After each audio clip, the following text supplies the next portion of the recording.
Welcome to Sleep Theories, the channel where we explore some of the most intriguing ideas and conspiracies in a calming and reflective way, perfect for winding down and drifting off to sleep. Tonight, we're diving into a thought-provoking and mind-bending story about the possibility that the world we live in might just be a simulation. Before we begin, I'd like to invite you to comment below and share where you're listening from and what time it is. It's incredible to connect with listeners from all over the world who share a curiosity for the unknown. If you enjoy this relaxing exploration of theories and mysteries, don't forget to subscribe to Sleep Theories. Now, find a comfortable position, close your eyes, and let your imagination wander as we journey into a world where reality itself might not be what it seems. It started on an ordinary day for Daniel, a young software engineer with a knack for solving puzzles. His life was structured and predictable. Mornings spent coding, afternoons troubleshooting, and evenings playing video games. But one evening, something changed. As Daniel sat at his desk, the hum of his computer filling the room, he stumbled across a theory he had heard before but had never truly considered: the simulation hypothesis. The idea wasn't new. Philosophers, scientists, and tech enthusiasts had discussed it for years. The premise was simple, yet profound. What if the world around us wasn't real? What if everything, every tree, every cloud, every person, was part of a highly sophisticated computer simulation? Daniel had always dismissed the idea as science fiction, the stuff of movies and novels, but tonight, something about it struck a chord. He began reading obsessively, diving into articles, forums, and even academic papers. The theory was grounded in logic, with prominent figures like Elon Musk and Nick Bostrom lending it credibility. Bostrom's argument was particularly compelling. If humanity ever reached a point where it could create hyper-realistic simulations, it was likely that countless simulated worlds would be created. Statistically, the odds of living in the one base reality were slim. Most likely we were already in a simulation. At first, Daniel laughed it off, but the more he read, the harder it became to ignore. Strange memories surfaced, moments from his past that didn't quite add up. A childhood friend he could remember vividly one day seemed like a distant blur the next. Patterns began to emerge in the world around him. Coincidences that felt too perfect, glitches that he had previously chalked up to his imagination. One night, Daniel decided to test the theory for himself. It had been weeks of consuming forum posts, articles, and late-night podcasts about the simulation hypothesis. The idea had started as a passing curiosity, but now it gripped him, gnawed at the edges of his perception, and made him question the very ground beneath his feet. If reality was as structured and artificial as the theories suggested, there had to be a way to prove it, or at least glimpse behind the curtain. He sat at his desk, illuminated by the glow of his computer screen, and began writing a simple program. It wasn't anything extraordinary, just a piece of code designed to generate random numbers. The logic was straightforward. The output should be completely unpredictable. Yet, as he stared at the rows of numbers that scrolled across the screen, he noticed something unsettling. At first it seemed like a coincidence. A number here, a number there, repeating after a few cycles. He rubbed his eyes, convinced he was imagining things, but the more he watched, the clearer the pattern became. Every few intervals the same sequence appeared, like a song stuck on loop. The numbers weren't random at all. It was as if an invisible hand was guiding them, injecting order where there should have been chaos. Daniel's heart raced. He ran the program again, tweaking variables, trying different algorithms. Yet no matter how he adjusted the parameters, the pattern remained. It was subtle, but undeniable. It felt deliberate, like someone, or something, wanted him to notice, and that was only the beginning. Once Daniel began paying attention, the glitches seemed to follow him everywhere. Lights in his apartment flickered without warning, even though his landlord had just installed new fixtures. Objects on his desk seemed to shift position when he wasn't looking. His coffee mug moved slightly to the left. A pen rolled a few inches away from where he'd placed it. He told himself he was imagining things, but deep down he wasn't so sure. The strangest moments happened when he ventured outside. On his usual walk to the park, he began to notice strangers behaving oddly. One day, a man in a dark coat walked past him, muttering to himself. Daniel didn't think much of it until later, when he saw the same man again, walking in the exact same way, muttering the exact same words. It wasn't déjà vu. It was like a scene repeating in a poorly rendered video game, and then there was the bird. It was a quiet afternoon, the kind Daniel usually enjoyed. He sat on a park bench sipping coffee when he saw a sparrow dart across the sky. It was an ordinary sight, but halfway through its flight the bird froze. It wasn't slowing down or adjusting its path, it was frozen in mid-air, its wings caught in an unnatural pause. Daniel blinked, his heart pounding. A second later the bird resumed its flight, as if nothing had happened. He stood up, his coffee forgotten, and scanned the park. No one else seemed to notice. Parents pushed strollers, joggers passed by, and kids chased each other near the swings. To them, the world was moving as it always had. But to Daniel, something was wrong. The bird's pause had lasted only a fraction of a second, but it was enough to shatter his sense of normalcy. He began to see these glitches everywhere. A car parked on the street blinked out of existence for a moment, only to reappear in the same spot as if nothing had happened. Digital clocks glitched, showing impossible times, 4:73 a.m. or 25:01 p.m., before correcting themselves. Even conversations with strangers felt scripted. A cashier at the grocery store repeated the same phrase twice, word for word, with the same intonation and rhythm, as though she had been reset mid-sentence. Daniel couldn't escape the feeling that the world around him was unravelling. Or perhaps it wasn't unravelling. It was revealing itself layer by layer, as if daring him to dig deeper. As weeks passed, Daniel's obsession consumed him, like a fire spreading through dry wood. What had started as a casual curiosity about simulation theory had evolved into an all-encompassing fixation. His once tidy apartment now resembled a war room. Walls covered in hastily scribbled notes, strings of red yarn connecting photographs and diagrams, and stacks of open books teetering precariously on every available surface. The soft glow of computer screens illuminated the chaos, their hum a constant background noise as Daniel delved deeper into his quest for answers. Friends had stopped reaching out, their texts and calls ignored until they dwindled into silence. Daniel barely noticed. His world had narrowed to a singular purpose, to prove that reality was not what it seemed. Days and nights blurred together as he scoured the internet for clues, digging through obscure forums, listening to late-night podcasts, and watching grainy videos of supposed glitches in the Matrix. He wasn't just exploring anymore, he was hunting, desperate for something tangible, something irrefutable. And then, one night, he found it. It was nearly 3 a.m., the hour when the world outside seemed the quietest and Daniel's mind felt the sharpest. He was scrolling through a forum dedicated to simulation theory, its threads filled with a mix of wild speculation, eerie anecdotes, and the occasional well-articulated argument. His eyes skimmed past a post titled "Proof Hidden in Plain Sight," and then stopped. The author of the post, a user known only as Observer, had a reputation in the community for their cryptic but compelling insights. The post was unlike anything Daniel had seen before. Observer claimed to have found evidence of the simulation, not in the form of glitches or anomalies, but in coded messages embedded within reality itself. The post included no direct evidence, only a series of cryptic clues and riddles, each one urging readers to look for patterns in everyday life. "They don't hide the truth," Observer had written. "It's right in front of us. Numbers, symbols, alignments, they all point to the same thing. Pay attention to the things you ignore. The messages are everywhere." Daniel's heart raced as he read and reread the post, the words resonating with a strange and unshakable truth. The messages were vague, almost maddeningly so, but they struck a chord deep within him. He began to notice them everywhere. The next day, Daniel bought coffee at his usual cafe. As he handed the cashier a $10 bill, his eyes fell on the receipt. The total was $4.42, an unremarkable amount until he noticed the timestamp printed at the bottom, 4:42 p.m. It was the same sequence of numbers he had seen on his phone battery days earlier, and it sent a shiver down his spine. Later that evening, as he walked through his neighbourhood, he passed a billboard advertising a clothing brand. The slogan, written in bold, sleek font, read, "It's all connected." It wasn't the kind of phrase that would normally catch his attention, but tonight it stopped him in his tracks.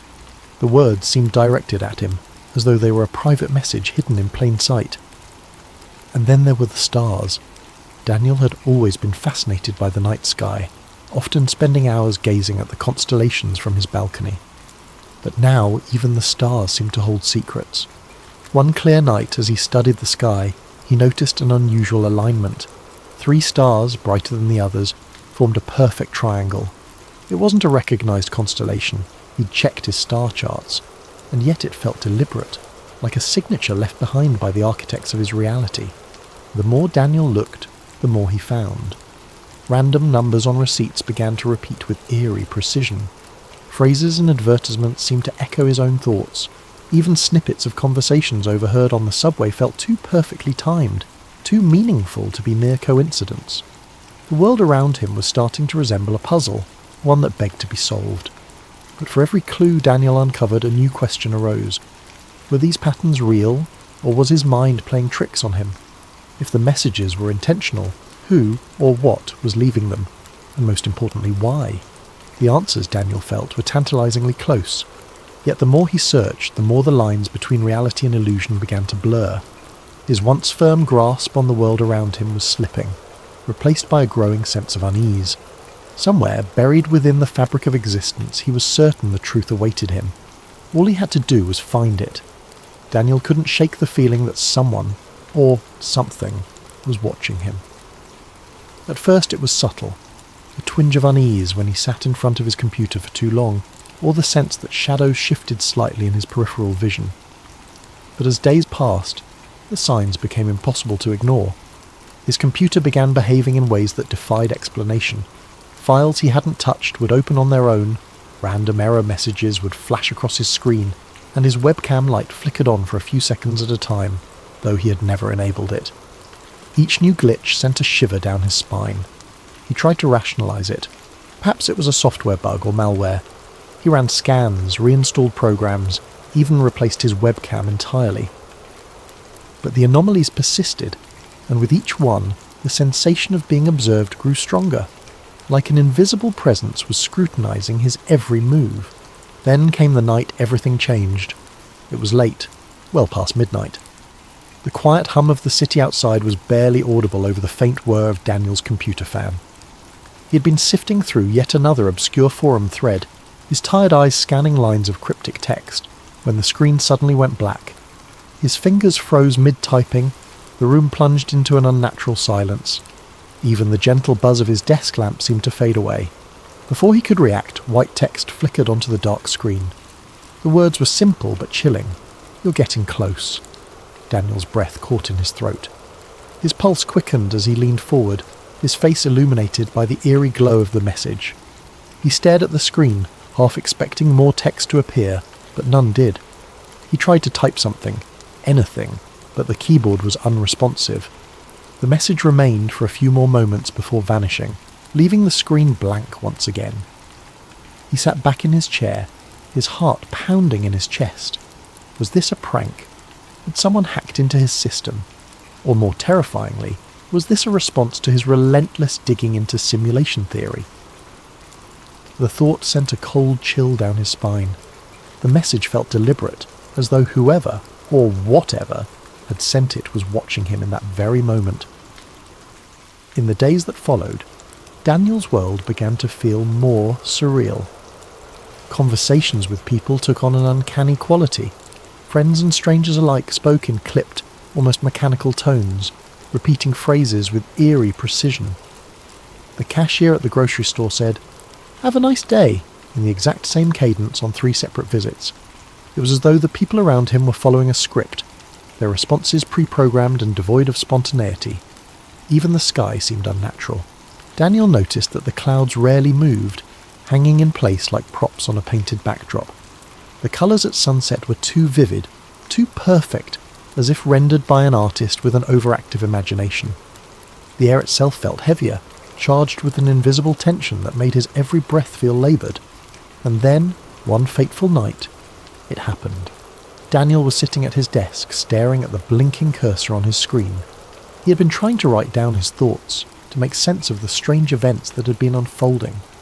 But his mind was a whirlwind, and the words refused to come. Suddenly the lights in his apartment flickered and went out. The hum of his computer died. plunging the room into an almost oppressive silence. He sat motionless, his eyes adjusting to the darkness. For a moment he thought the power outage was a coincidence, a mundane inconvenience. But then, in the corner of the room, a faint glow began to emerge. It wasn't the warm light of a candle or the cold blue of an LED. It was something entirely otherworldly, shifting in colour and intensity like a living entity. The glow grew brighter, pulsing rhythmically as it filled the room with an ethereal light. Daniel's breath hitched as he stood, his movements slow and cautious. Within the glow he began to see patterns, lines of cascading numbers and symbols, shimmering and shifting like the surface of a disturbed pond. These symbols moved too quickly to comprehend, but their presence felt purposeful, as though they were the very building blocks of reality itself. It was as if a veil had been lifted, exposing the intricate machinery that lay beneath the surface of his world. Daniel's chest tightened, his mind racing with questions and fears. Was this the truth he'd been searching for? Was he witnessing the raw code of the simulation? Or was his mind playing tricks on him, conjuring visions from the depths of his obsession? Compelled by a mix of terror and curiosity, Daniel reached out. His fingers trembled as they moved closer to the glowing mass. The moment his hand made contact, a surge of energy coursed through him, jolting him like a bolt of lightning. He gasped, his vision flooded with a kaleidoscope of images and sensations. He saw flashes of his life, memories both familiar and foreign. He saw himself as a child playing in the park, but the scene felt off, as though it were a recording played back on faulty equipment. He saw faces of people he didn't recognise but felt he should, their expressions frozen in time.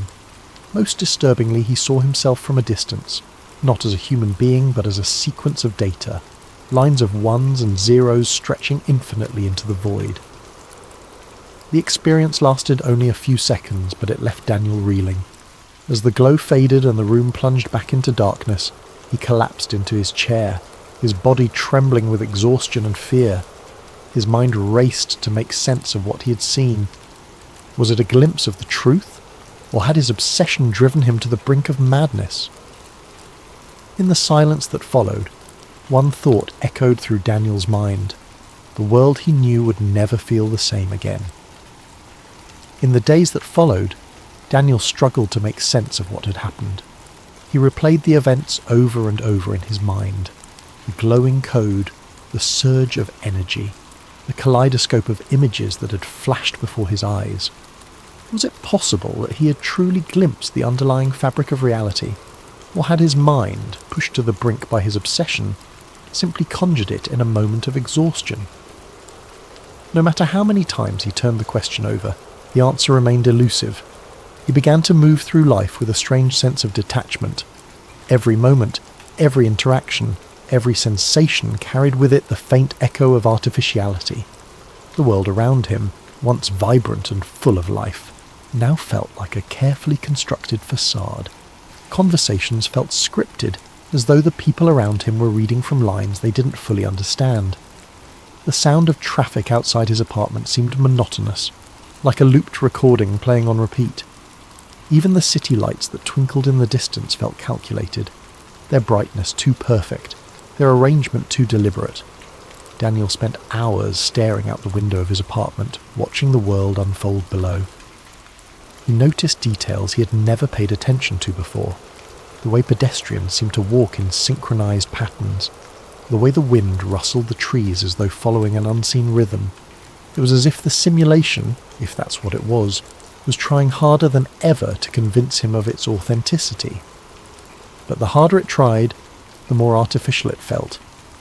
One evening, as he watched the sun set behind the city skyline, a strange calm settled over him. The colours of the sky, vivid oranges and purples fading into deep blue, felt impossibly beautiful, almost as if they had been painted just for him. And in that moment, Daniel realised something profound. Whether the world was real or simulated didn't matter. His experience of it was all he had, and it was no less meaningful for being uncertain. The laughter of a child playing in the park, the warmth of the sun on his skin, the taste of his favourite coffee, these things felt real.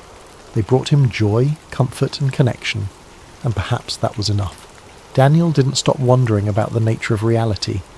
His curiosity was too deeply ingrained to simply vanish, but he no longer let it consume him. Instead, he began to focus on the things that grounded him, the friends he had neglected, the hobbies he once loved, the simple pleasures that made life worth living.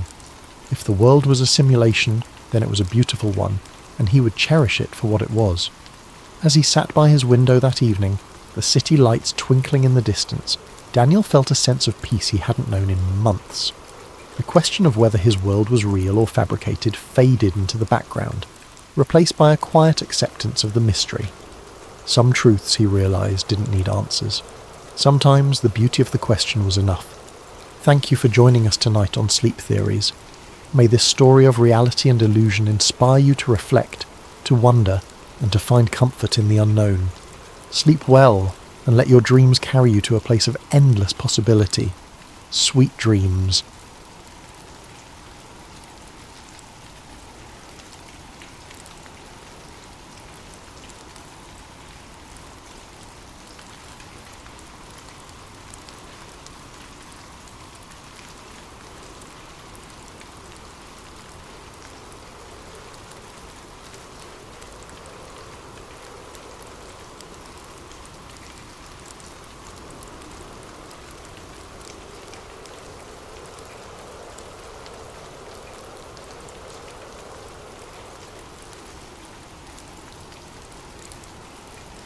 Edward Harker wasn't your average billionaire.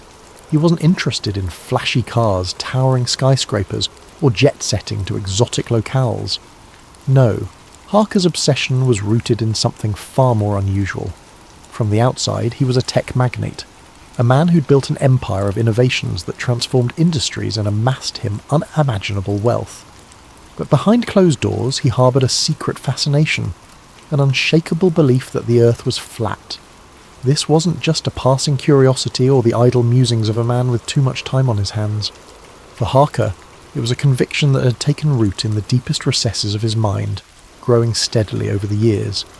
It had started innocently enough, with late-night internet searches and debates in obscure online forums. But what began as a hobby had spiralled into a full-fledged obsession that consumed him. He wasn't just interested in proving the theory. He was determined to unravel the greatest deception he believed humanity had ever faced. Harker's sprawling estate in the countryside became his sanctuary for this quest. Behind the gates, nestled among manicured gardens and futuristic laboratories, he built a personal library dedicated to the subject. Shelves groaned under the weight of ancient atlases, declassified government documents, and obscure scientific treatises. Maps from centuries past covered his walls, their faded lines and inscriptions serving as a testament to the worldviews of a forgotten era, an era he believed held more truth than the polished narratives of modern times. He would sit for hours in his dimly lit study, his fingers tracing the lines of a 15th century map that depicted a flat earth surrounded by an unbroken ring of ice. The details were striking. Depictions of mythical sea creatures in uncharted waters, warnings etched in Latin along the edges, and symbols that seemed to whisper secrets he was desperate to understand. These maps, he believed, held clues that had been ignored or dismissed for centuries. To him, they weren't just artifacts, they were evidence. As his obsession deepened, Harker began to notice patterns where others saw none. Satellite imagery, he claimed, bore signs of tampering. The curvature of the Earth seen from space was a product of fisheye lenses and digital manipulation. Weather balloons and high-altitude cameras launched by independent researchers, however, told a different story, one that aligned with his beliefs. Each piece of data he uncovered, no matter how small or anecdotal, was another brick in the towering edifice of his conviction. And then there was Antarctica. For Harker, it was the ultimate enigma. Official maps described it as a frozen continent at the bottom of the globe, but he was certain it was something else entirely.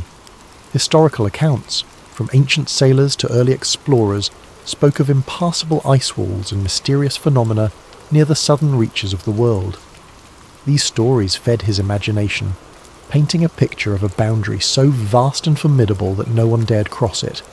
To Harker, Antarctica wasn't just a frozen wasteland, it was the key to everything. The more he studied, the more Antarctica loomed in his mind as both a beacon and a barrier. It was a place shrouded in secrecy, with its remote research stations and tightly controlled access. The Antarctic Treaty, which prohibited unauthorized exploration and military activity, struck him as more than a cooperative agreement between nations. To Harker, it was evidence of a global conspiracy to keep the truth hidden. If the Earth was flat, as he believed, then Antarctica was the edge of that truth, a wall of ice stretching endlessly, shielding humanity from the terrifying reality beyond. But Harker wasn't content to theorize. For all his books, maps, and meticulously compiled research, he lacked the one thing he craved most: proof. He wanted to see the edge of the Earth with his own eyes, to document it, to expose the lie to the world, and he had the means to do it. His wealth and influence had granted him access to the brightest minds, the most advanced technology, and the resources to launch an expedition on a scale few could imagine. The more he thought about it, the more he realized he was uniquely positioned to pursue the truth. Governments were constrained by treaties, scientists by funding, and ordinary people by logistics. But Harker had no such limitations. He could fund his own expeditions, equip them with state-of-the-art tools, and push further into the icy unknown than anyone had before. He could uncover what others dared not even search for. The idea consumed him. It wasn't just about proving the flat Earth theory. It was about vindication, about being the one man bold enough to challenge centuries of dogma. The thought thrilled him, even as it filled him with an undercurrent of unease. Deep down, he knew the journey would be perilous, both physically and reputationally. But the stakes only made it more irresistible. In the quiet moments, late at night in his study, he would stand before a massive map of Antarctica pinned to the wall. Its stark, featureless expanse stared back at him, daring him to venture into its depths. And every time he looked at it, he felt the same electric pulse of determination. If the edge of the Earth truly existed, he would find it. And nothing, not the icy terrain, not the skepticism of the world, not even the possibility of failure, would stop him. It started small. He funded a series of private expeditions to Antarctica, hiring teams of seasoned explorers, scientists, and adventurers. Their mission was simple: document what lay beyond the ice, capture evidence of what the world had been told didn't exist, and bring back irrefutable proof. Each team was outfitted with cutting-edge technology, GPS systems, satellite communication devices, drones, and even experimental ice-penetrating radar. Money was no object.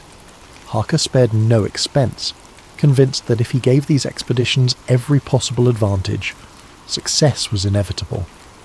But none of the teams returned. The first group seemed to vanish into thin air.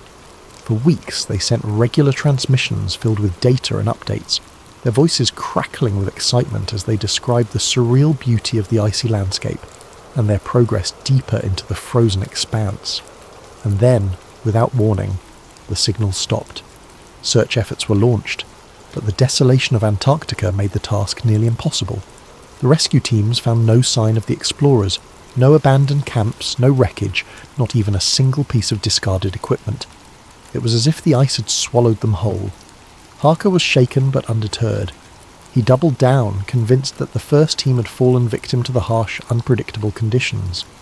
This time he hired an even more experienced group, one that included former military personnel, climatologists, and survival experts. Their preparations were meticulous. They carried weeks' worth of supplies, redundancies for every piece of equipment, and specialized training in Antarctic navigation. For a time, it seemed like they were making progress. The transmissions came regularly, filled with reports of treacherous terrain and weather conditions. Then, just like before, silence. Another team gone, as though the icy continent itself had consumed them. The third expedition was the most ambitious yet.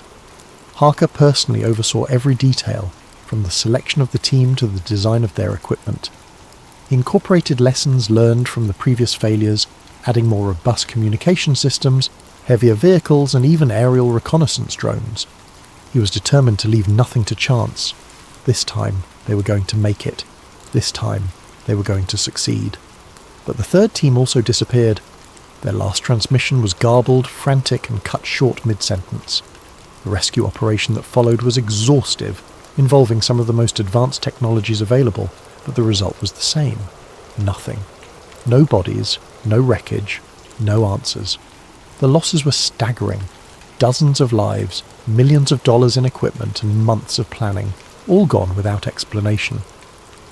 The disappearances began to attract attention from the media, with sensational headlines speculating about the dangers of Antarctica and questioning Harker's obsession. But it wasn't just the public that started to doubt him. His board of advisors grew increasingly concerned. They called emergency meetings, their voices filled with frustration and fear as they begged him to stop. "It's madness, Edward," one of them said during a tense gathering in his estate's conference room. 3 expeditions, 3 failures. How many more lives are you willing to risk? "You're throwing money into a void," another added, shaking his head. "Whatever you think is out there isn't worth this. It's time to let it go." But Harker couldn't let it go. He wouldn't.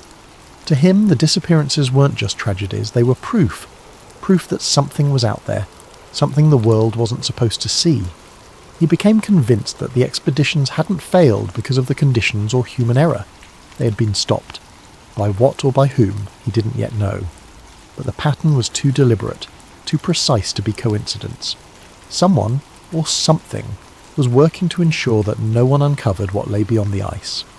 The arguments with his advisors grew heated, their voices echoing in the cavernous meeting room. They pleaded with him to see reason, to consider the mounting losses and the toll his obsession was taking. But Harker had long since crossed the line from determination to fixation. The evidence was all around him, he argued. The disappearances, the sudden silences, the complete lack of wreckage. "You don't understand," he told them, his voice steely. "This isn't failure, it's interference, and it's all the more reason to press on." His advisors exchanged uneasy glances. They had seen Harker driven before. His ambition was what had built his empire. But this was different. This was a man consumed by something he couldn't let go, no matter the cost. They warned him, some even threatening to resign if he continued. But Harker's resolve was unshaken. He was too close, too certain that the answers he sought were within reach. And so he made a decision that shocked even those who knew him best. If no one else could succeed, then he would lead the next expedition himself. "I'm going," he announced one evening, his voice calm but resolute. "If I want answers, I need to find them myself." The preparations for Harker's journey were exhaustive. He assembled a team of the best and brightest, glaciologists, cartographers, survival experts, and a handful of trusted security personnel. They were given the finest equipment money could buy, custom-built snow vehicles, high-tech communication gear, and enough provisions to last months. Harker spared no expense, determined that this expedition would succeed where the others had failed.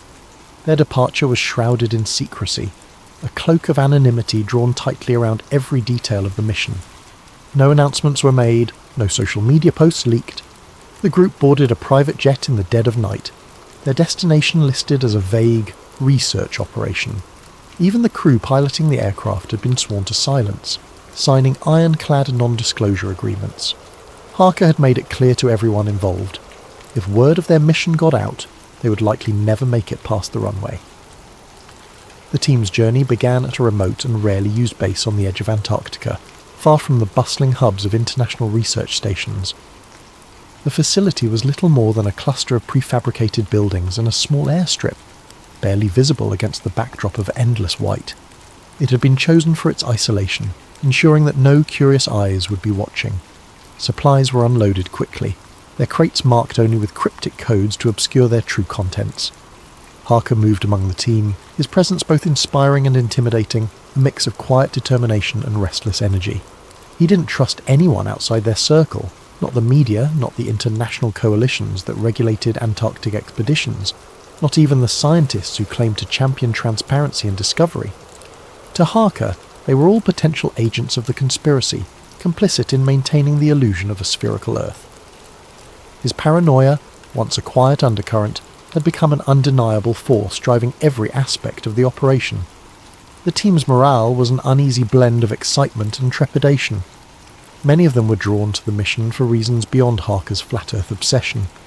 Some were seasoned adventurers, enticed by the prospect of exploring one of the last uncharted frontiers. Others were scientists, curious about the mysteries Antarctica held, even if they didn't buy into Harker's theories. And then there were those who simply couldn't resist the lure of being part of something monumental. Whether it was groundbreaking or unthinkable, they didn't care. They were here for the thrill, a chance to make history. The journey across the ice was punishing from the outset. Their convoy consisted of specialised vehicles designed to withstand the extreme cold, their treads crunching over the frozen terrain. Temperatures plunged to levels most of the team had never experienced, the bitter cold seeping into every crack and crevice of their gear. Even the most advanced thermal clothing struggled to keep them warm, and frostbite became a constant threat. The wind was relentless, a deafening roar that seemed to come from all directions at once. Gale-force gusts whipped up blinding sheets of snow, reducing visibility to a few feet at times. The vehicles moved in a slow, deliberate line, their headlights cutting through the swirling white like ghostly beacons. Inside the cabs, the team huddled in their seats, their breath fogging the windows as they exchanged worried glances. Harker, however, seemed unfazed. He sat in the lead vehicle, poring over maps and charts illuminated by the dim glow of a laptop screen.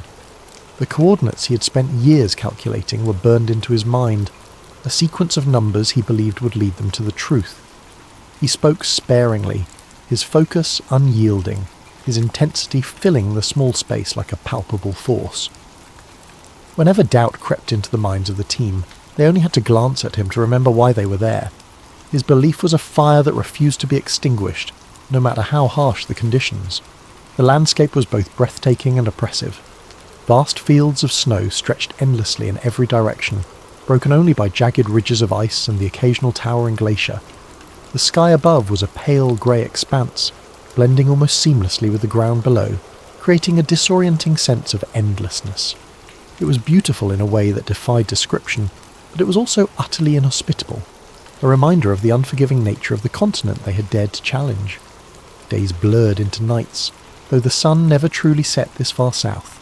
It hovered low on the horizon, casting long, eerie shadows that danced across the ice. The team worked in shifts, battling exhaustion, as they set up and dismantled camps with mechanical efficiency. Sleep came in fits and starts, interrupted by the howling wind or the groaning of the ice beneath them. Meals were quick and utilitarian, eaten in silence as each member wrestled with their thoughts. The weight of the journey began to take its toll. Equipment froze and failed in the extreme cold, forcing the team to make constant repairs. The isolation pressed heavily on their minds, the endless white stretching out like a void that threatened to swallow them whole. Conversations grew sparse, replaced by the hum of engines and the crunch of snow underfoot. The only constant was Harker, his unwavering conviction pushing them forward even as doubts festered in the back of their minds. But for all the hardships, there was a growing sense of anticipation. As the team pressed deeper into the icy expanse following Harker's carefully plotted course, they began to notice subtle changes in the terrain. The ice seemed to grow denser, its surface more reflective, almost like glass. The air grew colder still, the wind sharper, as though they were nearing some invisible threshold. Harker was convinced they were close. He spent hours staring at the horizon, his breath fogging in the frigid air, his eyes scanning for the faintest sign of what he believed lay beyond. Each day brought them closer to the coordinates he had marked, and with every mile his excitement grew. For the rest of the team, the journey was grueling, but for Harker, it was exhilarating. He was on the brink of discovering what he had devoted his life to proving, or so he believed. The initial shock of the encounter was paralysing. The team, hardened by weeks of grueling travel and adversity, now sat in stunned silence within the confines of the armoured transport. The vehicle's interior was dark, lit only by the faint glow of control panels near the front. The hum of the engine and the rhythmic crunch of snow beneath the tyres were the only sounds, amplifying the oppressive tension that hung over them like a suffocating shroud. Harker sat closest to the door, his fists clenched tightly in his lap. His eyes were locked on the metal walls, his mind replaying the moment they'd been surrounded. He could still hear the commanding tone of the soldier, the cold finality in his voice. Harker's vision blurred with frustration and fury. How could they have been so close, only to be intercepted like this? Every step of the journey had led to that moment, to the edge of the earth, and now that truth had been yanked away from him like a cruel joke.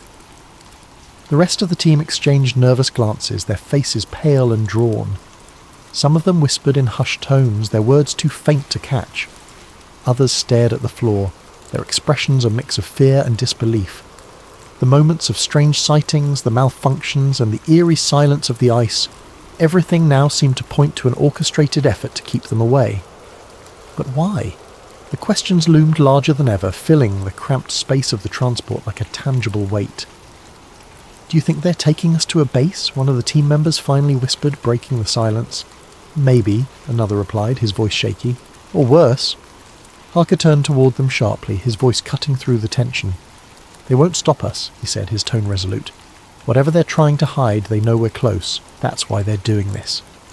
A scientist on the team, a woman who had been skeptical of Harker's theories from the start, shook her head. "You don't get it, do you?" she said, her voice trembling with a mix of fear and anger. "We're not close to anything. We're prisoners now. They'll make sure we never see the light of day again."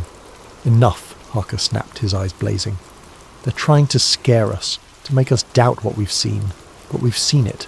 That wall, whatever it is, they can't erase that from our minds." The scientist fell silent, but her expression didn't soften. The others avoided eye contact, unwilling to take sides in an argument that felt futile in the face of their current reality. The transport jostled them roughly as it climbed over uneven terrain. Hours passed, though it was impossible to know how many. The absence of windows left them disoriented, cut off from the world outside. Harker couldn't tell if they were being taken deeper into the ice or back the way they had come. Every lurch and bump of the vehicle sent waves of anxiety through the team, the uncertainty gnawing at their already frayed nerves. Finally, the vehicle came to a stop. The engine idled for a moment before cutting off, leaving a profound silence that seemed almost deafening. Harker's heart pounded as he heard the faint sound of boots crunching in the snow outside. Voices murmured, muffled by the thick walls, and then the door swung open with a metallic groan. Blinding light flooded the transport, and the team squinted against the harsh glare. Figures loomed in the opening, silhouetted against the icy landscape. The soldiers' black uniforms and visors gave them an almost inhuman appearance, as though they were machines rather than men. "Out!" barked one of the soldiers, his voice sharp and commanding. The team hesitated for a split second before complying. One by one they climbed down from the transport, their movements slow and stiff after hours of confinement. The cold hit them like a slap, the biting wind cutting through their layers of clothing. Harker was the last to step out, his jaw clenched as he scanned the surroundings. They were in a barren expanse of ice, with no landmarks or structures in sight. The wall they had glimpsed earlier was nowhere to be seen, hidden by the distance or deliberately obscured. Instead, the transport and its occupants were surrounded by a perimeter of heavily armed soldiers. Their weapons gleamed in the sunlight, a silent reminder of the consequences of defiance. "Form a line," one of the soldiers ordered, gesturing sharply. The team obeyed, shuffling into a loose line as the soldiers circled them. Harker stood at the front, his gaze locked on the soldier who appeared to be in charge, the same man who had issued the warning at the wall. His helmet obscured most of his face, but his stance radiated authority. "You've been warned before," the soldier said, his tone devoid of emotion. "Your presence here violates international agreements and endangers the security of this region. You will not be allowed to proceed." Harker took a step forward, his breath visible in the frigid air. "You can't keep this hidden forever," he said, his voice steady but laced with anger. "The world deserves to know what's out here. People deserve to know the truth." The soldier didn't flinch. "The truth," he said, almost mocking, "is not yours to decide. You've overstepped, Mr. Harker, and now you'll face the consequences." With a sharp motion, he signalled to his men. The soldiers stepped forward, their movements precise and synchronized. The team was quickly separated and restrained, their protests falling on deaf ears. Harker struggled against the firm grip of the soldiers holding him, but it was futile. He could feel the cold metal of handcuffs bite into his wrists, a stark contrast to the fiery determination still burning in his chest. As the soldiers led them away, Harker glanced over his shoulder, hoping for one last glimpse of the wall. But all he saw was the endless white expanse, as empty and silent as the secrets it concealed. The answers he had sought were tantalizingly close, yet they remained just out of reach, buried beneath layers of ice and deception. The group was herded into another transport, their fate unknown. Harker's mind raced with possibilities, each one darker than the last. But despite the fear and uncertainty, one thought remained clear in his mind. He had seen the wall, and no matter what happened next, he would never stop believing in what lay beyond. Thank you for joining us on Sleep Theories. As you drift off tonight, let this story remind you of the lengths we'll go to in pursuit of the truth, and the mysteries that remain just beyond our reach. Sleep well, and sweet dreams.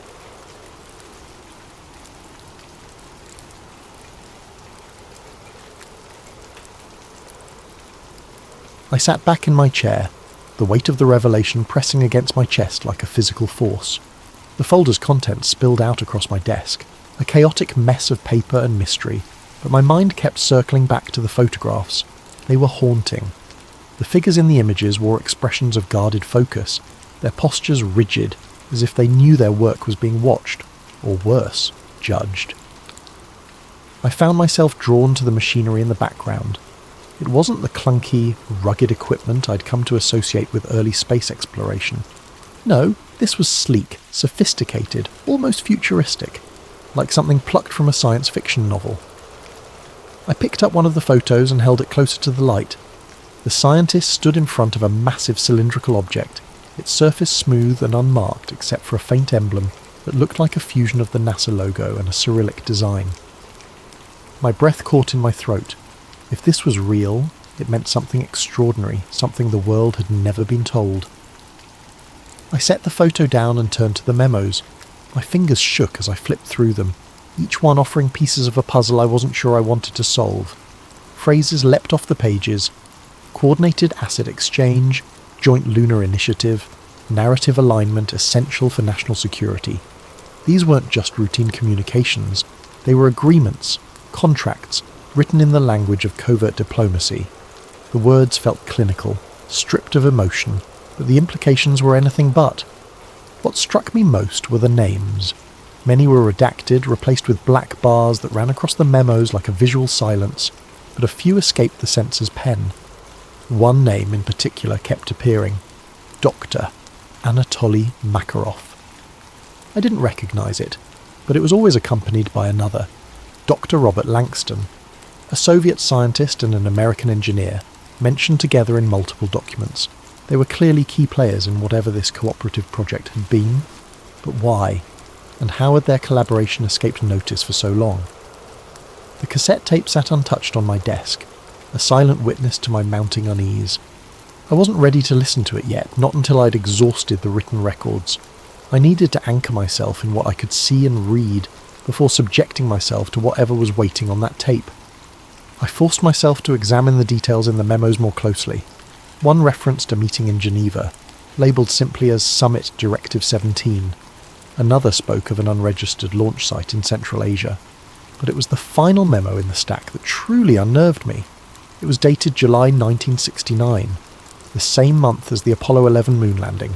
The text was brief, written in cold, detached language. Ensure synchronized broadcast feed. Visual alignment parameters have been approved. No deviations permitted. Success contingent on absolute operational silence. My skin prickled as I read the last line again. Operational silence. What did that mean? And why was it tied to the moon landing, the very event that defined the space race? My mind raced with possibilities, none of them comforting. Had the moon landing been part of this synchronized effort? Had the entire world been duped by a carefully orchestrated performance? I pushed the papers aside and stared at the folder, my thoughts swirling. Everything about it felt wrong, impossible, and yet the evidence was undeniable. These weren't the ravings of a conspiracy theorist or the fabrications of a bored archivist. These were authentic documents, written by people who had been at the centre of the space race. People who had known the truth and worked to keep it hidden. The room felt smaller, the air heavier. I rubbed my temples trying to make sense of it all. If the space race had been a joint effort, if the United States and the Soviet Union had secretly collaborated, what did that say about everything we thought we knew about the Cold War? About history itself? And why now? Why had someone chosen to send this to me of all people? What was I supposed to do with it? These questions loomed larger with every passing second, their weight pressing down on me like the photographs, memos and cassette tape that now cluttered my desk. I wasn't ready to admit it to myself yet, but deep down I knew the truth. There was no going back. I'd opened Pandora's box, and the only way out was forward. The cassette tape was the final piece. It had no label, no indication of what it contained. My hands trembled slightly as I placed it in an old tape recorder I kept in my office. The machine whirred to life, and then a voice crackled through the speakers.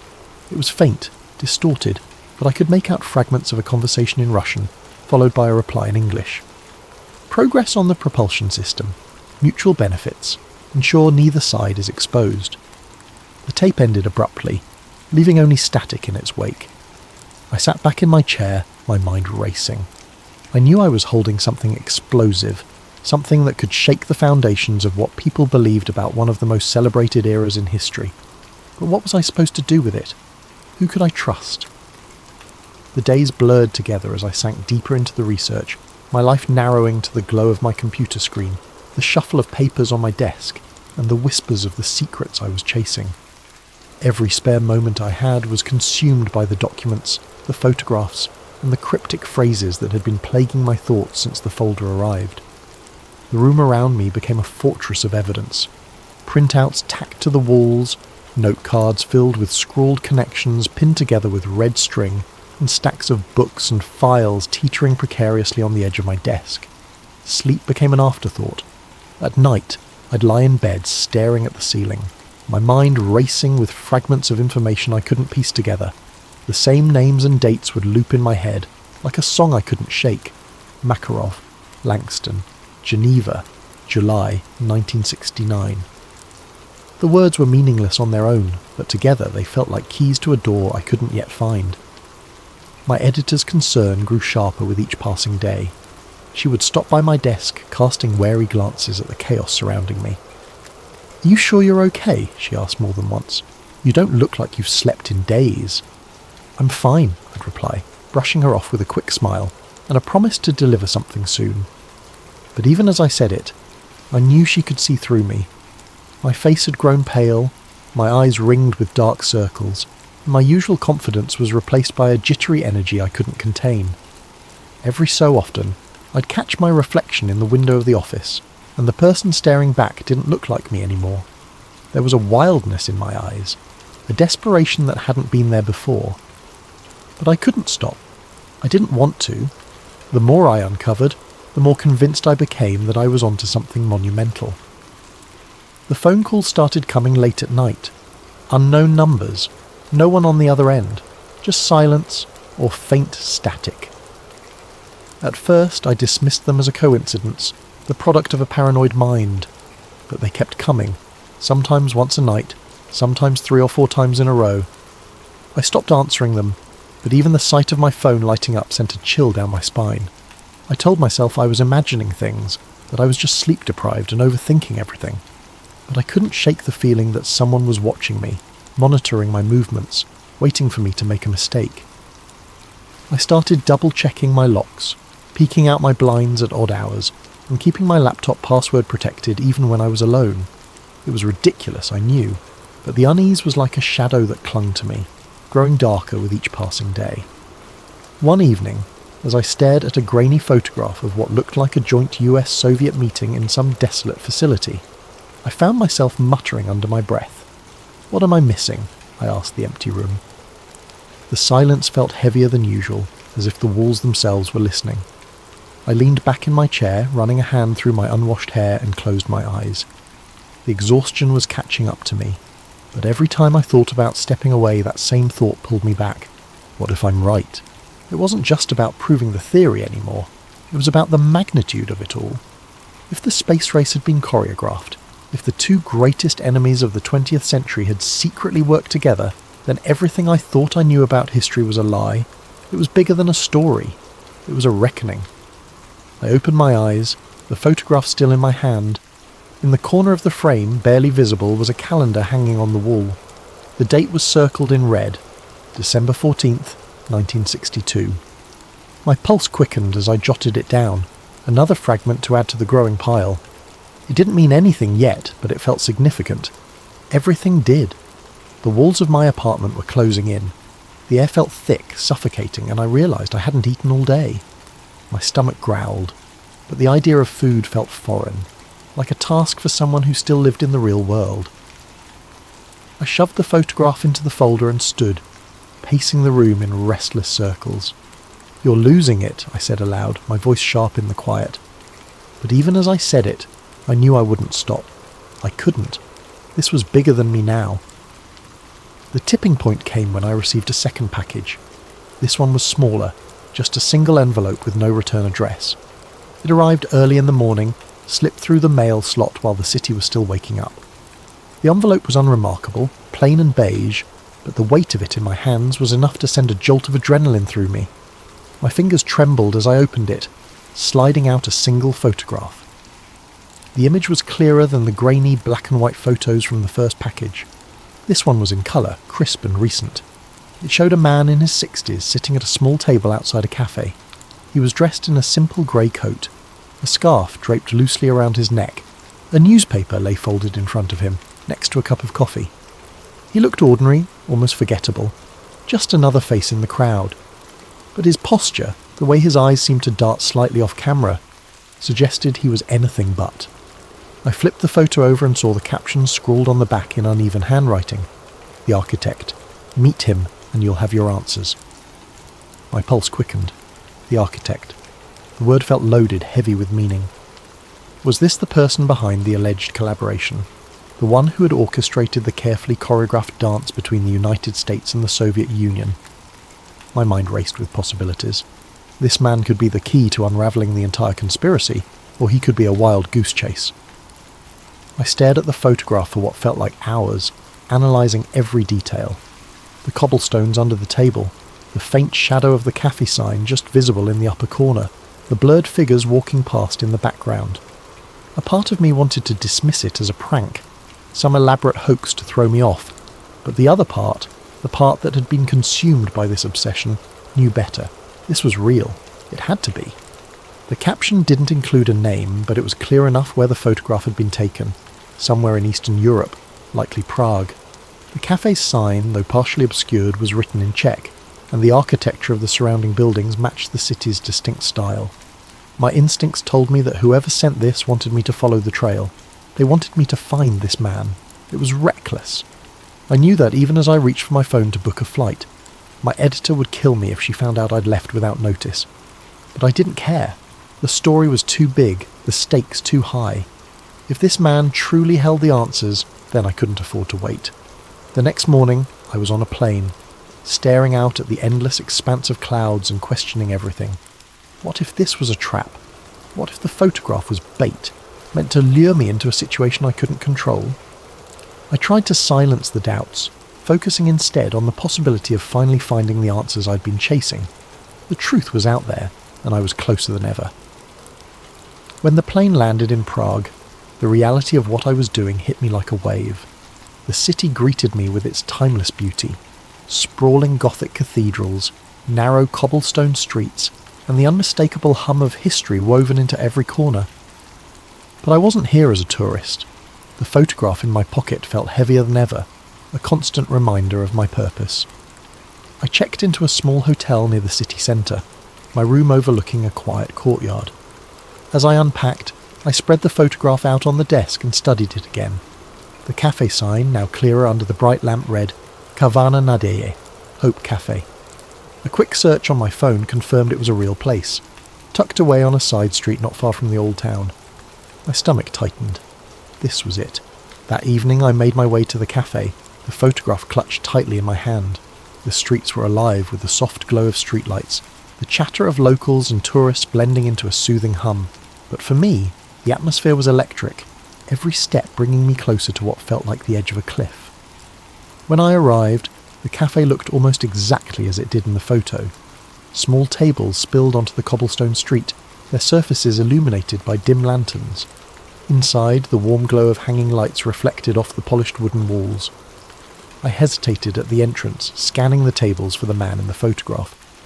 My heart raced as I saw him. Sitting at the same table, his posture identical to the image I'd studied 100 times. He didn't look up as I approached, his focus seemingly on the newspaper spread before him. My hands felt clammy as I cleared my throat. "Excuse me," I said, my voice shaking slightly. "Are you—" Before I could finish, he folded the newspaper neatly and looked up. His eyes met mine, sharp and assessing, and a faint smile tugged at the corner of his lips. "You've come a long way," he said, his voice calm and measured. "I was wondering when you'd find me." I froze, unsure of what to say. He gestured to the chair across from him, and I sat down, the photograph still clutched in my hand. For a moment neither of us spoke, the weight of the silence pressing down on me. Finally he broke it. "You have questions," he said simply, "and I have answers, but I need to know something first." He leaned forward slightly, his gaze piercing. "Do you truly understand what you're asking to uncover?" I swallowed hard, the enormity of the moment sinking in. "I don't know," I admitted, "but I need to know the truth." He studied me for a long moment, then nodded. "Very well," he said, "but be warned, once you know there's no going back." I nodded, my grip tightening on the photograph. Whatever he was about to reveal, I knew it would change everything. I wanted to press him further, to demand answers. But before I could, the door to the cafe opened and two men in dark suits walked in. The architect stiffened, his eyes darting to the exit. "You need to leave," he said, his voice urgent. "Now." "What about you?" I asked. He smiled faintly. "I've been running long enough." I hesitated, but his expression left no room for argument. Grabbing the folder and my bag, I slipped out the back door just as the men approached his table. That was weeks ago. Since then, I've been on the move, staying one step ahead of the shadows that seem to follow me everywhere. The evidence I collected is hidden in places even I can barely remember, scattered like breadcrumbs across the globe. I don't know who to trust, and I don't know how long I can keep this up. But one thing is certain, the story isn't over. Thank you for joining me on this journey through the hidden history of the space race. As you drift off tonight, let this story remind you that the line between truth and fiction is often thinner than we realise. Sleep well and sweet dreams.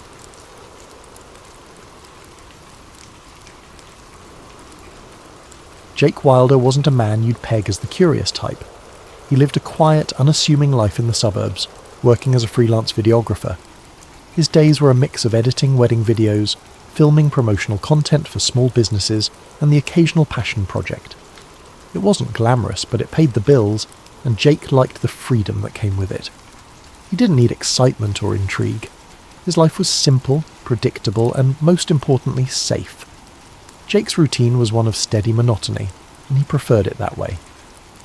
He enjoyed the hum of his editing software late into the evening, the predictable satisfaction of piecing together footage until it became a polished narrative. His small apartment was a reflection of his orderly world, shelves neatly lined with camera equipment, stacks of meticulously labelled hard drives, and a corkboard above his desk cluttered with sticky notes about deadlines and client requests. Life wasn't thrilling, but it was his, and it was under control. But all of that changed one fateful weekend in early spring. Jake had been hired to film a corporate retreat at a luxury hotel tucked away in the mountains. These types of gigs had become a staple of his workload. Simple, well-paying assignments that didn't ask too much of him. His job was to capture team-building exercises, keynote speeches, and a few candid moments that could later be used in promotional materials. It was the kind of work that didn't require much creativity, but it was easy money. And in Jake's world, easy money was a good thing. The email with the job details had come a week earlier, sent by an event planning company he'd worked with a handful of times before. The instructions were simple: arrive Friday morning, set up, and be ready to start filming by noon. Meals and accommodations would be provided, along with a generous day rate that made the 2-hour drive worth it. Jake hadn't hesitated to accept. The event sounded routine, and the chance to spend a few days in a mountain resort, even if he was working, was a welcome change from his cramped apartment. When he arrived at the hotel, he was immediately struck by its grandeur.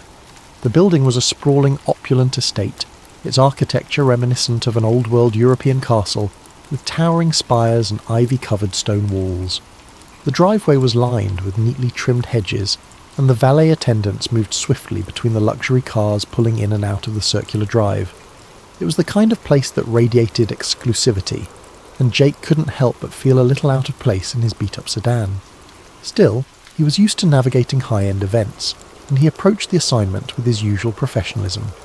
Jake parked in the designated staff lot, and carried his equipment through a side entrance, following the directions he'd been given. Inside, the hotel was even more impressive. The lobby was a symphony of marble and crystal, with a grand chandelier hanging from the vaulted ceiling, and a fireplace crackling warmly at one end. The air smelled faintly of fresh flowers and polished wood, and a soft classical melody played in the background. Jake checked in with the event coordinator, a brisk but polite woman named Lauren, who handed him a detailed schedule and pointed him toward the conference hall where the first session would take place. "We'll need a mix of wide shots and close-ups," she said, barely pausing as she scanned her clipboard. "The CEO will be speaking this afternoon, so make sure you're set up early. We don't want any hiccups." Jake nodded, already mentally planning his setup. He wheeled his equipment cases through the halls, taking note of the layout and making mental notes about lighting and angles. The hallways were wide and impeccably clean, the kind of place where even the smallest detail seemed deliberate. He passed other staff members setting up tables, arranging floral centerpieces, and adjusting the positions of chairs. Everyone moved with a sense of urgency but also precision, as though they'd done this 100 times before. The conference hall itself was massive, with floor-to-ceiling windows that offered a breathtaking view of the surrounding forest. Jake took a moment to appreciate the scenery before getting to work. He set up his camera on a tripod near the back of the room, ensuring he had a clear view of the stage and the audience. He adjusted the lighting, tested the audio levels, and double-checked his backup equipment, a habit he'd developed after too many near disasters early in his career. The morning passed quickly as Jake captured establishing shots of the hotel and its grounds. He filmed the attendees mingling over coffee, their conversations a hum of polite laughter and introductions. The participants were a mix of middle-aged professionals, all impeccably dressed in tailored suits and sleek business attire. Jake noticed how many of them carried an air of confidence, the kind that came from years of climbing corporate ladders. As he worked, Jake found himself enjoying the rhythm of the day. The work wasn't challenging, but there was something satisfying about capturing the right moments and framing them just so. He knew these kinds of gigs were what kept his bills paid, and he was good at them. By the time lunch rolled around, he had already collected enough footage to feel confident about the final product. He grabbed a quick bite from the buffet, a spread of artisanal sandwiches and fresh salads that put his usual lunch of instant ramen to shame. After eating, he returned to the conference hall to prepare for the afternoon session. Everything about the day felt smooth, predictable, just the way Jake liked it. But as he stood at the back of the room, adjusting his focus and framing the stage, something caught his attention. A group of men in dark suits entered the hall through a side door, moving with quiet purpose. They weren't part of the event staff or the attendees. Jake was sure of that. Their suits were sharper, their demeanour more formal. They moved like they belonged there, yet there was an air of secrecy about them. Jake watched as they exchanged brief words with Lauren, the event coordinator. She nodded curtly, her expression unreadable, and gestured toward the far end of the hall.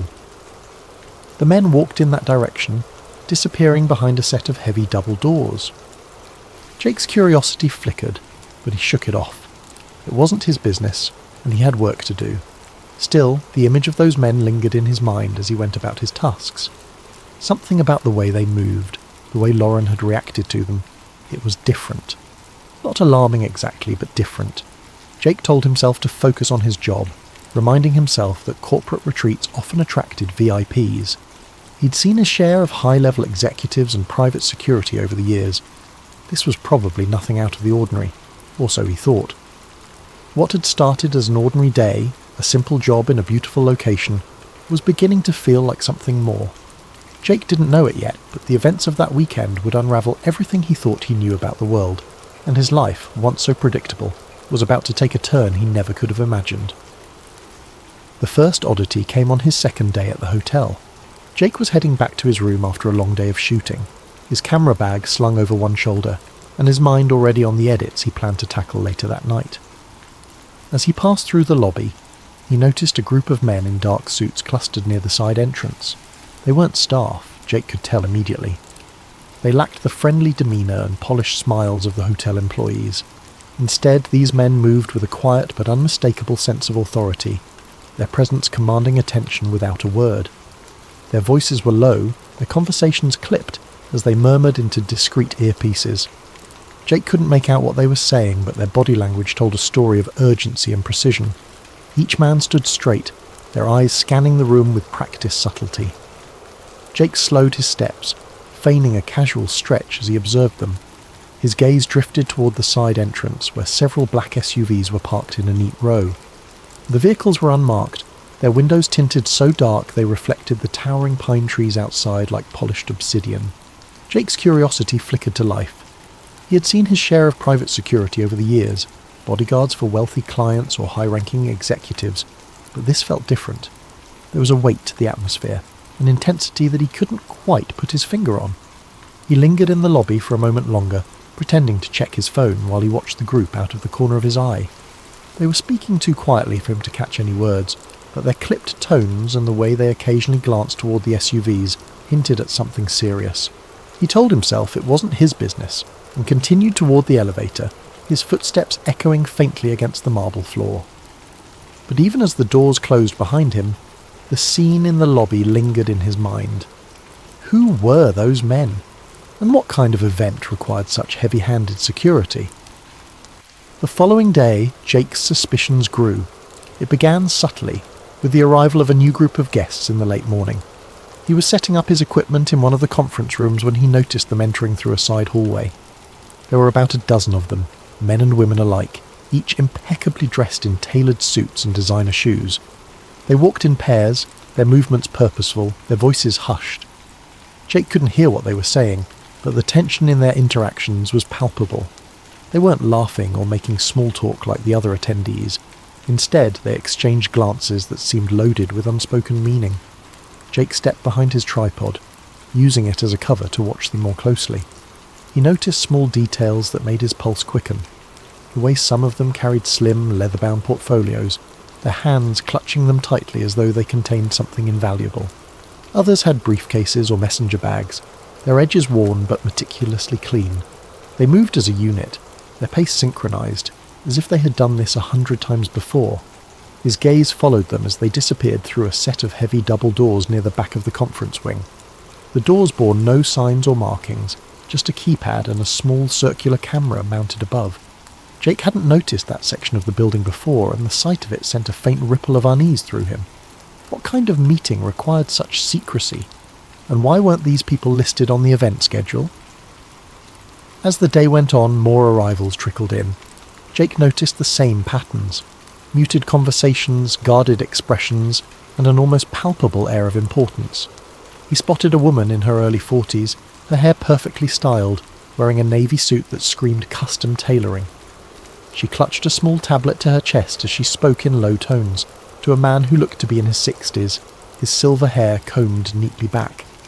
They exchanged only a few words before the man glanced around, his eyes darting across the room as if checking for eavesdroppers. Jake instinctively turned his head, pretending to focus on adjusting a lens. The same SUVs were still parked outside when he stepped out to grab a quick lunch. He lingered near the entrance, pretending to check his phone as he observed the drivers. They were all dressed in identical black suits, their faces expressionless as they stood near the vehicles. One of them leaned against the hood of an SUV, his earpiece glinting faintly in the sunlight. Jake couldn't shake the feeling that their presence was more than just precautionary. It was deliberate, calculated. By the evening, the hotel's atmosphere had shifted entirely. The once relaxed ambiance of a corporate retreat had been replaced by something more subdued, almost heavy. Jake noticed staff members moving with more urgency, their conversations shorter, their expressions tight. Even Lauren, the ever-composed event coordinator, seemed on edge. She barked orders at her team with an intensity Jake hadn't seen before, her eyes darting toward the double doors at the back of the wing as though she were anticipating something. Jake's curiosity was no longer a flicker, it was a flame. He had spent years honing his observational skills as a videographer, noticing the smallest details to capture the perfect shot. And what he was noticing now didn't add up. The guests, the security, the unmarked SUVs, it all pointed to something far bigger than a corporate retreat. But what? He didn't have an answer, and the lack of one only made him more determined to find out. As he headed back to his room that night, his thoughts raced. Jake wasn't the type to chase mysteries or seek out danger, but something about this felt too significant to ignore. He knew he should let it go, focus on his job and avoid stirring up trouble, but as he passed the silent, shadowed hallway leading to the unmarked doors, He couldn't shake the feeling that he was standing at the edge of something monumental, something that could change everything. Later that evening, as Jake reviewed his footage in his room, there was a knock on his door. It was one of the hotel staff, a nervous-looking man who handed Jake an envelope and said, "There's been a slight change in plans. The client requests that you avoid filming in certain areas tomorrow." The staff member pointed to a highlighted section on a map of the hotel, a part Jake hadn't yet explored. Jake frowned as the man hurried away. The restricted area wasn't near any of the planned events for the retreat, which only made the restriction more curious. That night, unable to sleep, Jake's curiosity got the better of him.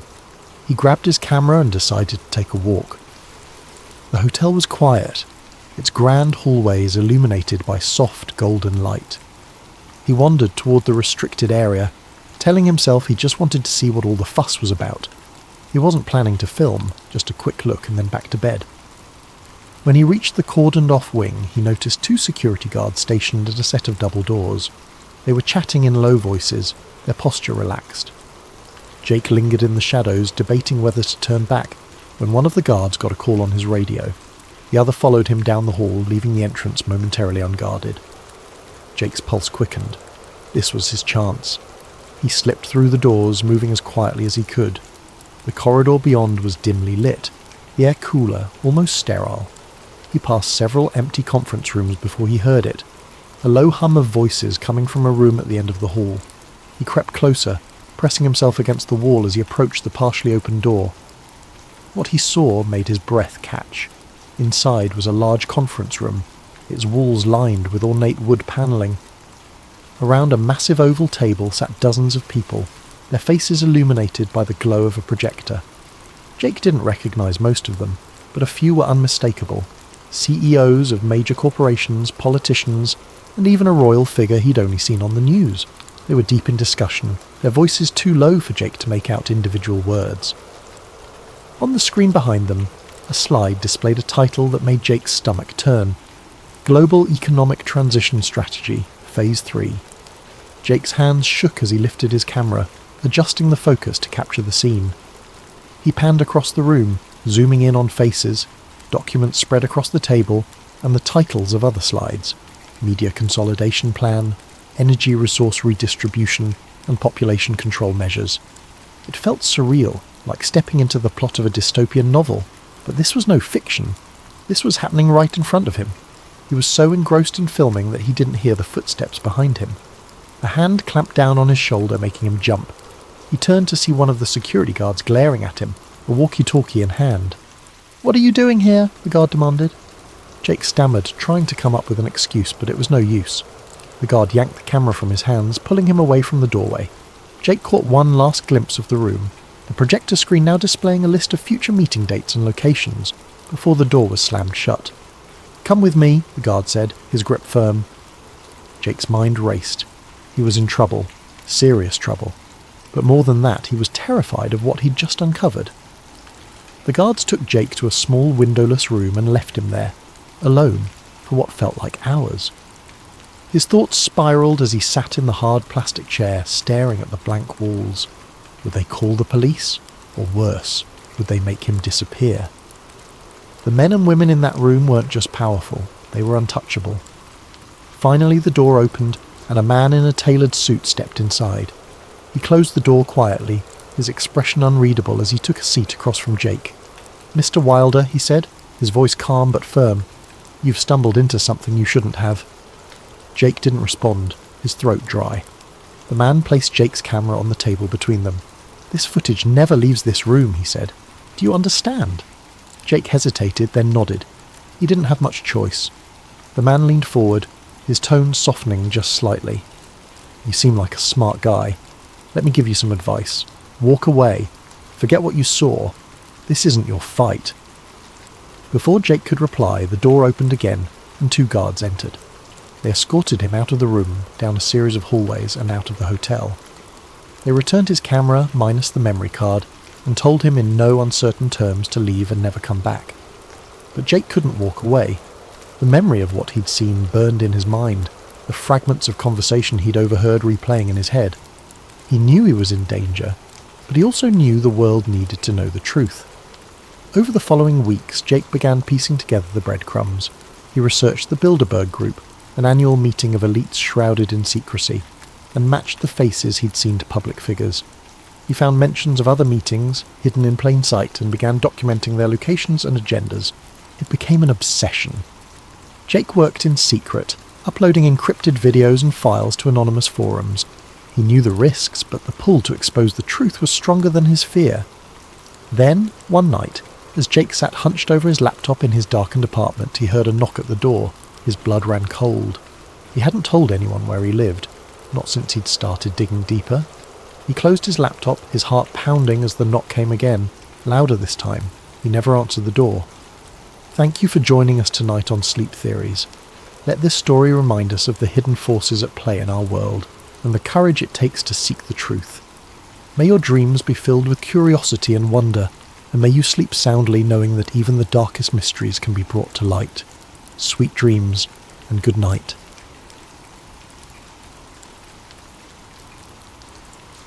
Jason Hart never imagined his government job would lead him to fear for his life. At 37, Jason had spent nearly a decade as a data analyst for a classified branch of the Department of Justice. His work was straightforward, if not monotonous, reviewing old case files, compiling statistics, and ensuring information stayed where it was supposed to stay. Jason liked the stability, the quiet routine of his life. He wasn't the type to question authority or chase after hidden truths. But all of that changed one ordinary Wednesday afternoon. Jason's office was a nondescript cubicle in a secure building outside of Washington, D.C. The walls were grey, the lighting harsh, and the coffee perpetually stale. On this particular day, Jason was working through a backlog of old CIA and FBI case files marked for internal review. Most of them were mundane. Redacted memos about long-closed investigations, bureaucratic chatter, and the occasional bit of Cold War paranoia. It was mind-numbing work, and Jason often found himself zoning out, his fingers mechanically scrolling through page after page. He settled into his worn office chair, the cushion compressed to the point of discomfort from years of use, and adjusted the angle of his monitor. The screen emitted a faint hum, blending seamlessly with the quiet clatter of keyboards in the adjacent cubicles. Occasionally he could hear muffled snippets of conversations from colleagues, though no one spoke louder than necessary. In this line of work, discretion was not just encouraged, it was mandatory. Jason's desk was as unremarkable as the office itself. A neatly stacked pile of file folders sat on one corner, a mug filled with an assortment of pens on another. A faded photo of his younger self and his parents sat in a simple frame, a reminder of a life that felt worlds away from the tightly controlled environment he now operated in. The only hint of personality in his workspace was a small stress ball shaped like the Earth, which he occasionally squeezed absent-mindedly as he worked. The task at hand was repetitive but familiar. He was combing through archived documents to verify that sensitive information had been properly categorized and secured. Each file was a window into the past, though most were dull snapshots of bureaucracy, records of mundane investigations, outdated protocols, and procedural updates long since rendered irrelevant. Yet every so often, a document would catch his eye, something slightly out of place, an odd phrasing or a name that didn't seem to belong. That was part of what made Jason good at his job. He had a knack for spotting anomalies, the little details others might overlook. It wasn't that he was overly curious, he simply liked order, and inconsistencies were like splinters in his otherwise tidy mental framework. Today, however, the files seemed particularly unremarkable, and his mind began to wander. He glanced at the clock on the wall, its second hand ticking steadily toward lunchtime. Time always seemed to move slower in this building, as if the walls themselves conspired to stretch the hours. Jason sighed and took a sip from his coffee mug, wincing at the lukewarm bitterness. He made a mental note to brew a fresh pot later, though he knew he probably wouldn't. Routine had a way of dulling even the smallest ambitions. As his gaze drifted back to his screen, he noticed a folder he hadn't seen before. It wasn't unusual for files to appear unexpectedly. Sometimes supervisors added tasks without warning, assuming analysts would simply get to them in due course. Still, the folder's title struck him as odd. Confidential, Special Review. Most of the files he dealt with were part of larger collections, with clear naming conventions that reflected their contents. This one stood out for its vagueness. Jason hesitated, his cursor hovering over the folder's icon. It wasn't that he suspected anything unusual, at least not yet, but something about the starkness of the label made him pause. He glanced around the office, noting that his nearest co-workers were absorbed in their own tasks, oblivious to his moment of indecision. With a small shrug, he double-clicked the folder. The file structure inside was clean and minimal, just a handful of documents, each with similarly nondescript titles. Jason clicked on the first one, a scanned memo from decades earlier. The typewritten text was slightly blurred, the edges of the paper faintly yellowed. It looked like any number of other memos he'd reviewed over the years, the kind of document that had been copied and stored so many times it had lost all significance. Yet, as he began to read, he noticed something unusual. The memo referenced a high-priority operation involving multiple agencies, but it lacked the usual bureaucratic jargon.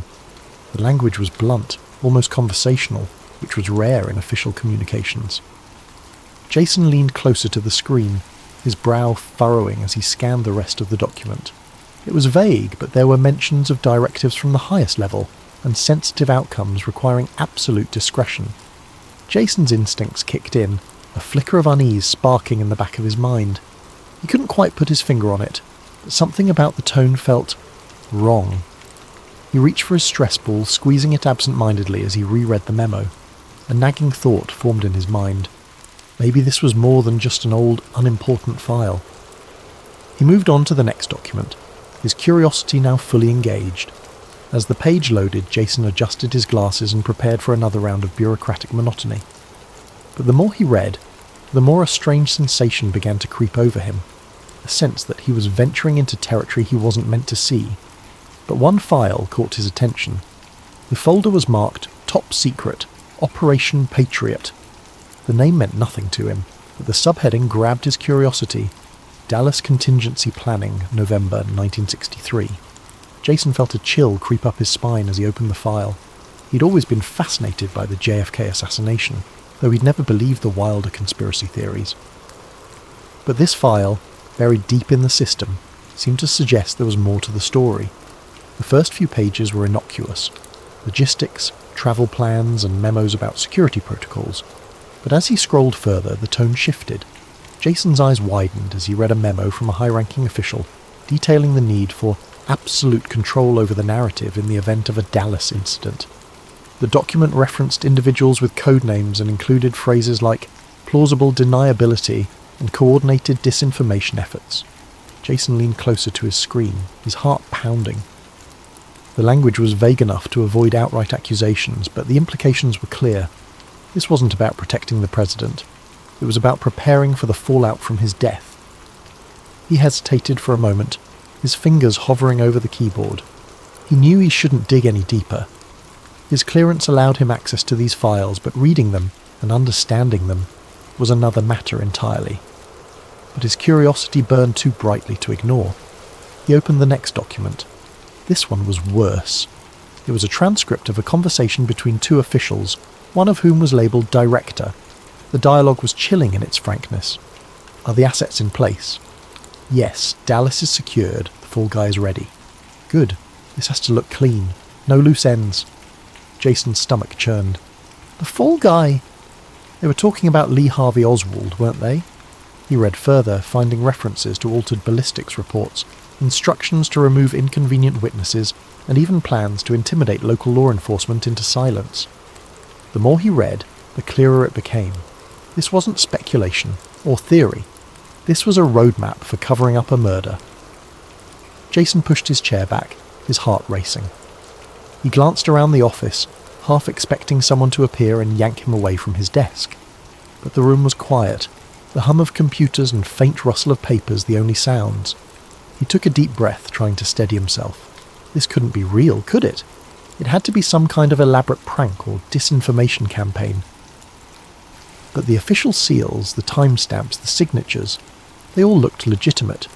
He knew he should stop, report the file and move on, but he couldn't. He opened another document, this one a photographic scan of a handwritten note. The handwriting was neat, the tone matter-of-fact. Ensure ZR-104 is neutralised before the press gets wind of his testimony.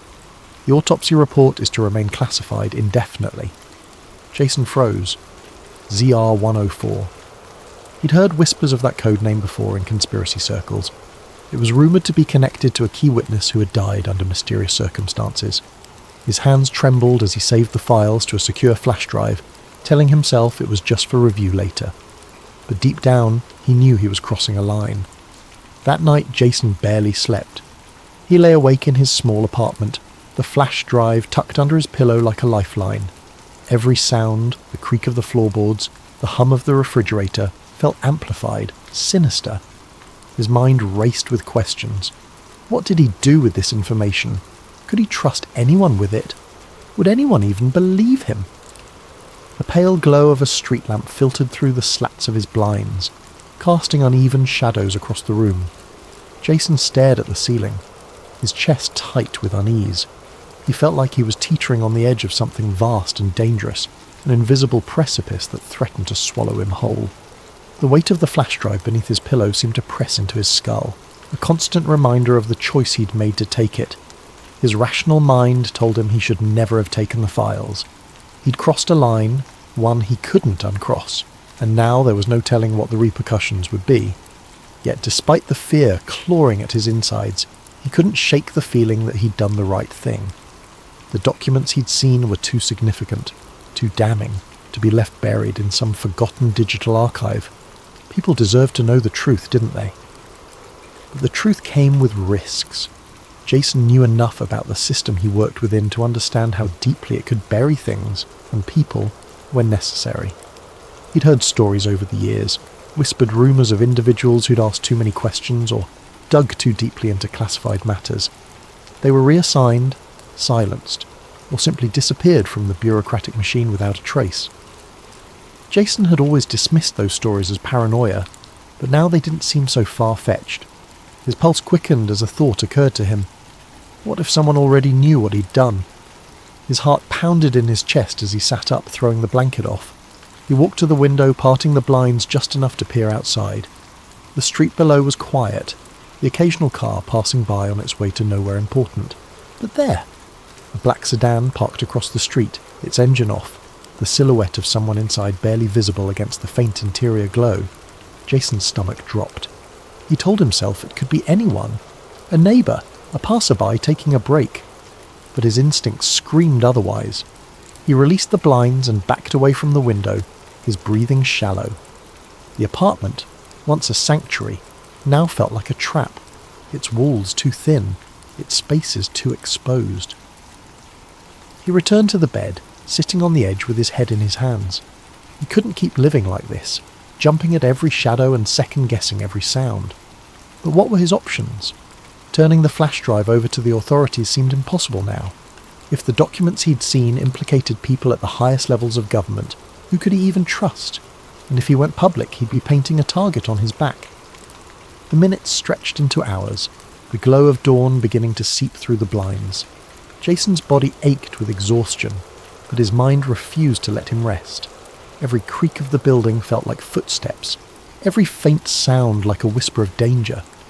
He clutched the flash drive tightly in his hand, its cool surface grounding him in the present. He didn't have answers yet, but one thing was clear. He couldn't stay here. Not like this. Not anymore. The next morning, his unease turned to dread.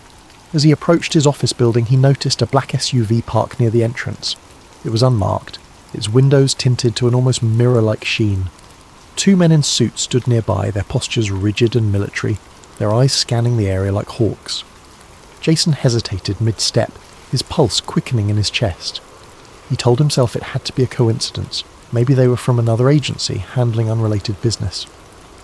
But as he reached for his ID badge to swipe at the security gate, one of the men glanced sharply in his direction. It was fleeting, but deliberate enough to feel like a cold hand gripping the back of his neck. Inside, the atmosphere felt off. The usual buzz of activity and chatter was subdued, the office quieter than it should have been for a weekday morning. Colleagues who normally greeted him with a nod or a smile seemed distracted, their conversations hushed and guarded. Jason felt exposed, like an invisible spotlight was following his every move. He made his way to his desk, his movements stiff and robotic, his mind screaming at him to act normal. Then came the email. It popped up on his screen with a quiet ding. The sender was anonymous, and the subject line was blank. The message itself was chilling in its simplicity. "We know everything." Jason's blood ran cold. His hand hovered over the mouse, unsure whether to delete the message or leave it untouched. His eyes darted to his bag, where the flash drive lay hidden beneath a folder of innocuous paperwork. How could anyone know? He'd been so careful. His heart thudded in his chest as paranoia took root. Were there cameras in his apartment he hadn't noticed? Had someone been watching him even before he realized he was being followed? His instincts kicked in. He grabbed his belongings, standing so quickly his chair nearly toppled over.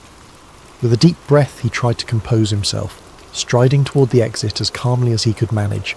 Every step felt like it carried the weight of 1,000 eyes. The elevator ride down stretched into eternity. Each floor dinged. Each pause seemed to hold the threat of a confrontation. Jason clenched his fists, willing his expression to remain neutral. When the doors finally opened to the ground floor, he stepped out and walked briskly toward the main entrance, his mind rehearsing plausible excuses in case someone stopped him. But no one did, until he stepped outside. The black SUV was still there, idling now, as though waiting for him. One of the men in suits, tall, broad-shouldered and wearing dark sunglasses, turned toward him. Their eyes locked for a fraction of a second, and Jason saw the man speak into a device clipped to his lapel. Jason didn't wait to find out what he was saying. He bolted. He darted down the sidewalk, weaving through the morning crowd with practiced agility. The sound of his heartbeat roared in his ears, drowning out the ambient noise of the city. He risked a glance over his shoulder and saw the two men following him. Not running, but walking quickly, their expressions calm and determined. They didn't need to rush. They were hunters, and Jason was the prey. Turning sharply into an alley, Jason tried to think. He needed a plan, a way to shake them off his trail. He reached for his phone, fumbling with the screen as he dialed the only person he thought might help, an old college friend, Mark, who had become an investigative journalist. The line rang once, twice, 3 times before going to voicemail. Jason cursed under his breath, leaving a hurried message. "Mark, it's Jason. I can't explain everything right now, but I have something big. Huge. I'm being followed. I need your help. Call me as soon as you get this." He hung up, his hands trembling. The sound of footsteps at the mouth of the alley jolted him into motion. Jason ran again, ducking through side streets and slipping into crowded areas whenever he could. The chase stretched into hours, the men in suits always seeming to appear just when he thought he'd lost them. By nightfall, he found himself in a rundown motel on the edge of the city, the flash drive clutched tightly in his hand. The room was dark, illuminated only by the dim yellow glow of a single bedside lamp. Jason sat on the edge of the bed, his body trembling with exhaustion and fear. The flash drive felt heavier now, as if the weight of its secrets had become physical. He knew he couldn't keep running forever. He had to do something. Pulling his laptop from his bag, he connected to the motel's painfully slow Wi-Fi. He opened an encrypted email service and began typing furiously, attaching the files one by one.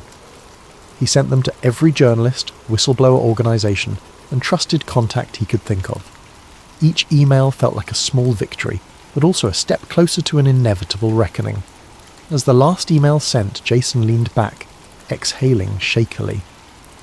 For the first time in days, he felt a flicker of relief, but it was short-lived. A faint hum reached his ears, growing louder with each passing second. Jason froze, his eyes darting to the window. He peeked through the curtains and saw it. The black SUV, parked under a flickering streetlight. The engine idled, its presence an ominous reminder that his time had run out. Jason's pulse quickened as he turned off his laptop, shoving it back into his bag along with the now empty flash drive. He couldn't stay here. He had to move. But as he grabbed his belongings and reached for the door, he heard footsteps approaching the room. They were slow, deliberate and unhurried, the sound of people who already knew they had won. Jason backed away from the door, his breath coming in shallow gasps. His eyes darted around the room, searching for an escape, but there was none.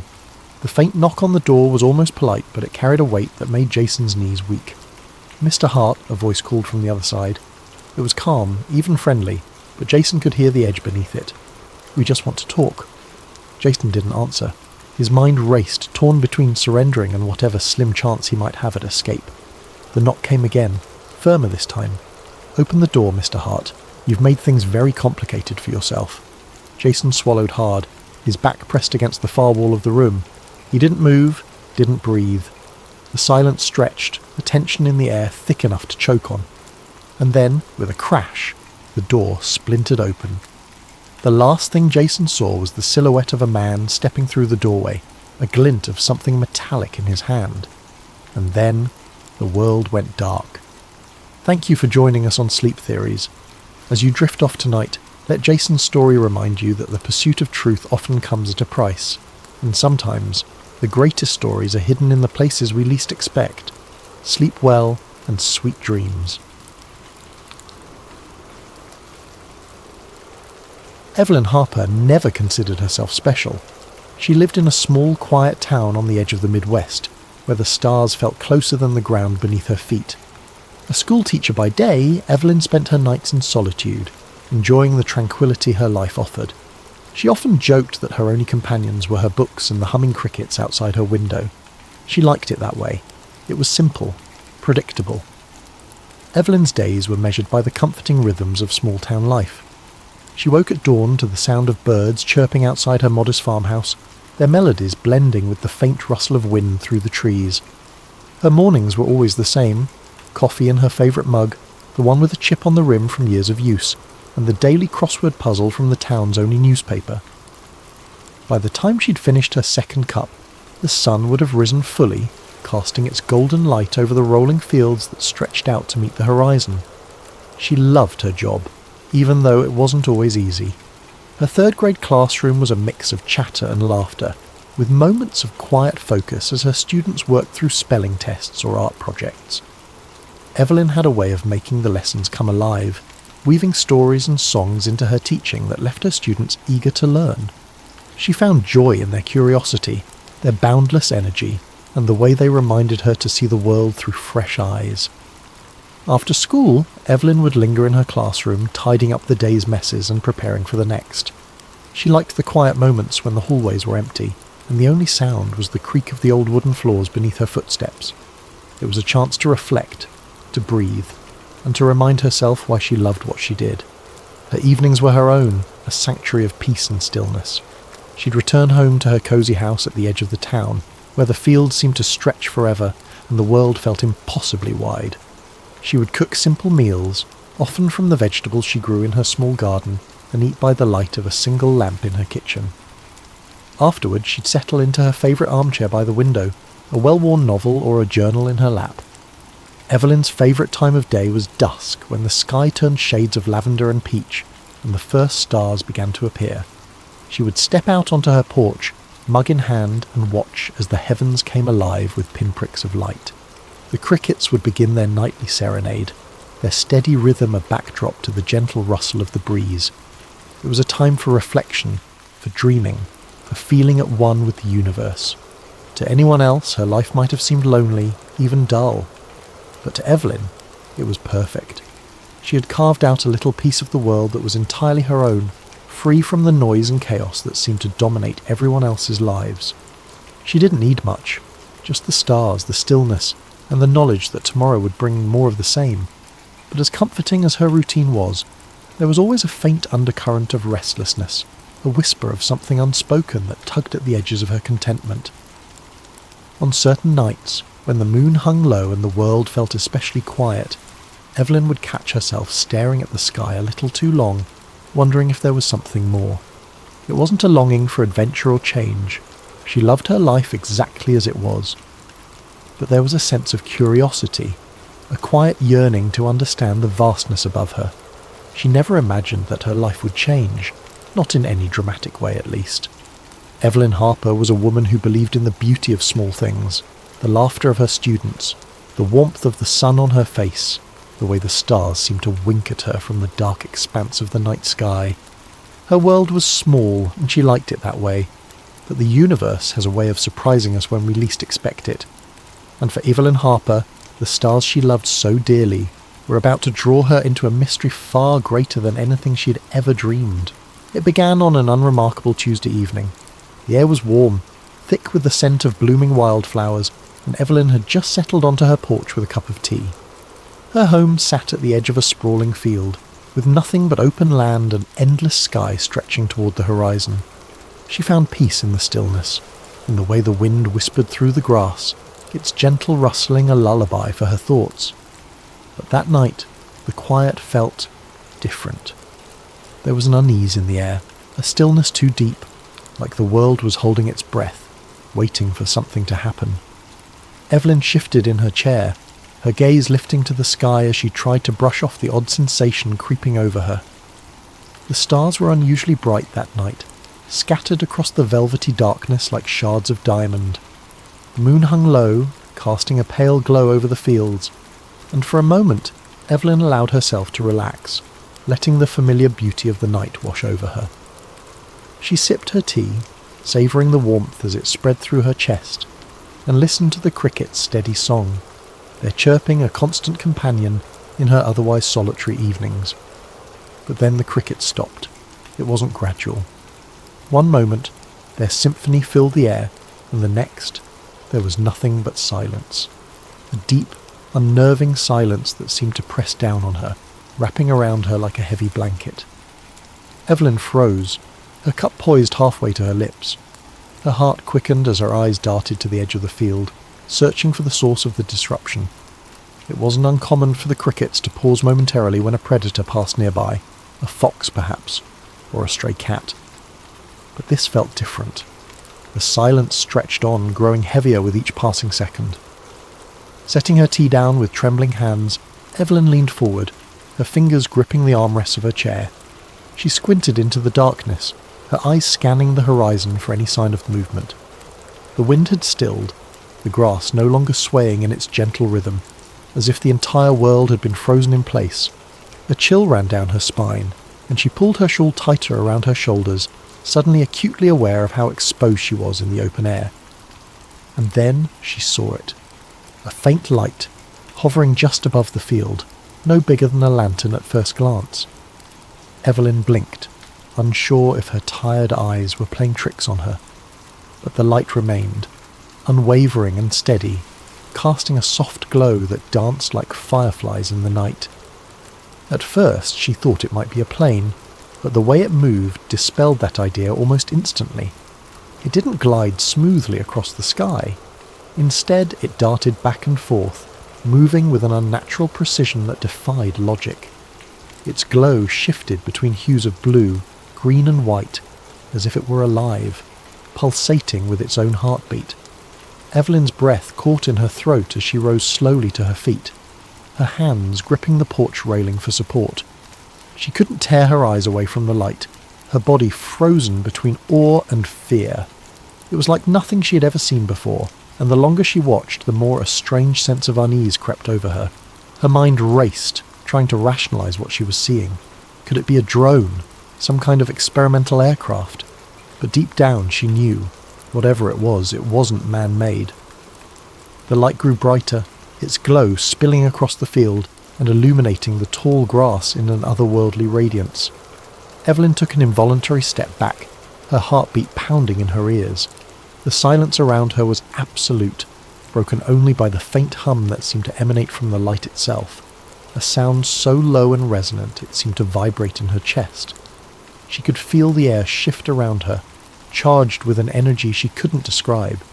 It was as if the night itself had come alive, holding its breath along with her, and then, just as suddenly as it had appeared, the light vanished. The field plunged back into darkness, the stars above seeming impossibly dim in the wake of the light's brilliance. Evelyn stood motionless, her eyes scanning the empty expanse before her, searching for any sign of the strange phenomenon, but there was nothing, no trace of the light, no sound to suggest it had ever been there. The crickets remained silent, the air still heavy with an unnatural quiet that made her skin crawl. Her legs felt weak as she stumbled back toward the door, her hands fumbling for the handle. She locked it behind her, as if the simple act could protect her from whatever she had just witnessed. Inside, the familiar warmth of her home felt foreign, the comforting hum of the refrigerator and the ticking of the old clock on the wall doing little to steady her nerves. Evelyn paced the small living room, her thoughts racing. She tried to convince herself it was nothing, a trick of the light, a strange weather phenomenon, or perhaps even an overactive imagination brought on by too much solitude. But the image of the light was burned into her mind, vivid and unrelenting. She checked the windows repeatedly, peering out into the darkness for any sign of the movement. Each creak of the old house made her jump, her pulse quickening as shadows danced in the corners of her vision. She thought about calling someone, her sister perhaps, or one of her colleagues from school. But what would she say? How could she explain what she had seen without sounding like she'd lost her mind? Evelyn spent the rest of the night wide awake, the warm glow of a single lamp her only comfort. She tried to read, to distract herself with the familiar pages of her favourite book, but the words blurred together, her mind unable to focus. She replayed the scene in her head over and over, searching for an explanation that would make sense. But no matter how she tried to rationalise it, one thought lingered, refusing to be ignored. It was something more. As the first rays of dawn broke over the horizon, painting the fields in shades of gold and amber, Evelyn finally allowed herself to relax, if only for a moment. The world looked ordinary again, the cricket's song returning as if nothing had happened. But Evelyn knew the truth. What she had seen the night before wasn't ordinary, and deep down she suspected that this was only the beginning. The next morning, Evelyn felt like a ghost. She went about her day as usual, teaching her third-grade class, chatting with colleagues, but her mind was elsewhere. She couldn't shake the feeling that she'd been watched, that whatever had hovered above her field the night before wasn't finished. When she returned home that evening, the unease only grew. She checked the locks on her doors and windows twice, her eyes darting to the field every few minutes. The sun dipped below the horizon, painting the sky in streaks of pink and orange, but Evelyn found no beauty in it. She sat by the window, clutching her mug of tea like a lifeline, and waited. It happened again around midnight. This time the light was brighter, its movements more erratic. Evelyn's hands shook as she grabbed her phone, intending to record it, but before she could hit the button, her body was overcome with a sudden wave of exhaustion. Her vision blurred, her limbs felt heavy, and the last thing she remembered was collapsing onto the couch. When she woke, it was morning. The sun streamed through her window, the field outside bathed in golden light. For a moment she thought it had all been a dream, but then she noticed something. Her bare feet were caked with dirt. Her heart raced as she inspected herself further. There were faint scratches on her arms, as if she had been walking through the field. But how? She had no memory of leaving the house. That day, Evelyn tried to convince herself she was imagining things. She avoided looking at the field, avoided thinking about the light. But the marks on her arms wouldn't let her forget. And that night, as she lay in bed, staring at the ceiling, she knew it wasn't over. Over the following weeks, the experiences escalated in ways Evelyn couldn't have imagined. At first, it was subtle. The lights in the sky came more frequently, sometimes appearing in the distance, their glow faint but unmistakable. Each time they lingered longer, as though they were searching, waiting. Evelyn would watch from the safety of her home, her heart pounding in her chest, telling herself it was nothing she needed to fear. But the lights grew bolder. They began appearing closer, illuminating her fields with an intensity that turned the familiar landscape into something alien and unrecognizable. Their brightness pierced through her curtains, seeping into her sanctuary like an unwelcome intruder. And then there were the marks. She noticed the first one on a cool morning as she stood in front of her bathroom mirror. It was small, perfectly circular, just below her collarbone. It didn't hurt, but its precision unnerved her. Over the following nights more appeared, on her arms, her legs, even the back of her neck. They were always the same, small, round, and too symmetrical to be accidental. Evelyn tried to rationalise them.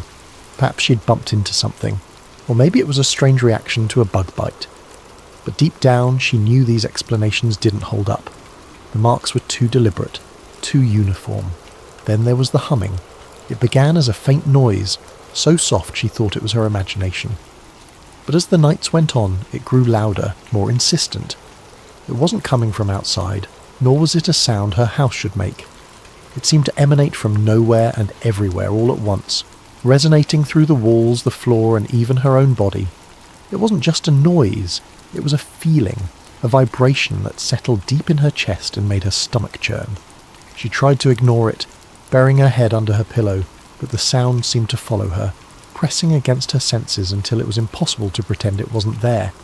Her once tranquil home, the place she had cherished for its solitude and peace, had become a source of dread. Every shadow felt menacing, every sound suspicious. The cricket's song, once comforting, now seemed eerie when it returned, as though mocking her. The silence that followed the lights was worse, a suffocating stillness that made her feel as though the world outside had ceased to exist. She stopped going out onto her porch at night, afraid of what she might see. Even inside, with the doors locked and the curtains drawn, she felt exposed, as though the walls of her home were no longer a barrier between her and whatever was out there. One particularly cold night, Evelyn sat curled on her couch, her hands gripping a flashlight. She had taken to keeping it with her at all times, a small, futile comfort against the growing darkness that seemed to creep into every corner of her life. She hadn't slept in days, her mind too alert, her body too tense. Her tea sat untouched on the coffee table, its steam curling into the dim light of the room. The humming had started again, faint at first, then gradually building in intensity. She felt it before she heard it fully, a low vibration that set her nerves on edge. And then the light came. It started as a soft glow in the distance, just like before, but this time it didn't stay outside. The light grew brighter and brighter, spilling through the cracks in her curtains, under the door until it filled the entire room. It wasn't just a glow, it was a presence, overwhelming and impossible to escape. It illuminated everything, casting strange, elongated shadows across the walls that didn't align with the furniture or her own movements. Evelyn's breath caught in her throat as she stared, paralysed by the sheer unnaturalness of it. The humming grew louder, its resonance vibrating through her chest like a deep, unending note.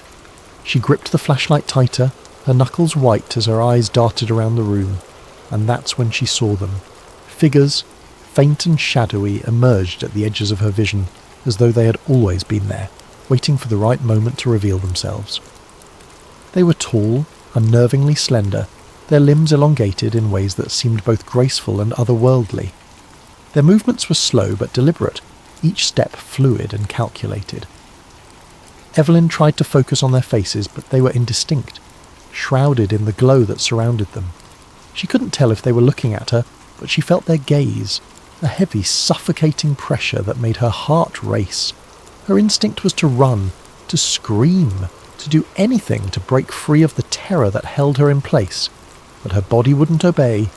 It was as if the air around her had thickened, rooting her to the spot. Her flashlight slipped from her hand, clattering to the floor with a dull thud, but she barely noticed. Her breath came in shallow gasps as she watched the figures move closer, their forms becoming sharper, more defined. Evelyn tried to scream, but no sound came out. Her throat constricted, her voice trapped by the overwhelming force of their presence. The humming reached a crescendo, so loud and so deep it felt like her very bones were vibrating. The light pulsed, brighter and brighter, until it was impossible to see anything but white. Tears streamed down her face, and her vision blurred as the pressure around her grew unbearable, and then everything went dark. When Evelyn woke, she was lying on her couch, the flashlight still on the floor beside her.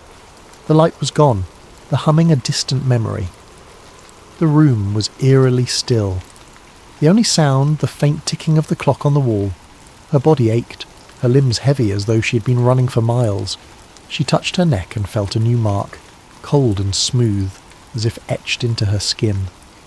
Her mind raced, trying to piece together what had happened, but the memories were fragmented, slipping through her grasp like water through her fingers. The night had changed her. Evelyn Harper was no longer the same woman who had sipped tea on her porch, content with the quiet simplicity of her life. Something had been taken from her, or perhaps something had been left behind. And as she sat there in the dim light of her living room staring at the empty field beyond her window, she knew one thing for certain. Whatever had happened that night, it wasn't over. When Evelyn woke, she was lying in her bed. The first thing she noticed was the silence. No humming, no crickets, just the faint ticking of the clock on her wall. She sat up slowly, her body heavy and sore, and noticed something on her nightstand, a small metallic object. It was unlike anything she had ever seen, its surface smooth and reflective, with intricate patterns etched into it. She didn't remember bringing it home, didn't remember much of anything. Her last clear memory was the light and the figures. Evelyn's life was never the same after that. The visits continued, though she stopped trying to fight them. She started keeping a journal, documenting every detail she could remember. The lights, the humming, the strange sensations. She researched alien abduction stories, finding comfort in the accounts of others who claimed to have experienced similar phenomena. But no amount of research could explain what was happening to her. She tried to tell a friend once, but the conversation didn't go well. The skepticism in their eyes, the forced politeness of their responses, it was too much. Evelyn realised she was alone in this, that no one would believe her. So she retreated further into herself, keeping her experiences a secret. But the most unsettling part wasn't the lights or the marks or even the figures. It was the memories that began surfacing in her dreams, fragments of something she couldn't fully grasp. She saw herself lying on a cold metallic table, bright lights shining down on her. She felt hands, soft, delicate, touching her skin, heard whispers in a language she didn't understand. The dreams felt so real, so vivid, that she often woke up gasping, her heart racing. Evelyn didn't know what they wanted or why they had chosen her, but as time went on, she began to feel a strange sense of acceptance. Whatever was happening, she couldn't stop it. All she could do was endure it and hope that one day she would find answers. Thank you for joining us tonight on Sleep Theories. Evelyn's story is just one of many that remind us how little we truly understand about the world and perhaps the universe around us. May this tale of mystery and wonder lull you into a peaceful sleep, where the boundaries of reality and imagination blur. Sleep well and sweet dreams. Charlie Grayson was an ordinary guy with an ordinary job. At 42, he'd spent the better part of 2 decades driving trucks, hauling everything from frozen vegetables to industrial equipment. He didn't mind the solitude of the open road. In fact, he preferred it. Life behind the wheel was simple. Just him, his rig, and the endless stretch of highway. But sometimes, the road led to places he never expected. Driving was Charlie's refuge. The hum of the engine beneath him, the rhythmic roll of tyres on pavement, and the vast, open skies above. It was his version of freedom. There were no office politics to navigate, no meetings to attend, and no deadlines beyond the ones set by his dispatcher. It was a job that required focus and patience, qualities Charlie had in abundance. He liked the routine of it, the way each delivery started and ended with a clear purpose. Most days the miles blurred together. The roads were familiar, even comforting. He knew the best diners to stop at for a slice of pie, which truck stops had the cleanest showers, and the stretches of highway where the sunsets seemed to last forever. He loved the quiet moments when the world felt like it belonged to him alone, the only sound the low rumble of his truck and the occasional whisper of wind through the windows. Charlie didn't consider himself the adventurous type. He wasn't the kind of guy who went looking for excitement or mystery. In fact, he avoided it whenever possible. His life was a steady rhythm of pickups and drop-offs, punctuated by the occasional call to his sister, or a quick stop to visit a friend on the way through town. It was predictable, and he liked it that way. But driving wasn't without its surprises. Over the years, Charlie had seen his share of odd things on the road. A bear wandering too close to the interstate, strange lights hovering in the distance late at night, and once, a car inexplicably abandoned in the middle of nowhere, its doors wide open as if the occupants had vanished into thin air. None of it had rattled him too much. He chalked it up to the quirks of life on the road and kept moving. Still, there was something about the open road that always felt a little otherworldly. Maybe it was the way the landscape seemed to stretch on forever, or the way the stars looked brighter and closer when you were miles from the nearest city. Charlie had spent countless nights parked at rest stops, leaning against the hood of his truck and staring up at the night sky. He liked to imagine the stories those stars might tell if they could talk, stories of travellers like him crisscrossing the country in search of something they couldn't quite name. Charlie wasn't a dreamer by nature, but he did have a quiet appreciation for the unknown. He liked the idea that there were still mysteries in the world, things waiting to be discovered just beyond the horizon. But those thoughts were fleeting, passing through his mind like the tumbleweeds that sometimes skittered across the highway. For the most part, Charlie kept his focus on the road ahead, content with the life he'd built and the steady rhythm of his days. He never imagined that one of those roads, the same roads he'd travelled countless times, could lead him somewhere he wasn't meant to go, somewhere that would shatter his carefully constructed world of routine and simplicity, somewhere that would make him question everything he thought he knew about the job he'd always thought was so ordinary. It started with a routine delivery. His dispatcher called it a special route, which wasn't unusual. These jobs usually meant more pay and tighter deadlines. Charlie didn't ask questions. He wasn't the type to pry. He picked up the sealed cargo from a nondescript warehouse outside of Las Vegas, a heavy reinforced crate with no markings. The manifest simply read, "High-value equipment." That wasn't uncommon either. Truck drivers carried plenty of things they weren't meant to ask about. The instructions were precise. Follow a specific route, no detours, and arrive at the drop-off point by 2 a.m. The GPS coordinates were deep in the Nevada desert, but Charlie didn't think twice. He'd driven through the desert plenty of times, delivering goods to remote military installations. It was all part of the job. The sun was setting as Charlie turned onto a narrow, unmarked road. The desert stretched out in all directions, the horizon glowing in shades of orange and purple. The only signs of life were the occasional jackrabbit darting across the cracked pavement and the faint hum of his engine echoing in the stillness. His headlights cut through the growing darkness as he followed the route on his GPS. After an hour of driving, he approached a security checkpoint.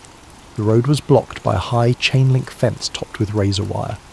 2 armed guards stood by a small booth, their faces shadowed by the brim of their caps.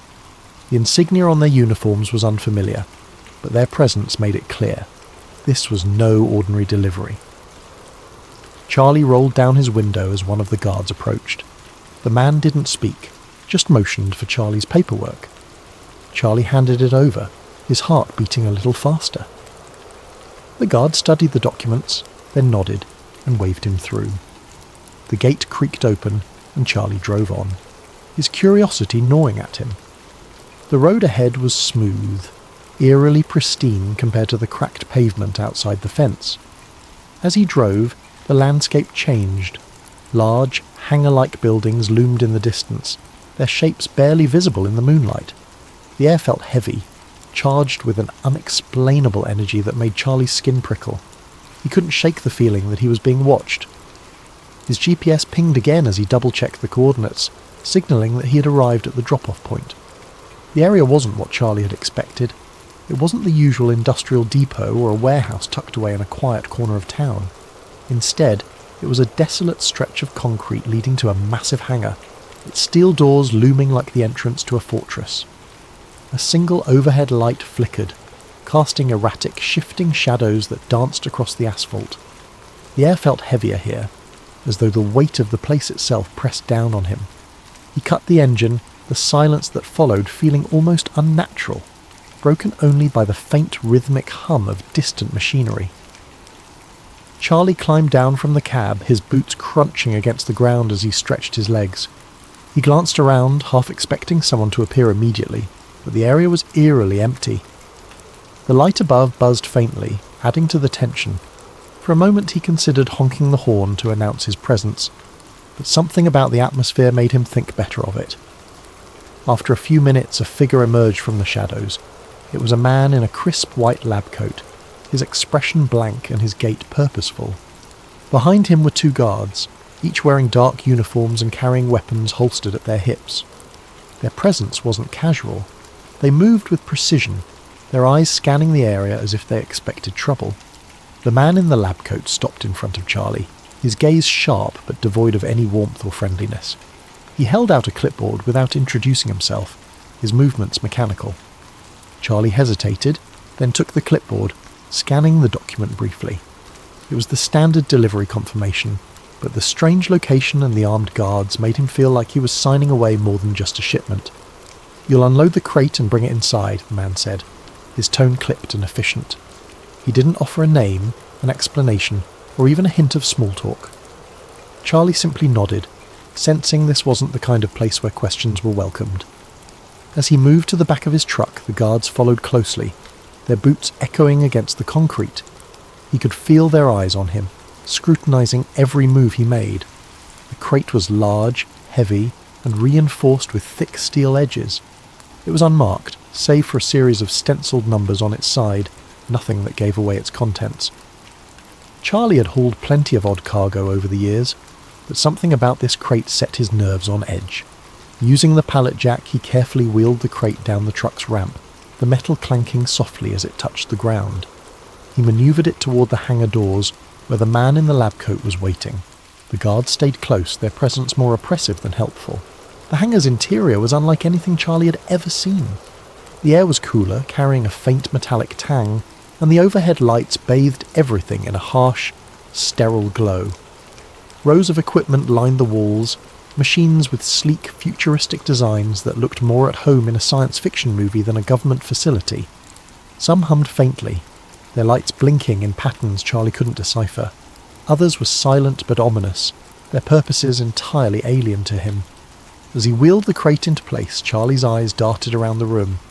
He couldn't help but notice the way the lab coat man and the guards avoided looking directly at certain pieces of equipment, as though even they weren't entirely comfortable with what surrounded them. A strange tension hung in the air, an unspoken understanding that this was no ordinary workspace. The man in the lab coat gestured to a designated spot near the back wall. "Right there," he said, his voice devoid of inflection. Charlie complied, carefully lowering the crate into place. He secured it as instructed, the guards watching every movement as though they expected him to do something wrong. "Is that it?" Charlie asked, breaking the silence. His voice sounded too loud in the cavernous space, echoing off the walls. The man in the lab coat didn't respond. He simply nodded, his attention already shifting to the crate as if Charlie no longer existed. As Charlie turned to leave, something caught his eye. A large translucent panel mounted on the far wall. The surface glowed faintly, its opacity shifting like frosted glass under a faint light. Behind it, he thought he saw movement. It was subtle, almost imperceptible, a flicker of shadow that disappeared as quickly as it had appeared, but it was enough to make him stop in his tracks. "What's behind?" he started to ask, but the words died in his throat. One of the guards stepped forward, his hand resting on the holster at his hip. "Time to go," the guard said, his tone leaving no room for argument. Charlie's mouth went dry. He nodded quickly, forcing his eyes away from the panel. As he walked back toward his truck, he could feel the guards' presence behind him, their steps measured and deliberate. It was as if they were herding him out, ensuring he didn't stray or look too closely at anything he wasn't supposed to see. Climbing into the cab of his truck, Charlie's hands trembled slightly as he gripped the wheel. He started the engine, the familiar rumble doing little to calm his nerves. As he pulled away from the hangar, he cast one last glance in his side mirror. The translucent panel was barely visible through the open hangar doors, but in that fleeting moment, he thought he saw it again, a shadow shifting behind the glowing surface. He told himself it was just his imagination, a trick of the light or the exhaustion from the long drive. But no matter how hard he tried to convince himself, the unease lingered, crawling under his skin like an itch he couldn't scratch. The image of the translucent panel and the faint movement behind it replayed in his mind, an unshakable reminder that he had seen something he wasn't meant to. The GPS continued to hum directions, urging him back toward the main gate, but the unease clawing at Charlie's chest wouldn't let him obey. Something about the narrow, well-worn side road just ahead called to him, a whisper of forbidden knowledge he couldn't ignore. He hesitated for only a moment before jerking the wheel and veering off the marked route. His heart pounded as the truck's tyres crunched over the gravel, every turn taking him further away from the path he was supposed to follow. The side road twisted and snaked through the facility's outskirts, its bends obscured by the shadows of low hills and sparse desert vegetation. The abandoned buildings that lined his path seemed to loom larger as he passed, their windows like hollow eyes watching his every move. At first, he saw no signs of life, just darkness and the occasional rusted chain-link fence, rattling faintly in the breeze. But as he drove deeper, things began to shift. He noticed subtle signs of activity, a faint glimmer of light from a distant structure, tyre tracks freshly carved into the dirt, the unmistakable silhouette of guards patrolling a perimeter. His breath quickened. The urge to turn back tugged at him, a voice of reason growing louder in his mind, but his curiosity burned too hot to be extinguished. He pressed forward, gripping the wheel tighter as the road widened and led him into what felt like the heart of the facility. At last, he pulled his truck into the shadow of a massive hangar, its dark metal walls blending into the night. He killed the engine, the abrupt silence amplifying the sound of his own rapid breathing. For a moment he just sat there, the weight of what he was doing pressing down on him. Then, as though compelled by an unseen force, he climbed out of the cab. The air here was different, thick, charged, as if it hummed with an invisible current.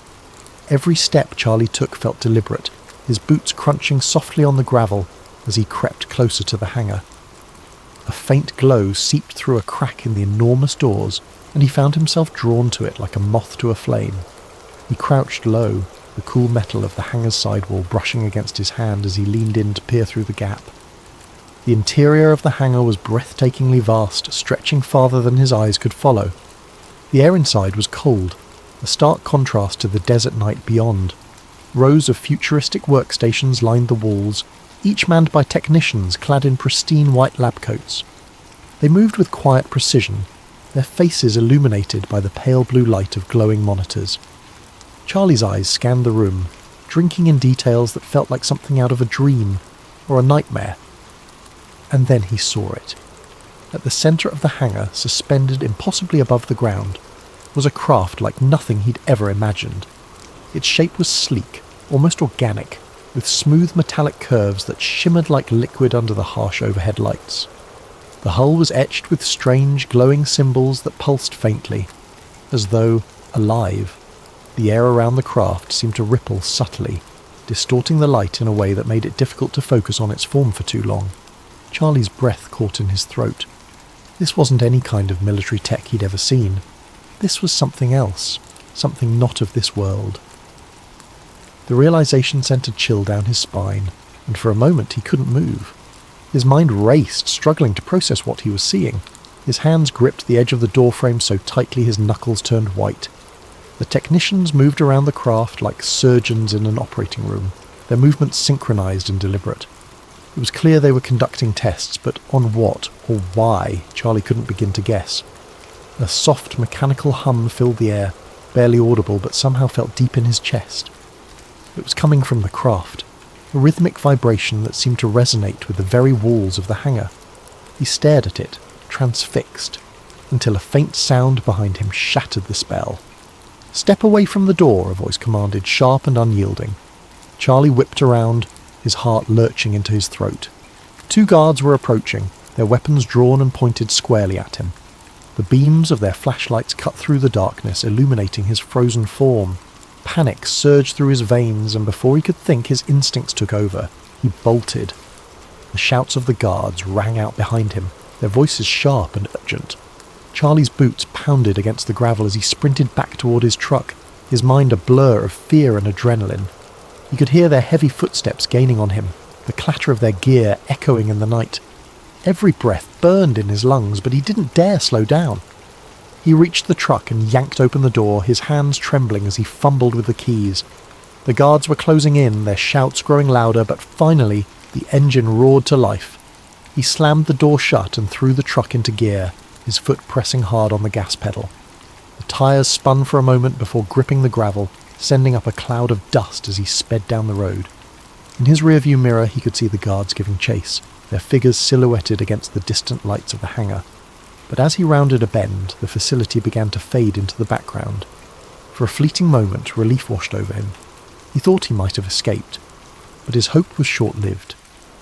As he neared the main gate, a blinding spotlight erupted ahead of him, flooding the road with harsh white light. He squinted against the glare, his truck screeching to a halt. The tyres left deep grooves in the dirt as the vehicle came to an abrupt stop. Ahead, a line of vehicles blocked the road, their engines idling ominously. Armed guards stepped out, their weapons raised and trained on him. Charlie's breath came in ragged gasps as he realized he was surrounded. There was no way out. Slowly he raised his hands, his heart pounding so hard it felt like it might burst from his chest. The guards approached, their faces impassive as they barked orders. They pulled him from the truck, cuffing his wrists with practiced efficiency. The cold metal bit into his skin, a stark reminder of his mistake. As they led him toward one of the waiting vehicles, Charlie cast one last glance over his shoulder. In the distance, the hangar loomed dark and silent, its secrets once again hidden from view. The faint glow of the translucent panel burned in his memory, a haunting image he knew he'd never forget. The guards shoved him into the back of a black van, its interior as cold and unyielding as the cuffs around his wrists. The doors slammed shut, sealing him in darkness. As the vehicle pulled away, Charlie's mind raced with unanswered questions and a growing sense of dread. He didn't know where they were taking him, or what would happen next. All he knew was that he'd seen something he was never meant to see, and that knowledge would cost him more than he'd ever imagined. Thank you for joining us tonight on Sleep Theories. As you drift off, let this story remind you of the mysteries that might lie just out of sight, hidden in the most secretive corners of the world.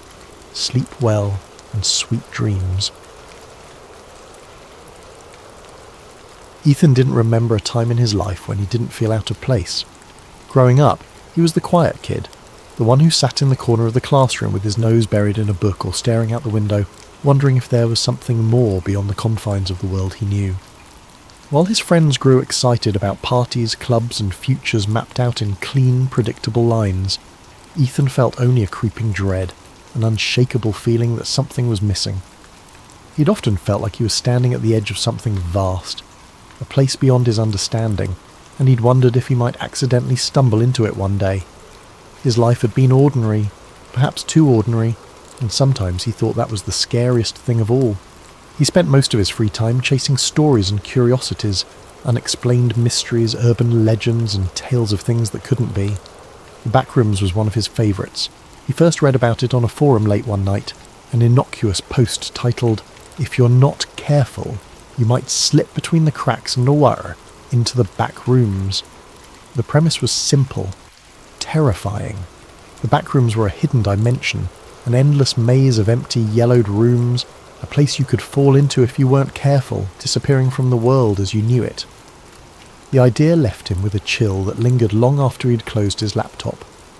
To some part of Ethan, the Backrooms didn't just sound like a horror story. They sounded like something real, a hidden layer of reality lurking just beneath the surface, waiting for the right or wrong person to find it. He even dreamed about it sometimes. His curiosity deepened into a quiet obsession, and he'd spend hours researching theories, reading accounts from people who claimed to have seen glimpses of it or felt its strange pull in the periphery of their lives. This fascination made him feel alive, but it also made him reckless.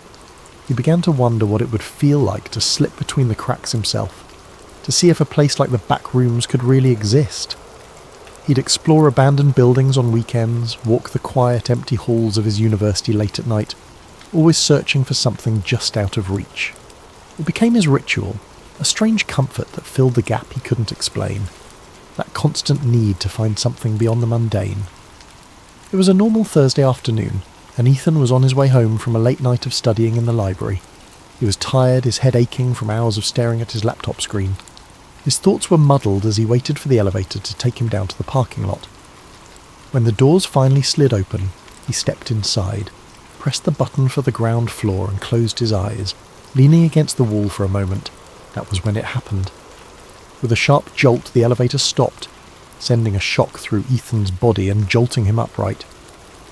He opened his eyes, blinking in confusion, but there were no lights, no numbers indicating what floor he was on. Only a dim, sickly yellow glow filtered through the tiny window in the elevator door. Confused, he pressed the door open button, hoping to see something familiar. The doors shuddered open with a creak, revealing a room. Not the parking lot, not even the dimly lit hallway of his university building. Just an empty room with faded, peeling wallpaper and harsh fluorescent lights buzzing overhead. Ethan hesitated, peering out into the strange expanse. The wallpaper was an ugly, sickly yellow, dotted with tiny, unrecognisable stains, and the floor was covered in cheap industrial-grade carpet that looked damp in places.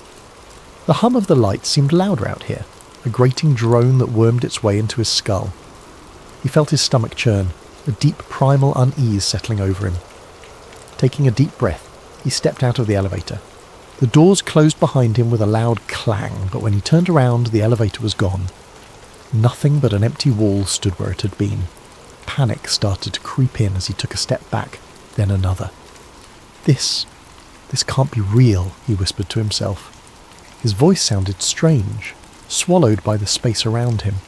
He turned, looking around, but all he could see was a vast stretch of identical yellow-tinted rooms. There was no end in sight, only more walls, more corners leading into more of the same. He tried calling out, his voice echoing faintly, swallowed by the relentless hum of the lights. "Hello? Is anyone here?" Silence answered him, thick and oppressive. With no other option, he started to walk, hoping that if he went far enough he'd find an exit, or at least someone who could explain this bizarre place.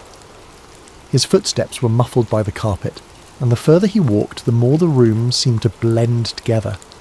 Every corner, every turn looked exactly the same, an endless maze of empty, deserted spaces. After what felt like hours of wandering, Ethan's initial fear dulled into a kind of numb desperation. He began to feel disoriented, the sameness of the place eating away at his sense of time and direction.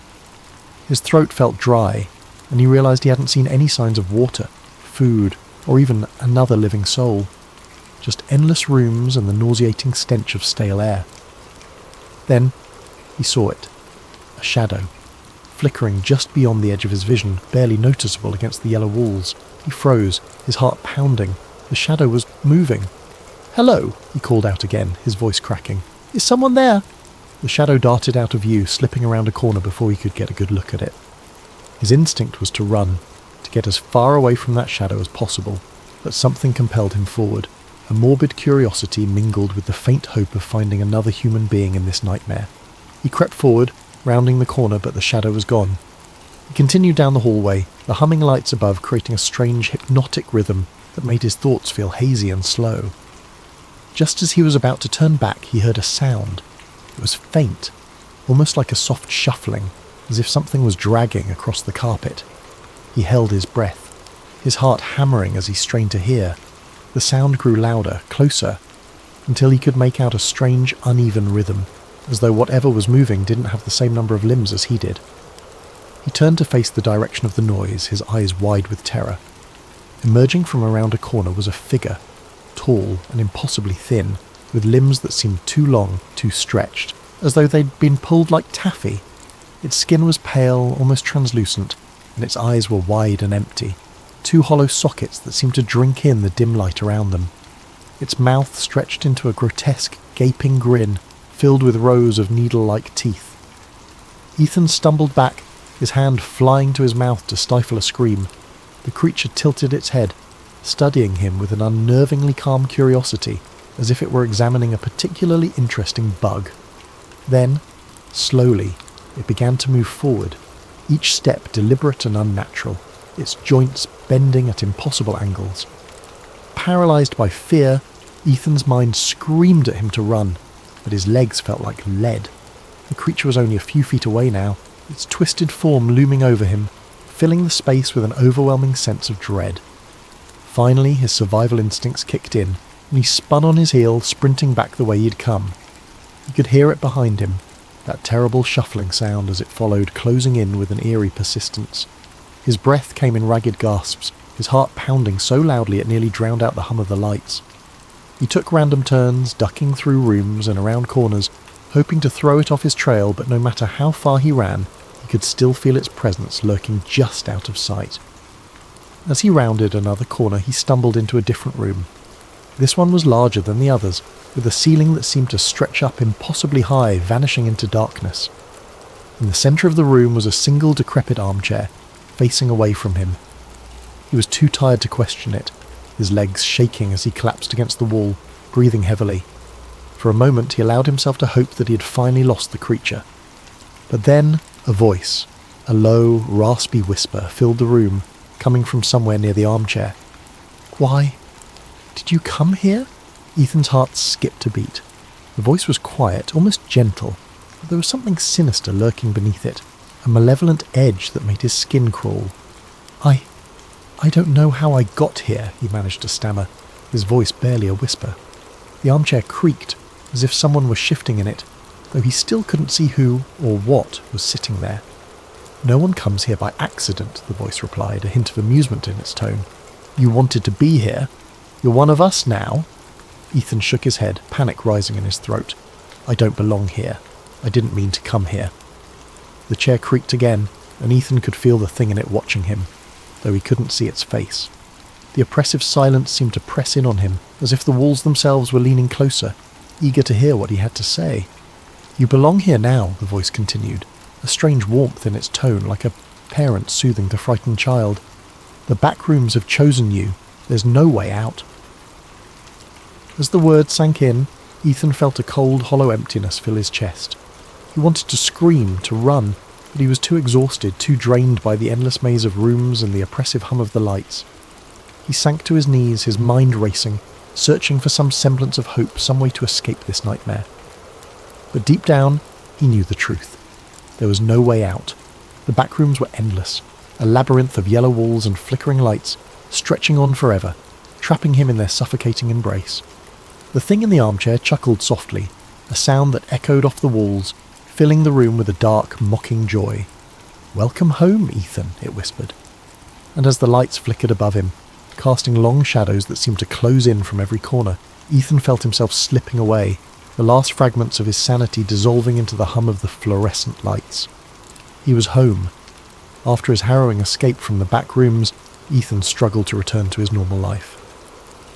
He tried to convince himself that it had been a nightmare, the result of exhaustion and a wandering mind.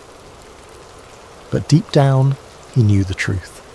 He'd been there, in that endless maze of yellow rooms, the echoing hum of fluorescent lights buzzing in his ears, the creature with the impossibly long limbs hunting him through every corner and corridor. He'd only narrowly escaped, stumbling back through an elevator that had seemed to appear out of nowhere and waking up in the real world as though nothing had happened. Weeks passed, but the Backrooms haunted him. He saw glimpses of it in reflections, in dark corners, even in the university hallways that had once seemed so ordinary. He developed a hyper-awareness, a dread that every corner he turned would lead him back into that yellow, buzzing nightmare. His friends noticed his anxiety, his sleeplessness, but he couldn't bring himself to tell anyone. How could he explain something so surreal, something he could hardly believe himself? He was sure it would get better with time, but his dreams betrayed him. Almost every night he would return to the Backrooms in his sleep.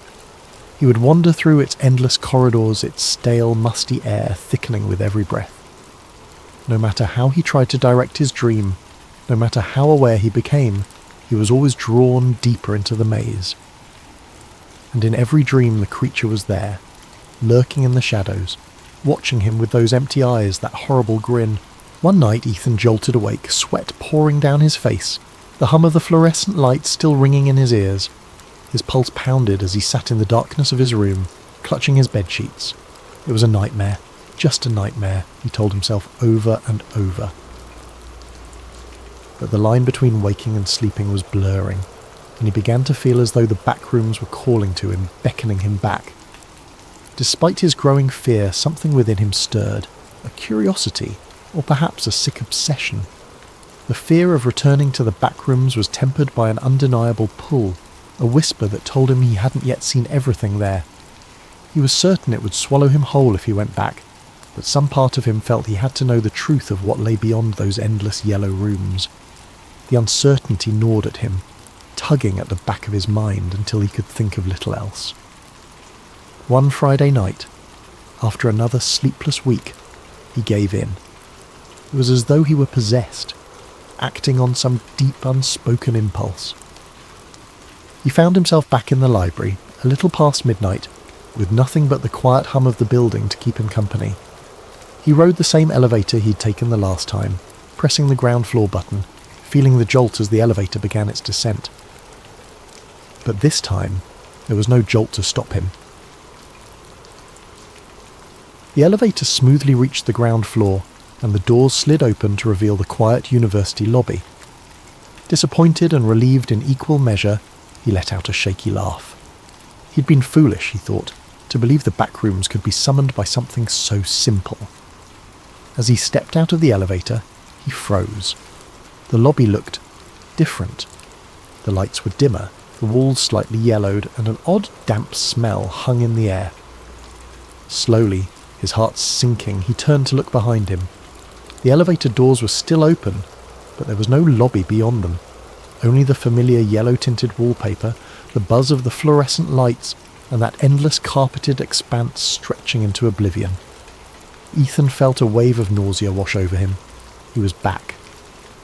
Taking a deep breath, he steeled himself. This time, he wouldn't panic. He would stay calm, map out a path, and find his way out. He'd done it once, and he could do it again. But as he started to walk, he noticed subtle differences. The rooms felt darker, the smell stronger, almost like mildew mixed with something metallic. And the buzzing was louder, a harsh, grating sound that rattled in his skull. He wandered through the hallways, taking mental notes of every turn, every detail he could remember. But the back rooms seemed to shift around him, subtly changing with each step, making it impossible to find his way back. And soon enough, he began to hear the faint, shuffling footsteps he dreaded. The creature was here again. Ethan quickened his pace, his heart pounding. The footsteps followed him, echoing in sync with his own. He glanced over his shoulder, catching a glimpse of its grotesque, elongated form rounding a corner, moving with a horrible, jerking grace. He forced himself to keep calm, his mind racing as he tried to think of a way to escape. Room after room he searched for a way out, for any clue that could guide him. But the rooms seemed different this time, as if they were trying to trap him. The walls seemed to close in on him, narrowing with every turn, the air growing thick and stagnant. The creature's footsteps grew louder, closer, and Ethan knew he couldn't keep running forever. Finally, he stumbled into a room that looked different. A wide, empty space with a single door at the far end, something he hadn't seen before. With no other choice, he sprinted for it, throwing himself through the door just as he heard the creature behind him, its horrible breathing echoing in his ears. He shut the door, his back pressed against it as he gasped for breath. The room he'd entered was dimly lit, quieter, the buzzing sound fading to a low hum.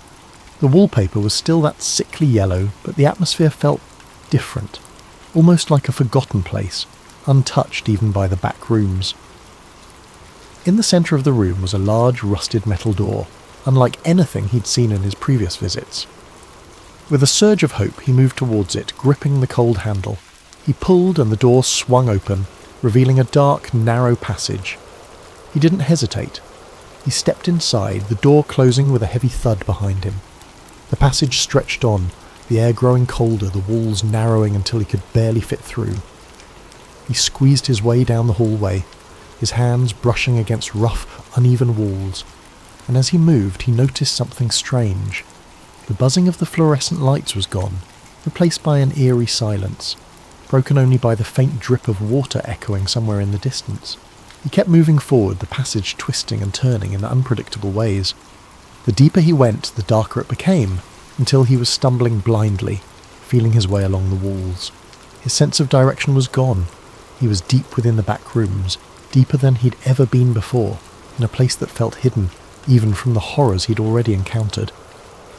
Finally, he saw a faint glimmer of light ahead. Desperate, he hurried toward it, his heart racing with hope. As he reached the end of the passage, he found himself standing before another door, this one old and weathered, with strange symbols etched into the wood. With trembling hands he opened it, stepping through into his room, his own bedroom, dimly lit by the first light of dawn. Ethan stared in disbelief, feeling the familiar softness of his carpet beneath his feet, the quiet hum of the city outside his window. He was home, truly home. He took a deep breath, his heart finally beginning to slow. For a long moment, he simply stood there, letting the reality of his escape wash over him. The back rooms had let him go. Somehow, he'd finally escaped. But as he sank onto his bed, exhausted, he couldn't shake the feeling that the back rooms were still with him, lurking in the shadows of his mind. The buzzing of the fluorescent lights, the stale smell, the creature's hollow eyes, all of it haunted him, a presence he could feel even in the safety of his room. And then he realized with a shiver that the room felt colder than usual. A subtle, creeping chill filled the air, seeping through the walls, brushing against his skin like fingers trailing ice. His breath fogged in the dim light, something that had never happened before in his cosy apartment. It was as though the warmth and safety he'd known here had been drained, replaced with the oppressive, stagnant atmosphere he'd left behind. Ethan sat up, glancing around. Everything looked normal. The posters on his walls, his desk cluttered with notes, the blanket he'd thrown carelessly to the side. But the silence was deafening. Outside his window, the familiar city sounds were gone, replaced by a dead, heavy stillness. He reached for his phone to check the time, but the screen remained blank, lifeless. His heart began to race as he tapped the screen over and over, but the device was unresponsive, a dark mirror reflecting his own fearful expression. Slowly he became aware of a faint, almost imperceptible sound, a noise he'd tried so hard to forget. The low, ominous hum of fluorescent lights. It was faint at first, a murmur on the edge of his hearing, but as he listened it grew louder, filling the room with that same mind-numbing buzz. Ethan stood up, gripping his bedpost for support as he scanned his surroundings. The walls of his room seemed to shift subtly, the wallpaper taking on a yellow tint, faded and stained, as if something had leached the colour out of it. The air thickened, that familiar smell of mildew creeping in, the metallic tang that clung to his senses. His stomach twisted with a dawning, sick realisation. "No," he whispered, his voice trembling. "No, I got out. But the room only continued to change, morphing around him. His bed stretched longer, the carpet rippled into endless patches, the door faded from view, leaving nothing but an expanse of yellowed walls and buzzing lights. The familiar furnishings of his room vanished entirely, swallowed by the sickly expanse. As he backed up, his foot collided with something soft yet solid, a familiar thick patch of carpet. His heart dropped, and he turned, dread curling in his stomach. The Backrooms had found him again, and this time, he feared, it would never let him go. Sam Ryder wasn't a man who sought out danger. He lived a quiet life in Albuquerque, New Mexico, repairing antique radios and running a small electronics shop tucked away on a quiet corner of Main Street. The shop was a modest space, the kind of place you might miss if you weren't looking for it. Its sign, hand-painted years ago, hung slightly askew above the door, proudly declaring, "Ryder's Radios, restoring the past, one dial at a time." Inside, the air carried the scent of aged wood, solder, and the faint tang of old electronics, a combination that felt as comforting as it did nostalgic. Sam's world revolved around the small, intimate hum of his daily routines. His morning started with a fresh cup of black coffee from the cafe across the street, where the barista always had his order ready before he walked in. He'd unlock the shop just as the sun began to filter through the large front windows, its light catching on the shelves lined with radios of every make and model. Some were pristine, polished to a shine and ready for their new homes. Others sat in various states of disassembly, their exposed wires and circuit boards a testament to Sam's steady, patient hands. He took pride in his work. Each radio brought into his shop carried a story, family heirlooms passed down through generations, wartime relics crackling with static-laden memories, and rare finds that collectors had unearthed from forgotten corners of attics or barns. Sam had an uncanny ability to coax life back into these relics, his fingers dancing over tools as if he were playing an instrument. He wasn't just fixing radios, he was breathing life back into forgotten pieces of history. The process was slow, meticulous, and deeply satisfying. Sam often lost himself in the rhythm of soldering connections, replacing tubes, and meticulously cleaning dials that had been coated with decades of dust. It was in these quiet, focused moments that he felt most at peace, the noise of the outside world fading into a distant hum. To Sam, the radios weren't just machines. They were windows into another time, echoes of lives lived and stories told. Customers came and went, each one leaving a small mark on the shop's ever-growing tapestry of tales.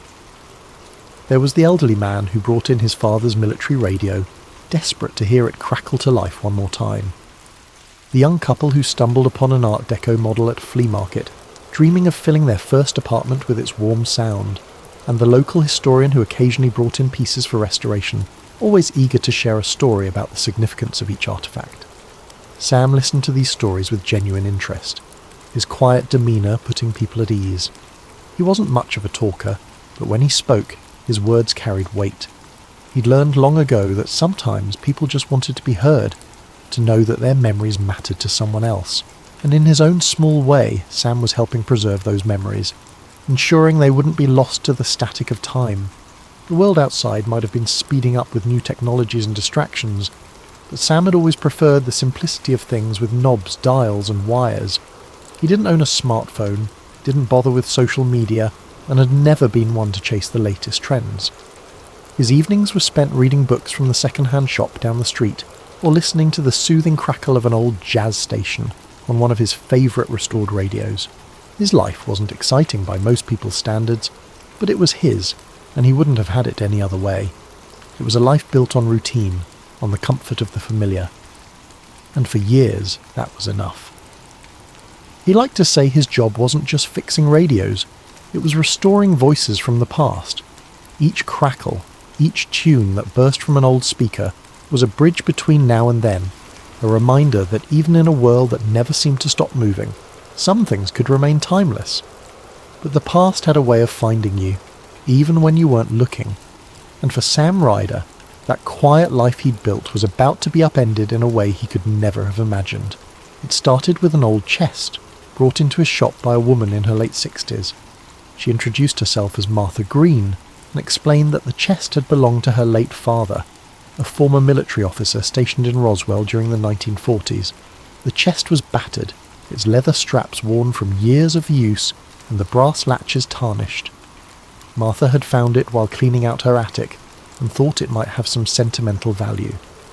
"It's probably nothing," she said with a shrug, her hands trembling slightly. "But my father always said this chest held his most important papers. I just can't bring myself to open it."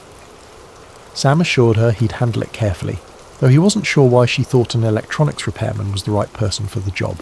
Still, he wasn't one to turn away a curious project.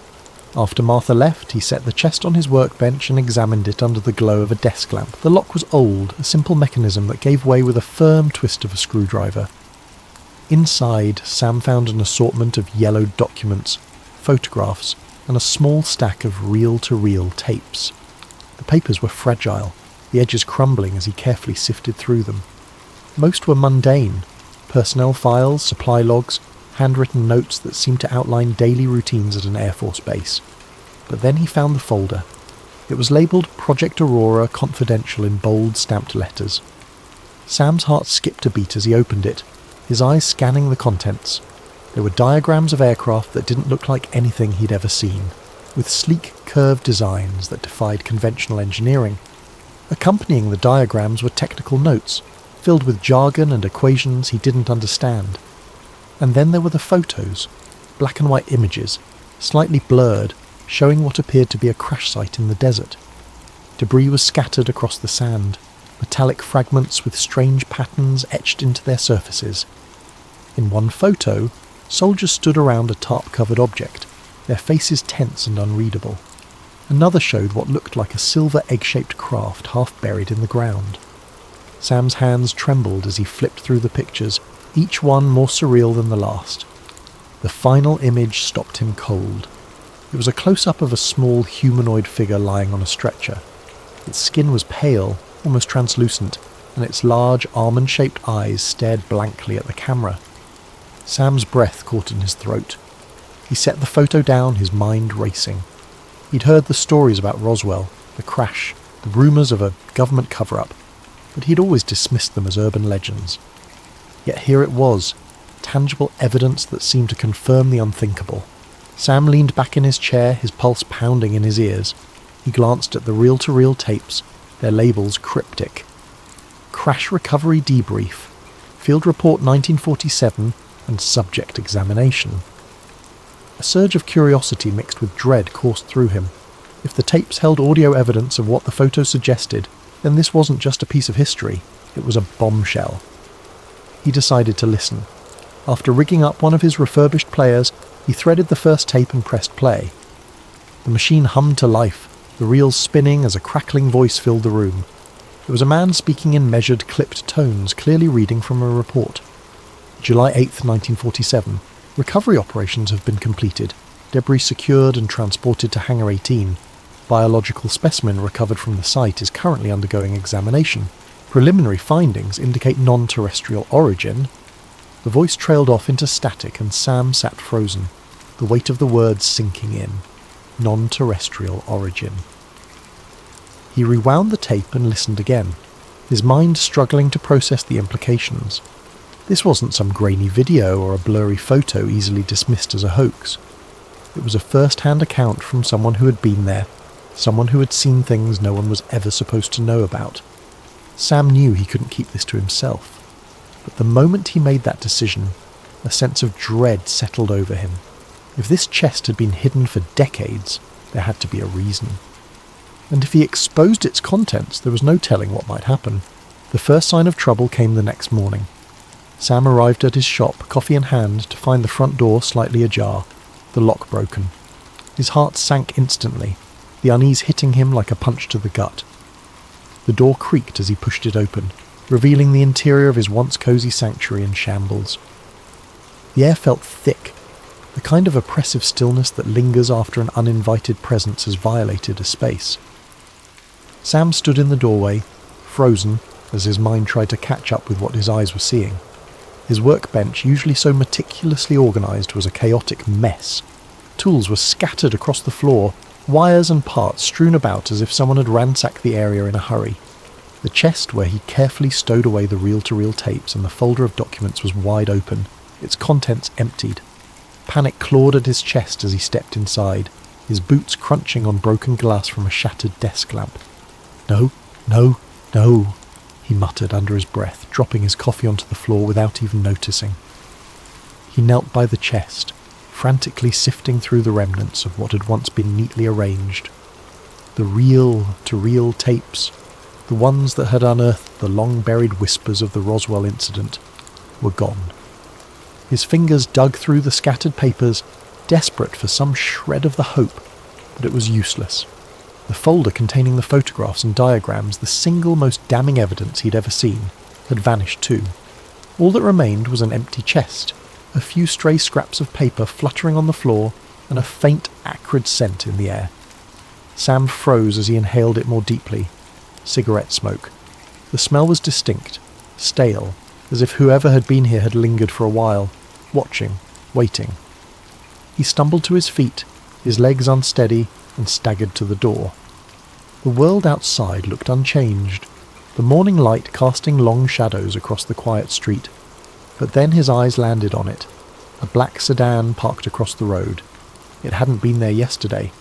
The car was sleek and nondescript, its windows tinted so dark that not even a glimmer of the interior was visible. It sat there, engine idling softly, like a predator waiting in the shadows. The sound of the engine was barely audible, but to Sam it was deafening. A cold sweat broke out on his brow as his instincts screamed at him to retreat, to get out of sight. He stepped back into the shop, pressing himself against the wall beside the door, his breath coming in shallow gasps. His mind raced, piecing together the fragments of the morning's events. Someone had been here, had taken the tapes and the folder, and now they were watching him. Why hadn't they just taken everything? Why had they left the shop otherwise intact? The damage minimal. It felt like a message, a warning. We know. Sam peered cautiously out the window, his fingers trembling as he pulled the edge of the curtain aside.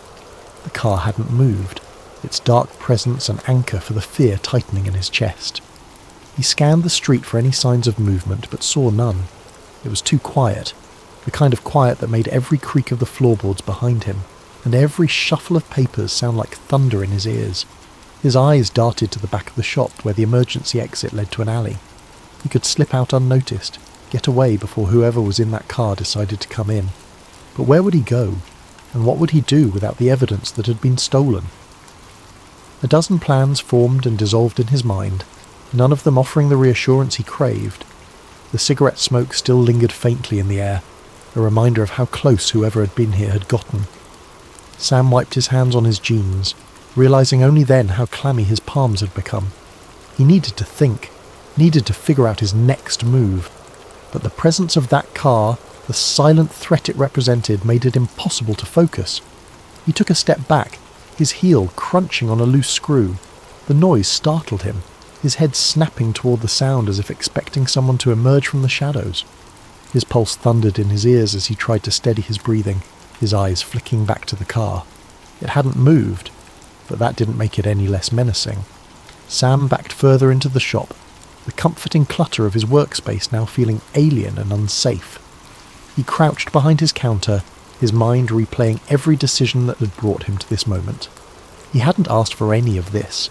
He was just a guy who fixed radios, someone who liked tinkering with the past because it felt safer than the present.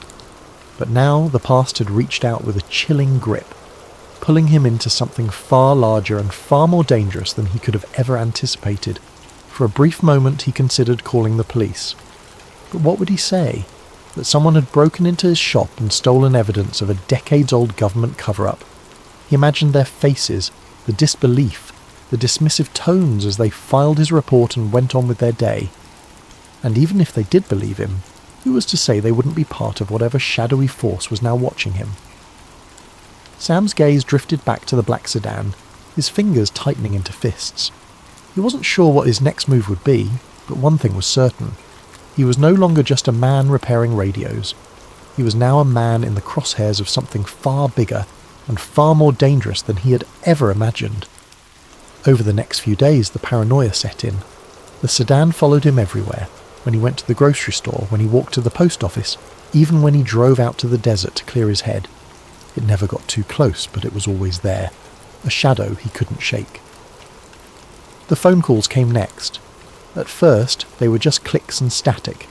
Then came the voice, a low, measured tone that never identified itself. "You've seen too much," it said one night, the words sending a chill down Sam's spine. "Leave it alone." Sam tried to tell himself it was just a coincidence, a prank, but deep down, he knew better. Someone knew what he had found, and they wanted to make sure it stayed buried. He considered going to the police, but what would he say? That he had uncovered proof of a decades-old government cover-up involving aliens? They'd laugh him out of the station. Desperate, Sam turned to the only person he could trust, Martha Green. She was as shocked as he was when he told her what had happened, her hands trembling as she held one of the few photos he'd managed to copy before the chest was ransacked. "My father always said he had secrets," she whispered, her voice heavy with regret. "But I never imagined this."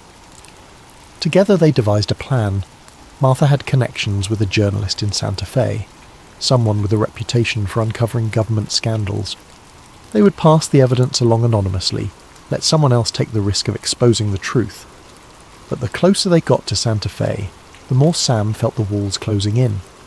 The sedan was still following them, its headlights a constant reminder that they weren't alone. Every mile felt like a gamble, every turn a chance for their pursuers to close the gap. When they reached the meeting spot, a diner on the outskirts of the city, Sam's hands were slick with sweat. The journalist was waiting in a corner booth, a man in his 40s with a worn leather jacket and sharp eyes. Sam handed over the envelope containing the copied photos and notes, his heart pounding as he explained what had happened. The journalist nodded grimly, tucking the envelope into his jacket. "This is big," he said. "But you need to be careful. If they're already watching you, they won't stop just because you gave me this." Sam nodded, his throat tight. He knew the man was right. Even as he left the diner, the weight of the truth he'd uncovered hung over him like a storm cloud. The drive back to Albuquerque was tense, every shadow on the road feeling like a threat. When Sam finally reached his apartment, he locked the door behind him and sat in the dark, his thoughts racing. He didn't know what the future held, but one thing was certain. The truth was out there now, and no matter what happened, he had done his part to make sure it couldn't be buried again. Thank you for spending your evening with us on Sleep Theories. As you drift off to sleep, let this story remind you that some mysteries are too big to stay hidden forever. Sleep well, and sweet dreams. Ryan Jacobs wasn't looking for trouble. Trouble, it seemed, had a way of finding him. At 32, Ryan lived a relatively quiet life. He was a freelance video editor, the kind of guy who spent most of his days hunched over a laptop, meticulously cutting together wedding videos, corporate ads, and the occasional independent film. His work was steady, predictable, and as far removed from the world of controversy as one could imagine. And that was exactly how Ryan liked it. But everything changed on a rainy afternoon in early November. Ryan sat frozen in his chair, the faint whir of the projector the only sound in the otherwise silent room. The flickering black and white images on the screen felt both surreal and undeniable. His pulse quickened as the scenes replayed in his mind, each frame embedding itself deeper into his memory. The footage wasn't just strange, it was damning. The camera lingered on the astronauts for longer than it should have, capturing moments that felt oddly unguarded. One of them adjusted his helmet, not with the slow, deliberate movements one might expect in a low-gravity environment, but casually, as though he were preparing for a costume party rather than stepping onto an alien world. Another tapped his foot impatiently as a crew member hurried over to adjust the angle of a prop rock. Ryan's gaze darted to the edges of the screen, where cables and sandbags were just barely visible, betraying the illusion. Then there were the voices. They drifted through the crackling audio, clear but dispassionate, issuing commands like a director orchestrating a scene. Hold the flag higher. It's got to look heroic. Cut the glare on the visor. We need the reflection clearer. Ryan's chest tightened as he heard a voice say, almost jokingly, "Don't forget to kick up the dust. This isn't supposed to look like Earth." Each instruction chipped away at his sense of reality, the layers of disbelief peeling back to reveal something darker. He found himself staring at the details in the background, the crisscrossing beams of the soundstage's metal scaffolding, the faint glimmer of an exit sign reflected in the glossy surface of a prop panel. A crew member, oblivious to the camera, walked through the set holding a clipboard, his shadow long and distorted under the bright studio lights. When the shot cut to a wide angle of the entire set, Ryan instinctively leaned forward. The clarity of the image left no room for doubt. The soundstage sprawled out in front of him, its false lunar surface meticulously crafted down to the tiniest detail. The craters looked deliberate, like someone had sculpted them to fit a template rather than formed naturally over eons. The lunar module, iconic in its design, sat precariously on the artificial terrain, its metallic sheen too pristine, too calculated. The director's chair was the final nail in the coffin. K. Kubrick, the name boldly emblazoned on its back, stood out against the monotone backdrop. The implications hit Ryan like a freight train. The whispers he'd dismissed for years, the outlandish theories about the moon landing being a Hollywood production, suddenly felt less ridiculous. Was this what the conspiracy theorists had been talking about all along? Had one of cinema's greatest minds been enlisted to craft the ultimate illusion? Ryan's hands trembled as he paused the reel, the final frame frozen on the screen. A crew member leaned against the set wall, casually holding a cup of coffee, as the astronauts rehearsed another take. The mundanity of the scene juxtaposed against its monumental implications made Ryan's stomach churn. If this footage was real, if this was truly what it appeared to be, then one of humanity's greatest achievements was nothing more than an elaborate deception. He rewound the reel, watching certain segments again, searching for any sign that it was fake or a clever hoax. But the more he analysed it, the more authentic it seemed. The imperfections in the film stock, the casual banter of the crew, the technical jargon, it all felt too natural, too unscripted to be anything but genuine. This wasn't some amateur's attempt at discrediting NASA. This was something far more sinister. Ryan's mind raced with questions. How had this footage ended up here, in a forgotten corner of a small-town historical society? Why hadn't it been destroyed or locked away in a government archive? Was it a mistake, an oversight by someone who never expected it to see the light of day? Or was it left here intentionally, a breadcrumb for someone like him to stumble upon? He sat back in his chair, his breathing uneven as he stared at the now blank screen. The room felt colder, the hum of the projector an eerie echo in the quiet. He glanced at the other reels still sitting in the box, their cryptic labels taunting him. If this was just the first reel, what could the others contain? What more was there to uncover? Ryan's gaze lingered on the canister labelled Lunar Simulation Final Take. The words seemed to glow faintly under the dim light, as if daring him to continue. His hand hovered over the box, hesitant but unable to resist the pull of his curiosity. He knew he should stop, should pack the reels away and pretend he'd never seen them. But he also knew that wasn't an option. Not now.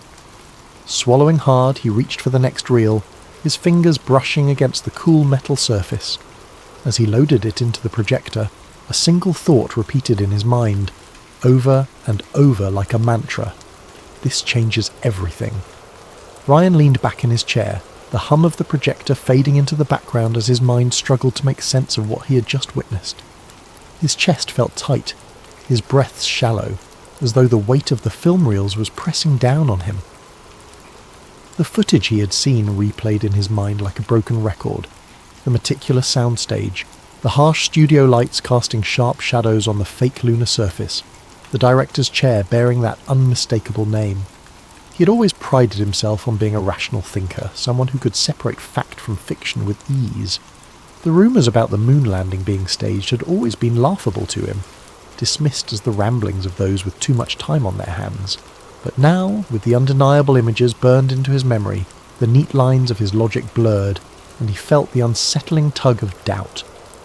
Ryan ran a hand through his hair, his fingers catching on a few strands damp with sweat. He stared at the box of reels, their cryptic labels taunting him like a riddle he wasn't sure he wanted to solve. He knew what he had just seen, but admitting it, even to himself, felt like crossing a line he couldn't return from. Was this truly proof, or was it some kind of elaborate hoax in itself? And if it was real, why was it here, forgotten and gathering dust in a small-town archive? He considered putting the reel back in the box, sealing it shut and walking away. He could pretend he hadn't seen it, chalk it up to a strange coincidence or a relic of an old Hollywood production. After all, his job wasn't to investigate, just to digitize and catalogue. But the thought of leaving it behind gnawed at him. This wasn't just another reel of forgotten history, it felt like a piece of something much larger, a thread in a tapestry that could unravel everything people thought they knew. The editor in him, the part of his brain that had always been drawn to uncovering hidden truths, wrestled with the fear tightening in his chest. What if this was his chance to expose something monumental? To bring the truth into the light, no matter how uncomfortable or dangerous it might be? The weight of that possibility settled heavily on his shoulders, as thrilling as it was terrifying. Ryan leaned forward, his elbows resting on the edge of the desk as he buried his face in his hands. His mind raced through the implications. If this footage was real, it wasn't just a revelation. It was a bombshell. It meant that one of humanity's most celebrated achievements was built on a lie, a carefully constructed illusion designed to deceive the world. It called into question not just the moon landing, but the trustworthiness of the institutions behind it. And yet, the enormity of it all only made the decision harder. What would he even do with this footage? Who would believe him? And what kind of attention would it bring?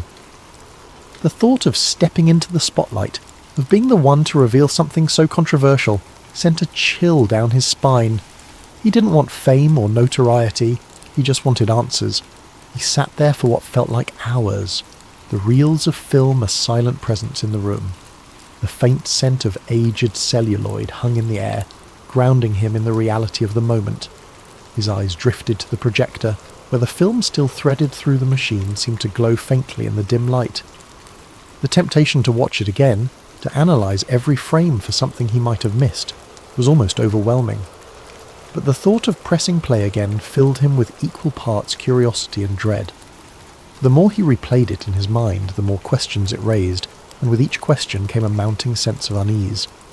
What if this footage was never meant to be seen? What if it had been hidden here intentionally, discarded like a secret too dangerous to keep but too damning to destroy? The room seemed to close in around him, the shadows stretching longer as the day wore on. Ryan rubbed his temples, his pulse pounding in his ears. He knew there was no going back now, not after what he had seen. Ignoring it wasn't an option, no matter how much simpler it might have been. The truth was out there, sitting in that box of reels, waiting for someone to do something with it, and whether he wanted it or not, that someone was him. Over the next few days, Ryan digitized the reels, meticulously cataloguing the footage and backing it up on multiple hard drives. He watched hours of material, each reel adding another layer to the story. There were scripts, storyboards, even a brief clip of a man in a NASA uniform discussing the importance of selling the illusion. Ryan couldn't believe what he was seeing. If this footage was real, it would change everything the world thought it knew about one of humanity's greatest achievements. But as the week went on, Ryan began to notice things. Small at first, but unsettling. A black SUV parked across the street from his apartment for hours on end. Strange clicks on his phone line during calls. his internet connection slowing to a crawl every time he tried to upload the files. He tried to convince himself it was paranoia, the result of spending too much time watching the reels, but deep down, he knew better. The first real scare came late one night. Ryan was sitting at his desk, headphones on, reviewing a particularly damning clip of an astronaut adjusting his helmet mid-moonwalk. The room was silent except for the hum of his computer. Then, out of nowhere, his screen went black. He yanked off his headphones, his pulse racing. The power was still on, and his computer's fan continued to whir softly, but the screen remained dark. Moments later, a message appeared in stark white letters. "Stop!" Ryan's breath caught in his throat. He stared at the screen, his mind racing. Was someone trying to warn him? Threaten him? Before he could react, the message disappeared, replaced by a spinning circle as his computer restarted. When it finally booted back up, the file he had been working on was gone. He barely slept that night, his thoughts spiralling into fear and paranoia. The next morning he noticed the black SUV again, idling at the corner of his street. This time he was sure it wasn't a coincidence. Ryan decided to act. He copied the footage onto multiple drives, hiding them in different places, one in his closet, another in a safety deposit box at the bank, and a third mailed to a friend in another state. He reached out to a journalist he trusted, a woman named Claire who had a reputation for taking on controversial stories. They agreed to meet in a crowded cafe downtown, where Ryan showed her snippets of the footage on his laptop. Claire's reaction was immediate. Her face paled as she watched, her hands trembling as she adjusted her glasses. "Ryan," she said, her voice barely above a whisper, "do you know what this means? If this is real, if this gets out—" "It has to get out," Ryan interrupted. "People deserve to know the truth." But Claire looked hesitant. "You don't understand," she said. "This isn't just some cover-up. If what you're saying is true, the people behind this won't just let it slide. They'll do whatever it takes to keep it quiet." Ryan nodded. He had already begun to realise the extent of what he was up against, but knowing didn't make it any easier. The next few days were a blur. Claire agreed to help him investigate further, using her connections to verify the authenticity of the footage. But as they worked, the pressure mounted. Ryan's apartment was broken into, nothing stolen, but everything rifled through. His phone buzzed constantly with unknown numbers, the calls ending in silence when he answered, and every time he looked over his shoulder, he saw the same black SUV parked just out of sight. Ryan's paranoia grew. He stopped sleeping, his nerves fraying with each passing hour. He couldn't shake the feeling that someone was watching him, waiting for him to slip up. Even Claire began to worry, urging him to lay low while she handled the story. Then, one night, Ryan's worst fear came true. He was driving home from Claire's office when he noticed headlights behind him, too close and too persistent to be another commuter. He turned onto a side street, then another, his heart racing as the car followed him. Panic set in, his hands gripping the wheel so tightly his knuckles turned white. He didn't go home that night. Instead, he checked into a cheap motel on the outskirts of town, paying in cash and parking his car out of sight. He spent the night staring at the door, half expecting it to burst open at any moment. The hard drive with the original footage was in his bag, his last line of defense against the shadows closing in around him. By morning, Ryan knew he couldn't keep running forever. He contacted Claire, arranging to meet her at a secure location to hand over the footage. But when he arrived, she wasn't there. Instead, he found a note taped to the inside of the cafe door. "Trust no one. They're watching me too." Ryan's stomach dropped. He knew he was out of options. Alone and terrified, he boarded a bus to a city halfway across the country, the hard drive hidden in a pocket sewn into his jacket. He didn't know where he was going or how he'd expose the truth, but one thing was certain: the secret he carried was too important to bury. Thank you for joining us on Sleep Theories. As you drift off tonight, let this story remind you of the fine line between truth and deception, and the courage it takes to uncover what lies beneath. Sleep well, and sweet dreams.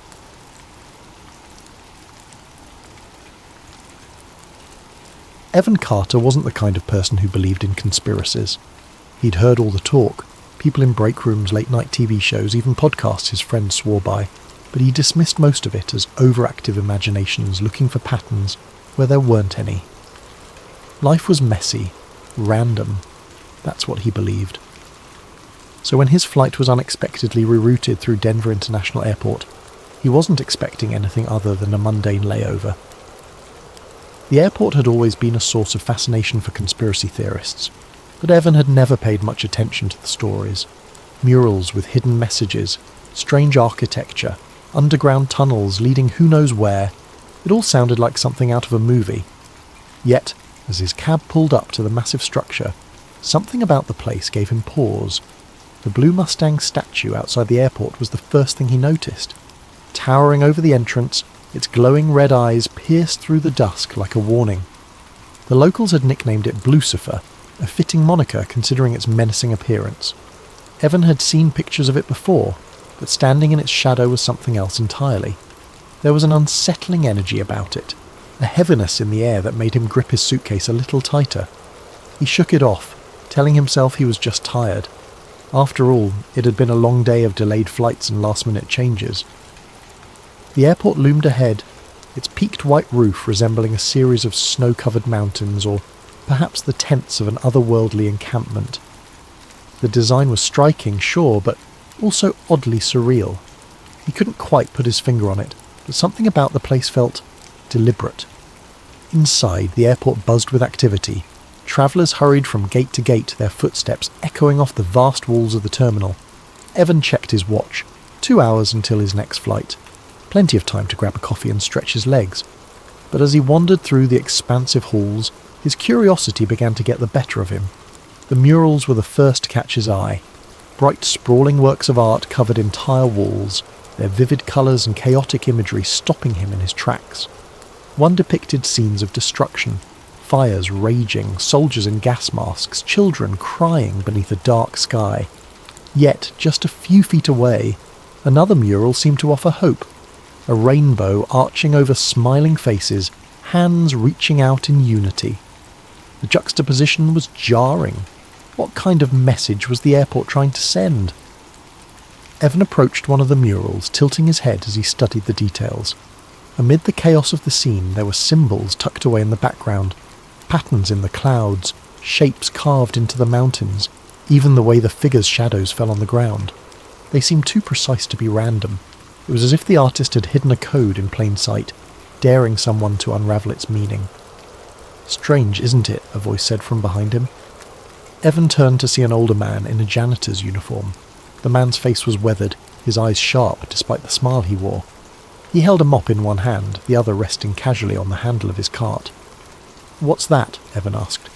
"The murals," the man said, nodding toward the wall. "People think they're just art, but they're more than that. Messages, some say. Warnings, even." Evan chuckled nervously. "Warnings? About what?" The janitor shrugged, but his gaze didn't waver. "Depends on who you ask. Some say they're about the end of the world. Others think they're clues to something bigger, something hidden beneath the surface." "Hidden beneath the surface?" Evan repeated, raising an eyebrow. The janitor leaned in slightly, lowering his voice. "This place has secrets, kid. You ever hear about the underground tunnels? They go on for miles, deeper than you'd think. Some say they're for storage, others say they're bunkers.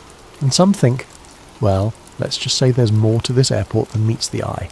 Evan stared at the man, unsure whether he was serious or just trying to mess with him. But there was something in the janitor's tone, something in his eyes, that made him hesitate. Before he could respond, the man straightened up and pushed his cart down the hallway, whistling a tune that echoed in the cavernous space. Evan shook his head, telling himself it was just a bit of local lore.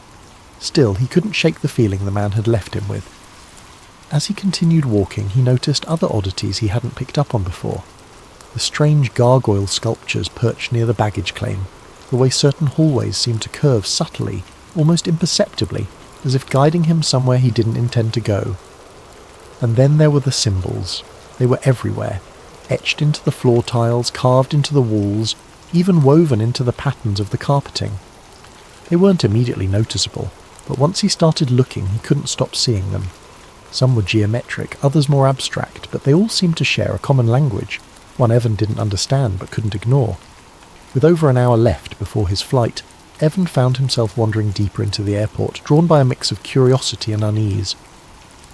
The main terminal, with its bustling crowds and steady hum of announcements, faded into the background as he moved into a quieter section. The lighting seemed dimmer here, the polished floors giving way to scuffed tiles that reflected the occasional flicker of a fluorescent bulb. The further he walked, the more the energy of the place shifted. It wasn't just the physical quiet, it was an oppressive stillness, the kind that crawled under his skin and made his instincts prick with unease. At first, he tried to dismiss the feeling, attributing it to nothing more than nerves. He had always been a bit anxious in unfamiliar places, and Denver International Airport was massive, its labyrinthine layout disorienting even for frequent travellers. But as he passed row after row of empty seating areas and darkened kiosks, the sensation grew stronger. It wasn't just that the crowds had thinned out, it was as though this section of the airport had been entirely forgotten. The usual comforting backdrop of distant conversations, rolling suitcases and footsteps was gone, replaced by an eerie silence that pressed against his ears. That's when he saw it. At the end of a dimly lit corridor, tucked between two maintenance doors, was another door, unmarked and slightly ajar. The fluorescent light above it buzzed faintly, casting a pale glow that seemed to draw his eyes like a beacon. Something about the door felt inherently wrong. It didn't belong here, out in the open yet somehow hidden, as though it were waiting for someone to notice it. Evan stopped a few feet away, his heart pounding in his chest. He hesitated, his logical mind urging him to turn back. This wasn't his business, and it was probably just a service area or a restricted zone. But something about the door gnawed at him, a whisper of a challenge that tugged at his curiosity. His eyes darted to the corners of the hallway. There were no security cameras, no signs warning him to keep out, and no staff nearby. The area was so still, so utterly devoid of life, that it felt almost unreal. Evan stepped closer, his sneakers squeaking softly against the tiles. He pushed the door open slowly, the hinges creaking in protest. Beyond it was a narrow stairwell, the kind you might find in a service area or a building's emergency exit. The air here was different, cooler, almost damp, with a faint metallic tang that clung to the back of his throat. A fluorescent light at the top of the stairs flickered intermittently, casting uneven shadows that danced along the walls. As his footsteps echoed against the concrete, Evan's unease deepened. Every step felt heavier than the last, his breathing shallow as the dim light at the top of the stairs faded further into the distance. He could hear the faint hum of machinery, a low vibration that seemed to emanate from the very walls, thrumming in his chest like a heartbeat. It was hypnotic in a way, pulling him forward even as every rational part of him screamed to turn back. At the bottom of the stairs, he found himself in a long, sterile hallway. The walls were stark, made of plain concrete and steel, lined with doors that bore no signs or labels. The air was still cooler down here, and the faint hum he'd heard earlier was louder now, a steady thrum that felt alive somehow. Evan glanced over his shoulder, half expecting to see someone or something behind him, but the stairwell was empty, the door at the top now a distant memory. He wasn't sure why he kept going. The hallway seemed to stretch on forever, each identical section blending into the next. The dim lighting flickered sporadically, creating brief flashes of clarity before plunging everything back into an unsettling gloom. Evan's footsteps sounded unnaturally loud in the confined space, the echo amplifying with every step. Each time he passed another unmarked door, his curiosity grew sharper, mingling with a growing sense of dread. Finally, he reached a door that stood out from the rest. It was heavier than the others, its surface marked with intricate symbols etched deeply into the metal. The patterns were strange, almost geometric, and looked disturbingly familiar. He recognised them from the murals and floor tiles upstairs, symbols he'd dismissed as abstract design elements, but now seemed to carry a darker significance. His hand hovered over the handle, his mind racing. He pressed his ear to the cold surface and froze. There were voices on the other side. Muffled but distinct, they spoke in low, deliberate tones, the cadence too purposeful to be casual conversation. He couldn't make out the words, but there was an undeniable intensity in their tone, a weight that made him hesitate. Every instinct screamed at him to walk away, to turn around and pretend he'd never seen this door. But his curiosity had already taken hold, and the pull of whatever lay beyond was too strong to resist. With a deep breath, Evan gripped the handle and turned it. The door was surprisingly smooth, opening with a soft hiss. As it swung inward, A dim, sterile light flooded out, bathing the hallway in its glow. What he saw inside froze him in place, his breath catching in his throat. The room was enormous, far larger than he had expected, and filled with rows of monitors mounted on every wall. Each screen displayed something different: maps, blueprints, live surveillance feeds, and lines of coded data scrolling too fast to read. The air was filled with a faint hum, punctuated by the occasional beep of unseen machinery. In the centre of the room stood a massive circular table, its surface covered in documents, schematics, and objects he couldn't immediately identify. And then he saw them, a group of people standing around the table. Their figures were obscured by the dim light, but their presence was unmistakable. They were dressed in dark suits, their movements deliberate, their posture commanding. They spoke to each other in hushed tones, their faces partially turned away. At the head of the table stood a woman, her silhouette sharp and defined. Her hand rested on a thick file marked with the same symbols that adorned the door, her stance radiating authority. Evan's heart hammered in his chest as he tried to process what he was seeing. This wasn't just a hidden room, it was something bigger, something he wasn't meant to find. Before he could fully take it in, one of the figures turned, their gaze snapping toward the door. Evan's blood ran cold as their eyes locked onto his. He knew he had made a mistake that could cost him more than he was prepared to pay. The room was vast, a cavernous space that seemed to stretch further than the walls could contain. Every inch of the surface was covered with monitors, glowing softly in the dim light. They displayed a dizzying array of information, maps marked with pulsing red dots, documents covered in densely packed text, and live surveillance feeds that shifted between locations Evan couldn't recognize. Some screens displayed lines of code scrolling so fast it was impossible to read, while others showed weather patterns, air traffic routes, and satellite images. The sheer volume of data was overwhelming, each screen a piece of a puzzle Evan couldn't begin to comprehend. In the centre of the room stood a circular table, its surface illuminated by built-in lights that cast an eerie glow onto the faces of those gathered around it. The people there, at least a dozen of them, spoke in low, urgent tones, their words blending into a murmur that carried a weight of authority. Their suits were impeccably tailored, their movements deliberate and practiced, as though they were accustomed to the gravity of whatever decisions were being made in this room. Shadows danced across their faces, obscuring their features, but not their presence. At the head of the table stood a woman who exuded control. Her posture was ramrod straight, her piercing eyes scanning the room with an intensity that made Evan freeze in place. One hand rested on a thick folder marked with a symbol he immediately recognized, the same strange geometric pattern from the murals on the floor tiles above. It was etched into the folder as though branding it with a significance Evan couldn't understand.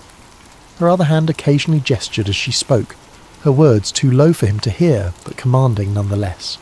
Every movement she made seemed deliberate, calculated, as if she were the axis around which this entire operation revolved. Evan's breath hitched, his heart hammering against his ribcage. He tried to process what he was seeing, but his thoughts felt sluggish, his mind racing to connect the pieces. This wasn't just a hidden room. It wasn't a storage area, or some forgotten maintenance corridor. This was something far bigger, something that wasn't meant to exist, at least not in a place as mundane as an airport. He felt like a trespasser in a world he didn't belong to, an unwelcome observer of a secret that should never have been uncovered. As he stood there, paralysed by the scene before him, one of the figures around the table turned. Their movement was subtle, a casual glance toward the door, but when their eyes locked onto Evan, the air seemed to shift. A chill ran down his spine, and the weight of their gaze pinned him in place. His instinct was to run, to turn and bolt back down the hallway, but his feet refused to move. He was frozen, his mind caught in a battle between fear and disbelief. Before he could react, he felt a hand clamp down on his shoulder. The grip was firm, unyielding, and he spun around to see two men in black uniforms standing behind him. Their faces were expressionless, their eyes cold and assessing. They exuded the kind of quiet menace that came from absolute confidence in their authority. One of them stepped closer, his voice low and menacing. "You're not supposed to be here," he said. each word deliberate as though there were no room for misunderstanding. Evan opened his mouth to respond, to stammer out an excuse, but no sound came. His mind raced, searching for an explanation, an apology, anything that might diffuse the tension, but the words wouldn't come. His breath quickened, his vision narrowing as panic began to set in. One of the men exchanged a glance with his partner, and before Evan could fully register what was happening, he felt the sharp prick of a needle in his neck. The sensation was quick, almost painless, but it was enough to send a jolt of adrenaline through his system. He tried to twist away, to protest, but the world around him began to blur. The room, the monitors, the people, all of it faded into a haze of light and shadow. The last thing he saw before everything went dark was the woman at the table, her piercing eyes locking onto his with a look that sent a shiver down his spine. It wasn't anger or fear, it was something colder, more calculated, and then nothing. When Evan woke, he was slumped in a chair near his gate in the main terminal. The bustling noise of the airport washed over him like a wave, jarring and disorienting after the suffocating silence of the room below. His head throbbed, a dull ache spreading from the base of his neck. For a moment he sat there, trying to piece together what had happened, but his thoughts were fragmented, hazy. He reached up to rub the spot where the needle had pricked his skin, but there was no mark, no evidence that anything had occurred. His flight was boarding. The announcement crackled over the loudspeakers, jolting him back to reality. He stumbled to his feet, his legs unsteady, and grabbed his bag. But as he lifted it, a strange realization hit him. His bag felt lighter. He unzipped it hastily, his hands trembling and his stomach dropped. His camera, the one he always carried with him, was gone. So were the spare memory cards he kept in the side pocket. Any evidence he might have captured of what he'd seen had been taken. As he boarded the plane, the unease in his chest deepened. He couldn't shake the feeling that something was missing. Not just the camera, but pieces of his memory, fragments of the time he'd spent in the hidden room. It was as though his mind had been deliberately fogged, the details slipping through his grasp like sand through his fingers. The symbols, the monitors, the woman with the piercing eyes. They lingered on the edges of his consciousness, just out of reach. Evan left Denver that night, but the airport never left him. The strange events he had witnessed became like a splinter in his mind, impossible to ignore but equally impossible to fully grasp. He tried to tell friends about it, to explain the unsettling feeling that had taken root in his chest, but the words sounded absurd even to him. Every time he brought it up, he saw the skepticism in their eyes, the subtle shift in their demeanour as they tried to humour him without outright dismissing his story. Eventually he stopped talking about it. He buried the memories, convincing himself it was easier to let them fade. But every so often, when he saw a news story about Denver International Airport, or caught a glimpse of its distinctive roofline in a photograph, that old unease would creep back in. The symbols, the murals, the strange room beneath the surface, they haunted him like a half-remembered dream, a puzzle he could never quite solve. In the years that followed, Evan avoided flying through Denver whenever he could, but no matter how far he stayed from the airport, he couldn't shake the feeling that he had stumbled onto something vast and hidden, a secret he was never meant to uncover. And though he tried to push it from his mind, one question lingered, gnawing at the edges of his thoughts. What had he seen beneath the airport that night? And how far would someone go to ensure he never found out? Thank you for spending this time with us at Sleep Theories. May this story of intrigue and mystery lull you into a peaceful slumber. As you drift off, remember that the line between the known and the unknown is often thinner than we think. Sleep well and sweet dreams.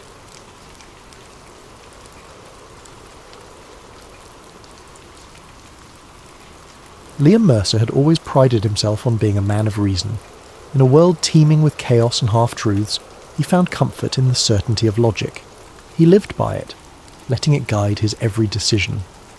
His colleagues joked that he was the go-to guy for answers, the one who could debug a computer and a bad day with the same steady, pragmatic approach. To Liam, every problem was a puzzle. Every puzzle had a solution, and no solution required jumping to far-fetched conclusions. His mornings were as structured as his mindset. Liam woke at 7 a.m. sharp to the buzz of an alarm that never once needed snoozing. He brewed a single cup of dark roast coffee, black with no sugar, just the way he liked it. and scan the news on his tablet. World events, tech updates, local weather, everything was absorbed with the detached interest of someone who preferred facts over opinions. No drama, no conspiracies, just data. His apartment was an extension of this philosophy. Neat, efficient, and minimal. Every piece of furniture served a purpose, and every cable was neatly tucked away. The walls were painted a cool grey, the shelves lined with books on coding, system architecture, and the occasional sci-fi novel he'd begrudgingly admit to enjoying. Even his closet was a study in simplicity, a palette of blues, greys and blacks that made getting dressed in the morning an effortless decision. Work was much the same. Liam arrived at the office 10 minutes early every day, greeted the receptionist with a polite nod, and slipped into his cubicle like clockwork. His desk was as organised as the rest of his life. A perfectly centred monitor, a keyboard free of fingerprints, and a small potted plant that added just the right touch of humanity to an otherwise sterile setup. He liked his job, though he wouldn't call it a passion. It was reliable, steady, and predictable. Everything Liam valued. What set Liam apart wasn't his skill with technology, though he was undeniably good at what he did. It was his unshakable practicality. While others speculated about the why behind a glitch or a crash, Liam focused on the how. Why did it happen? He didn't care much. How do you fix it? That was his concern. When his colleagues spun theories about potential causes, Liam simply rolled up his sleeves and got to work, his fingers flying over the keyboard with the kind of precision that only came from years of practice. Outside of work, Liam's life was equally unremarkable, though not unpleasant. He frequented the same coffee shop every Saturday, ordered the same latte, and sat in the same corner booth. He enjoyed hiking the nearby trails, though he always stuck to the marked paths. His social circle was small but reliable, consisting of a few old friends who shared his preference for board games over bar hopping, and debates about movie plot holes over small talk. To anyone observing from the outside, Liam's life might have seemed dull, but to him it was exactly as it should be. He didn't crave adventure or intrigue. He didn't need the thrill of the unknown. His world was orderly, his days predictable, and he liked it that way. If there was one thing Liam disliked, it was chaos. Anything that disrupted the carefully constructed rhythm of his life, and that's why the events that followed were so profoundly unsettling. Liam Mercer was a man who believed in the tangible, the explainable, and the logical. But as he would soon discover, not everything in life could be so neatly categorized. Sometimes, the answers defied explanation, and the questions were bigger than he ever imagined. Liam's palms felt clammy as he typed, trying to maintain a facade of normalcy. He glanced at the technician, whose sharp gaze lingered on the screen for a beat too long. Liam could feel his pulse thundering in his ears, each second stretching out as if time itself were conspiring against him. He resisted the urge to wipe his hands on his jeans, knowing any sign of nervousness could draw attention. "Good," the technician said curtly, crossing his arms. "Management doesn't like delays." Liam forced a small nod and turned back to the server. He clicked through the routine diagnostic checks, his mind racing in 1,000 different directions. He couldn't unsee what he'd just uncovered. Those diagrams, the logs, the video. It was real. It had to be. Every instinct told him this wasn't just some elaborate prank or experimental concept. The level of detail, the complexity of the data. It was unlike anything he'd encountered in his years of IT work. He glanced at the technician again, his peripheral vision catching the way the man's posture was just a bit too rigid, his fingers tapping a slow rhythm against his arm. Liam kept his movements deliberate, steady, as he pretended to work through the final steps of the server repair. His internal clock told him he'd been in the room too long. Suspicion was the last thing he needed right now. "I'll need a few more minutes," Liam said, keeping his voice neutral. The encryption was layered in a way I didn't expect. The technician's brow furrowed slightly, but he didn't respond. Instead, he leaned against the doorframe, his watchful eyes never leaving Liam. The tension in the room felt suffocating, like an invisible weight pressing down on him. Liam couldn't help but wonder if the technician knew, or at least suspected, what he'd seen. As Liam finished the diagnostics, his thoughts churned. What should he do next? If he left the files alone, he might walk away without further incident. But if this information was as significant as it seemed, was it ethical or even safe to pretend he hadn't seen it. He wanted answers, but more than that, he wanted to ensure that whatever this technology was, it wouldn't endanger anyone. "I'll test the backup now," Liam said, his tone as professional as he could muster. He navigated to a safe, generic set of files to perform a routine integrity check. Outwardly, it appeared as though he was tying up loose ends, but inwardly, he was formulating a plan. He couldn't risk trying to extract any of the files here. He was being watched too closely. But if he could memorize key terms or details, perhaps he could research them later. He risked a glance at the technician. The man's eyes had drifted to his phone, his focus momentarily elsewhere. It was a small window of opportunity, but Liam didn't dare waste it. He opened the diagnostic console and quickly typed a few innocuous-looking lines of code, embedding a simple keylogger that would give him remote access to the server once he was off-site. He knew it was a gamble. If anyone noticed the intrusion, it could blow his cover. But the curiosity burning inside him outweighed the risk. "There," Liam said, his voice steady. "The server's stable now. You shouldn't have any more issues." The technician stepped forward, glancing at the monitor. "Good. I'll need you to file a report before you leave. Standard protocol." "Of course," Liam said, already standing and gathering his tools. He kept his expression neutral, even as his mind screamed at him to leave as quickly as possible. The technician escorted him to a small office where he was handed a clipboard with a form to fill out. The questions were standard: details of the issue, steps taken to resolve it, and confirmation of the server's restored functionality. Liam filled it out meticulously, careful not to let his handwriting betray his nerves. When he handed it back, the technician skimmed it briefly before giving a curt nod. "You're clear to go," he said, gesturing toward the exit. Liam forced a smile. "Thanks, let me know if anything else comes up." The walk back through the building felt interminable. He passed through the same security checkpoints, presenting his ID and signing out as required. Every step felt heavier than the last, his stomach twisting with the knowledge of what he'd seen and what he'd done. By the time he reached his car, his hands were trembling. He fumbled with the keys, taking a deep breath to steady himself before sliding into the driver's seat. The drive home was a blur. His thoughts swirled like a storm, replaying the images on the screen, the strange terminology, the vanishing man in the video. He couldn't shake the feeling that he'd just opened a door he was never meant to see, let alone step through. And yet, part of him was exhilarated. If this technology was real, it could change everything: history, science, even the very fabric of existence. But as he pulled into the driveway of his modest apartment complex, a flicker of doubt crept in. What if someone had noticed? What if the technician had seen through his act or the keylogger was detected? He shook his head, trying to dismiss the thoughts. He had done everything carefully, methodically. There was no reason to think anyone would suspect him. Or so he told himself. As he locked the car and headed inside, Liam's eyes darted toward the street. A black sedan sat parked a few houses down, its windows tinted too dark to see through. It wasn't a car he recognised, but it could have been anyone. A neighbour, a visitor, even a passing stranger.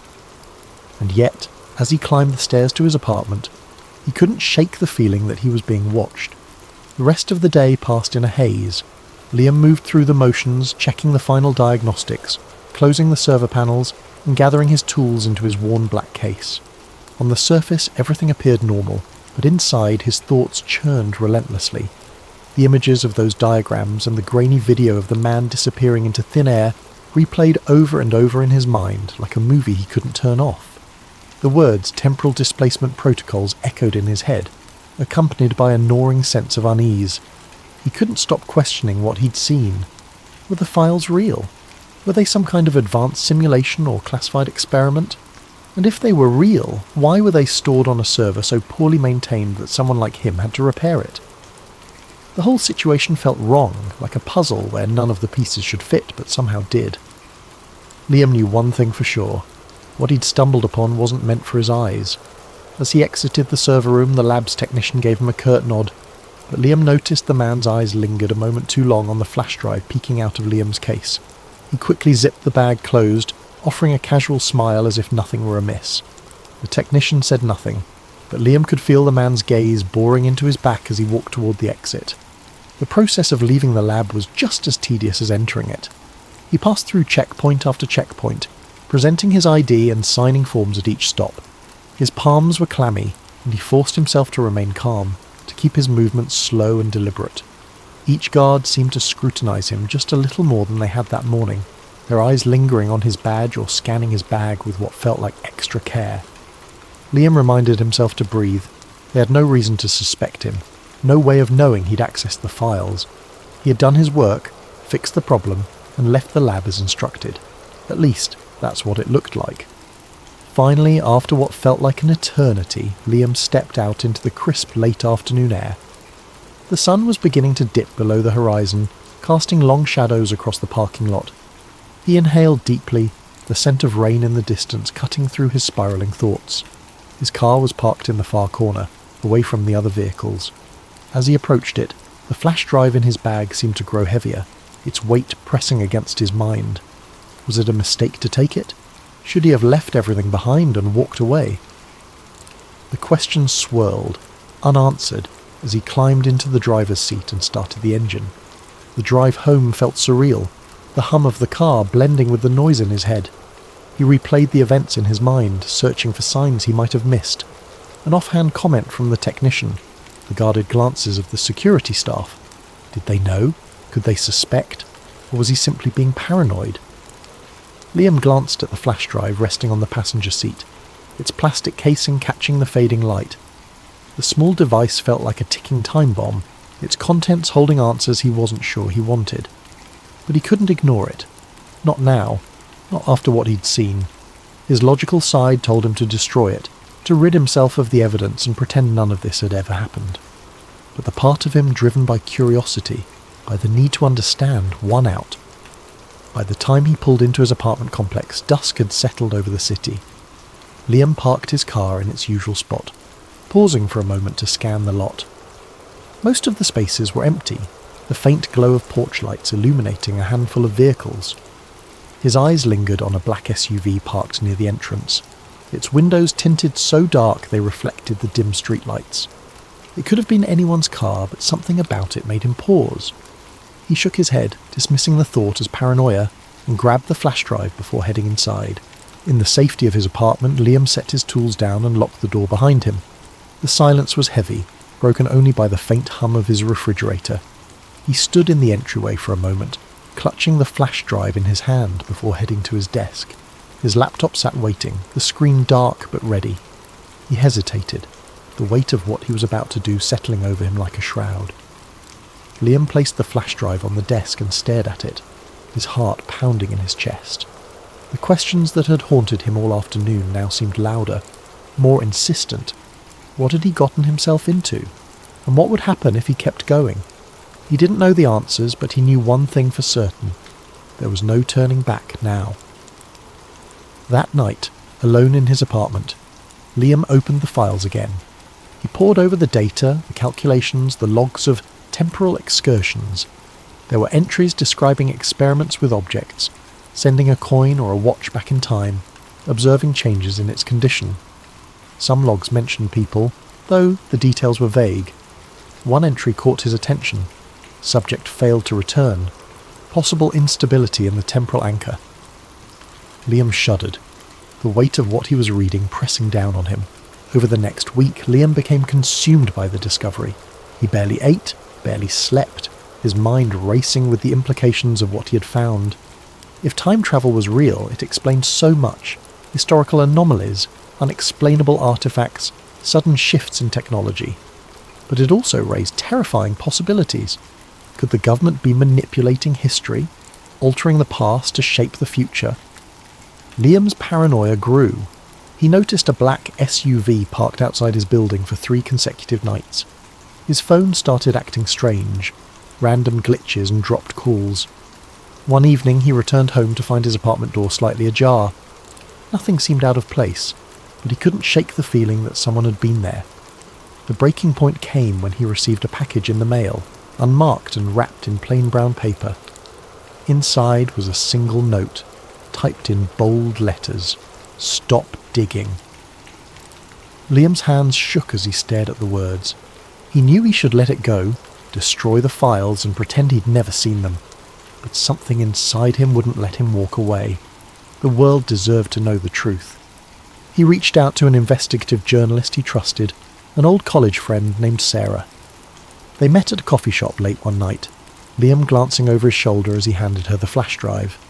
"If something happens to me," he said, his voice low, "you have to promise you'll get this out there."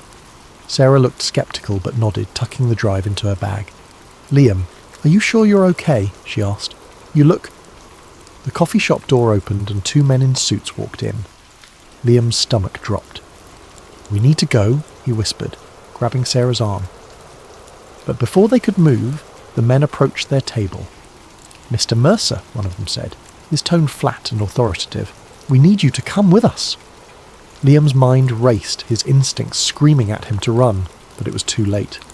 The men seized his arms, their grip firm but not violent. Sarah protested, but one of the men fixed her with a cold stare. "This doesn't concern you," he said. As they led Liam out of the coffee shop and into the waiting SUV, he felt a sinking dread settle over him. He didn't know where they were taking him or what they planned to do, but he knew one thing for certain. The truth about time travel wasn't just a theory. It was a secret worth killing for, and as the SUV disappeared into the night, Liam realised that some mysteries were never meant to be uncovered.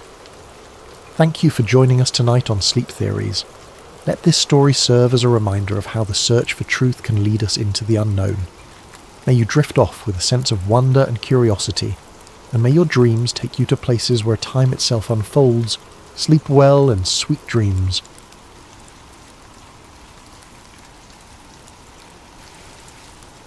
Jacob Grant wasn't the kind of man who sought out adventure. His life was one of quiet rhythms and unassuming contentment, a routine that offered him a sense of control in an otherwise unpredictable world. As the librarian of a quaint New England town, his days were steeped in the smell of old books and the soft hum of fluorescent lights. He loved the orderly comfort of his job, organising card catalogues, helping a young reader find their next favourite story, and watching the sunbeam patterns shift across the reading tables as the hours passed. Every morning began the same way. Jacob would wake at precisely 6:30 a.m, brew a pot of coffee, and retrieve the local paper from the front porch of his small weathered home. He found a certain solace in the rustling of the pages, the way the ink stained his fingers, and the familiar cadence of small-town headlines. A local charity drive, the annual Fall Festival, a feature on Mrs. Patterson's award-winning garden. He read every article, not because he was particularly invested, but because it was part of the ritual, a tether to the predictable. Afternoons were spent among the towering shelves of the library, a building as old and storied as the books it housed. Jacob knew every corner of the place, the creak in the third step of the back staircase, the spot where the afternoon sun hit the stained glass window just right, the faint scent of mildew in the history section. He had worked there for over a decade and felt a sense of quiet pride in his role as the town's unofficial gatekeeper of knowledge. The library was more than his workplace, it was his sanctuary. The soft murmur of patrons, the rhythmic clatter of the card catalogue drawers, and the occasional distant thud of a book being reshelved created a symphony of sounds that Jacob found deeply comforting. It was a place where time seemed to slow, where the chaos of the outside world could be left at the door. Jacob took great pleasure in guiding patrons through the labyrinth of stories, often recommending books he himself had loved. His eyes would light up as he described a plot twist or a particularly poetic passage, and for those brief moments his quiet demeanour would bloom into enthusiasm. Evenings were his time to unwind. After the library closed, Jacob would return to his modest home, a cosy bungalow adorned with ivy climbing its weathered brick facade. He'd prepare a simple dinner, usually something like soup or a grilled cheese sandwich, and settle into his favourite armchair with a novel. On warmer nights he might take a leisurely stroll through the quiet streets, nodding politely to neighbours who sat on their porches or walked their dogs.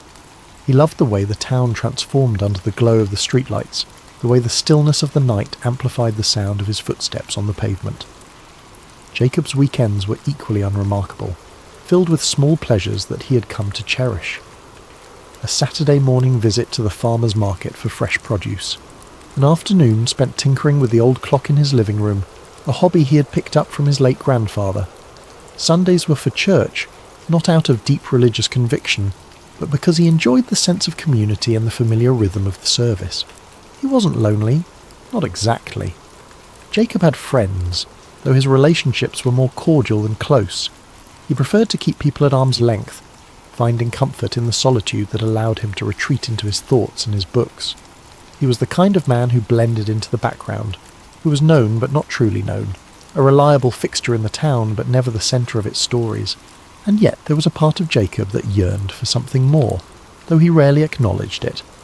Sometimes as he walked through the quiet town or shelved books in the library, he felt a faint tug of curiosity, a whisper of longing for something beyond the predictable. It wasn't dissatisfaction exactly, but an itch he couldn't quite scratch, a sense that there might be more to the world than the comfortable bubble he'd built for himself. Jacob didn't think of himself as the adventurous type. He didn't chase after excitement or seek out the unknown. But life has a way of finding you when you least expect it, of pulling you into the extraordinary when you're content to remain in the ordinary. Jacob Grant's quiet, predictable life was about to be turned upside down, and he had no idea how much everything was about to change. It began on a chilly autumn afternoon. The air was crisp, the kind that made the leaves crunch underfoot as Jacob walked to work. He had always loved the quiet charm of his town, with its cobblestone streets and ivy-covered buildings. It was the kind of place where everyone knew everyone else, where secrets were few and far between, or so he thought. That day, as he arrived at the library, he found a small, unmarked package sitting on the steps. It was plain, wrapped in brown paper with no return address, and his name was scrawled across it in uneven handwriting. Frowning, Jacob picked it up, his fingers brushing against the coarse paper. He assumed it was a donation. People often dropped off books for the library, but something about this package felt different. Curiosity burned brighter than caution as Jacob carefully carried the package to the library's back office, a dimly lit room cluttered with forgotten tomes and dusty archives. The quiet hum of the building seemed to amplify his unease as he set the package on the desk, the weight of it sending an unexplainable chill through him. His hands trembled slightly as he peeled back the brown paper wrapping, revealing a worn leather-bound notebook. Its age was evident, the edges frayed, the leather cracked in places. The faint outline of an eagle clutching an unfamiliar insignia was embossed on the cover, faded but unmistakably deliberate. It wasn't any symbol Jacob had seen before, and its presence seemed to carry an unspoken gravity. Tucked into the front of the notebook was a folded piece of paper. The words scrawled across it in bold, uneven letters sent a shiver down his spine. "Do not ignore this." Jacob stared at the message for a long moment, his breath shallow. His first instinct was to laugh it off, to tell himself it was some elaborate prank. But there was something about the notebook, its weight, its smell, the tangible history that radiated from it, that made the warning impossible to dismiss. Taking a steadying breath, he unfolded the notebook's brittle cover and began flipping through its pages. What greeted him was a chaotic maze of handwritten notes, precise diagrams, and what appeared to be official documents. The handwriting varied in style and intensity, some pages neatly scripted, others frantic and scrawled as though written in haste. Many of the documents bore stamps and seals. Top secret, classified, and eyes only were repeated throughout. Jacob felt his pulse quicken. These weren't the kind of words you found in old notebooks left lying around. As he scanned the pages, certain terms leapt out at him like fragments of a dark puzzle. Operation Paperclip, V2 rockets, biological warfare research, intelligence collaboration. Diagrams of rockets and chemical compounds were interspersed with lists of names, some neatly typed, others scratched into the margins as though added later. The notes told a story, a fragmented, haunting story about an operation conducted by the US government in the shadow of World War II. Jacob leaned closer, his fingers tracing over faded ink as he pieced together what the notebook described. According to the notes, Operation Paperclip was a covert program orchestrated in the late 1940s. Its aim was to recruit German scientists, engineers and technicians, many of whom had worked for the Nazi regime. These men weren't just scientists, they were individuals with ties to atrocities, the architects of devastating weapons and experiments, and yet they were quietly brought to the United States to work on cutting-edge technology, their pasts swept under the rug in the name of progress. Jacob's stomach churned as he read descriptions of their contributions, the development of V2 rockets, early missile systems, and even projects that hinted at more sinister undertakings: biological research, psychological manipulation. One name caught his attention: Werner von Braun, a man celebrated as a hero of the US space program. Yet here, his name appeared alongside accounts of wartime rocket programs that had left devastation in their wake. The deeper Jacob delved, the more disturbing the story became. Some of the notes hinted at government cover-ups, carefully orchestrated efforts to erase the scientists' wartime affiliations from public record. There were references to fabricated employment histories, falsified immigration papers, and the relocation of families to quiet towns where their pasts would go unnoticed. The notebook detailed an intricate web of secrecy, one that stretched across continents and decades. Jacob sat back in his chair, the notebook resting in his lap. His hands felt clammy and his mind raced with questions. Was this real? Could it possibly be true? The seals and signatures, the painstakingly detailed diagrams, they all seemed genuine. And yet the story it told was so extraordinary, so damning, that part of him wanted to believe it was nothing more than a fabrication. But as he thumbed through the notebook again, he realised that if it were a hoax, it was an elaborate one. The sheer volume of detail, the specific dates and locations, the references to obscure government agencies, it was too precise, too consistent to dismiss outright. Jacob felt a cold knot of unease settle in his stomach. If this was real, then he was holding evidence of one of the most chilling secrets in modern history. He flipped back to the first page, reading the phrase, "Do not ignore this," once more. The words felt like a challenge, a dare to keep digging. Jacob wasn't sure he wanted to know more, but he also knew he wouldn't be able to stop himself. The quiet librarian who had spent his days cataloguing books and reading about history was now entangled in a piece of it, an ominous, hidden piece that someone clearly wanted to stay buried. His eyes darted to the door, half expecting someone to burst in and demand the notebook back. The library was silent, its dimly lit aisles empty, but Jacob's sense of safety had been shaken. He knew his life would never feel so predictable again. He wasn't sure if that thought thrilled him or terrified him. Over the following days, Jacob's obsession grew, consuming every moment of his waking life.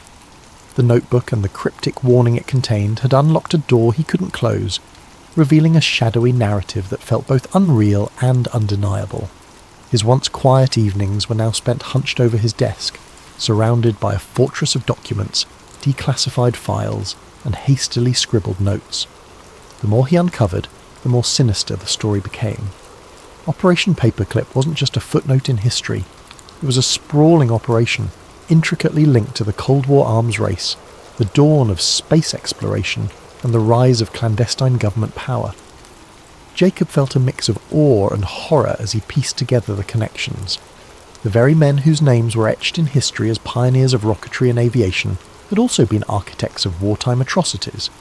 The realization left a sour taste in his mouth.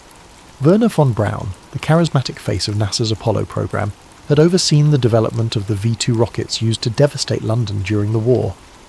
Arthur Rudolph, a celebrated figure in American aerospace engineering, had managed the construction of those rockets in underground factories manned by slave labour. Kurt de Bus, another name that appeared repeatedly in Jacob's research, had been a member of the SS, directly complicit in Nazi operations.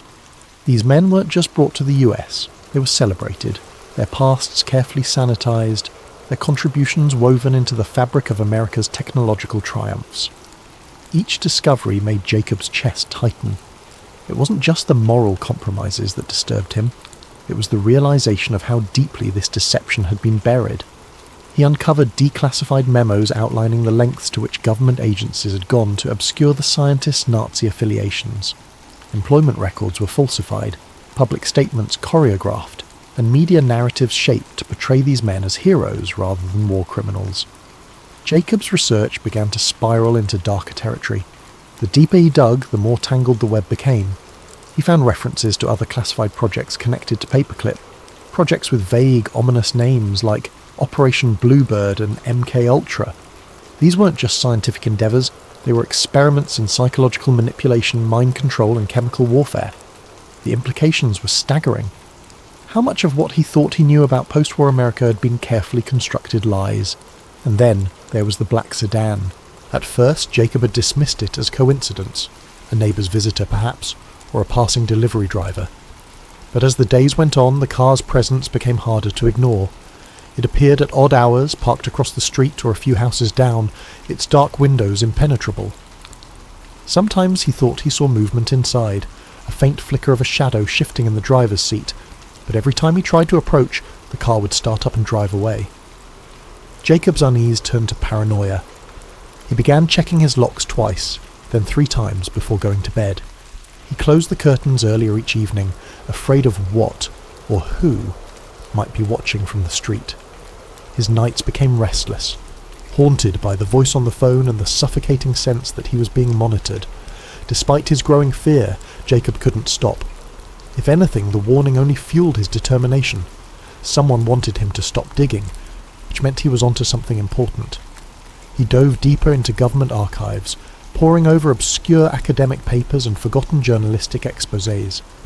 He even began visiting the homes of retired academics and journalists, trying to piece together the fragments of suppressed stories. During one such visit, he met an elderly man named Howard, a former investigative journalist who had spent decades trying to uncover the truth about Operation Paperclip. Howard's frail hands trembled as he sifted through a box of old notes and clippings. "I tried," he said, his voice barely a whisper.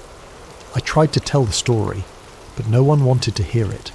The government silences people like us." Jacob's heart sank as Howard described the intimidation tactics he had faced. Anonymous threats, financial ruin, even the mysterious disappearance of colleagues. "They'll come for you too," Howard warned, his sunken eyes locking onto Jacob's. "If you've gotten this far, you've already crossed the line." Jacob left Howard's house feeling both validated and terrified. The old man's warnings echoed in his mind as he drove home, his knuckles white on the steering wheel. Was he being reckless? Was the truth worth the risk? That night the phone rang again. Jacob hesitated before answering, his hand hovering over the receiver as dread coiled in his chest. Finally he picked up, his voice trembling. "Hello?" This time the voice was clear and unmistakably human. "You've gone too far, Mr. Grant," the caller said, their tone flat and emotionless. "We won't warn you again." The line went dead. Jacob stared at the phone in his hand, his heart pounding in his ears. He had never given his name to anyone connected to his research. Whoever was behind this knew far more about him than he was comfortable with. Panic set in. He began frantically backing up his research, scanning documents and saving them to multiple hard drives. He reached out to a trusted friend, asking them to hold on to a copy just in case. But even as he tried to secure his findings, a nagging sense of futility gnawed at him. He was up against forces far more powerful than he could comprehend, let alone fight. The next morning, the black sedan was gone. For a brief moment, Jacob felt a flicker of relief, until he noticed the small envelope slipped under his front door. His hands shook as he opened it, revealing a single sheet of paper, typed in bold letters with the words, "This is your last chance." Jacob sat down, the weight of the message crushing him. He realized he had 2 choices: stop everything, destroy his research, and return to his quiet life, or push forward, knowing full well the danger that awaited. He stared at the notebook on his desk, its pages a silent challenge. In the end, Jacob chose truth over safety. 2 nights later, Jacob vanished. His home was left undisturbed, the lights still on, a mug of tea cooling on the kitchen counter. The notebook was gone, as were the files he had collected. The only clue to his fate was a faint tyre track in the gravel outside his home, leading into the dark. Jacob's disappearance would never be investigated. To the world, he was just another librarian who had quietly slipped away. But those who knew him best whispered of the secrets he'd uncovered, of the lengths he had gone to expose the truth. In the weeks that followed, whispers began to circulate in the town. Some said Jacob had simply left, tired of his quiet life. Others believed he had uncovered something dangerous, something that had cost him his freedom, or worse. The truth, like the secrets he had uncovered, remained hidden in the shadows. Thank you for joining us tonight on Sleep Theories. Let this story of secrets and disappearances remind us of the mysteries that linger in the corners of history, waiting to be uncovered. Sleep well, and may your dreams be filled with wonder and curiosity. Sweet dreams. Welcome to Sleep Theories, the channel where we explore some of the most intriguing ideas and conspiracies in a calming and reflective way, perfect for winding down and drifting off to sleep. Tonight, we're diving into a chilling and mysterious story, one of secrets, shadows, and the unimaginable consequences of stumbling upon something you were never meant to see. Before we begin, I'd like to invite you to comment below and share where you're listening from and what time it is. It's fascinating to know how we're all connected through these shared stories and ideas. If you enjoy these reflective narratives, please subscribe to Sleep Theories so we can continue bringing you thought-provoking tales like this one. Now find a comfortable position, let your mind relax, and join me as we journey into a world where one man's ordinary life spirals into the unknown, a world of government experiments, hidden compounds, and the price of seeking the truth. James Hart stood there, his breath hanging in the cool morning air as he stared at the sign. The words, U.S. Government Property, Restricted Area. No trespassing glared back at him, each letter bold and unyielding against the worn metal. It was the kind of warning you didn't take lightly, the kind that usually sent law-abiding citizens like James turning back the way they came. And yet, he couldn't move. His boots stayed planted in the damp earth, his curiosity outweighing the rational part of his brain that screamed for him to leave. He scanned the area, turning his head slowly to look down the length of the fence. It was taller than he had realized, with rows of rusting barbed wire curling menacingly at the top. The trees around it were dense, their branches clawing at the metal like nature itself was trying to reclaim the land. What struck him most was the silence. The usual forest sounds, chirping birds, rustling leaves, were gone, replaced by an almost oppressive stillness that seemed to press down on him the longer he lingered. James felt a pang of guilt for even thinking about crossing the fence. He was a man who followed the rules, who had lived his life avoiding unnecessary risks. But something about the place gnawed at him. It wasn't just the fence or the sign. It was the feeling that he had stumbled onto something significant, something he wasn't supposed to see. He told himself it was probably nothing. Maybe an old military outpost long abandoned. Maybe a weather station. Maybe, but his gut told him otherwise. That's when he noticed the gap. It was small, almost hidden by a cluster of shrubs growing at the base of the fence.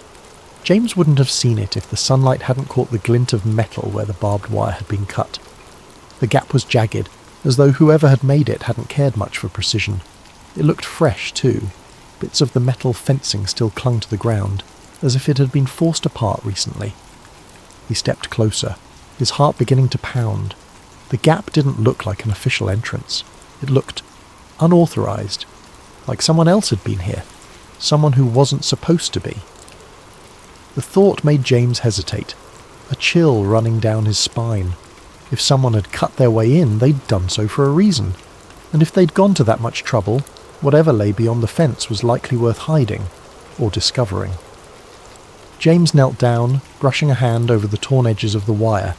His fingers trembled slightly as he touched the cold, sharp metal.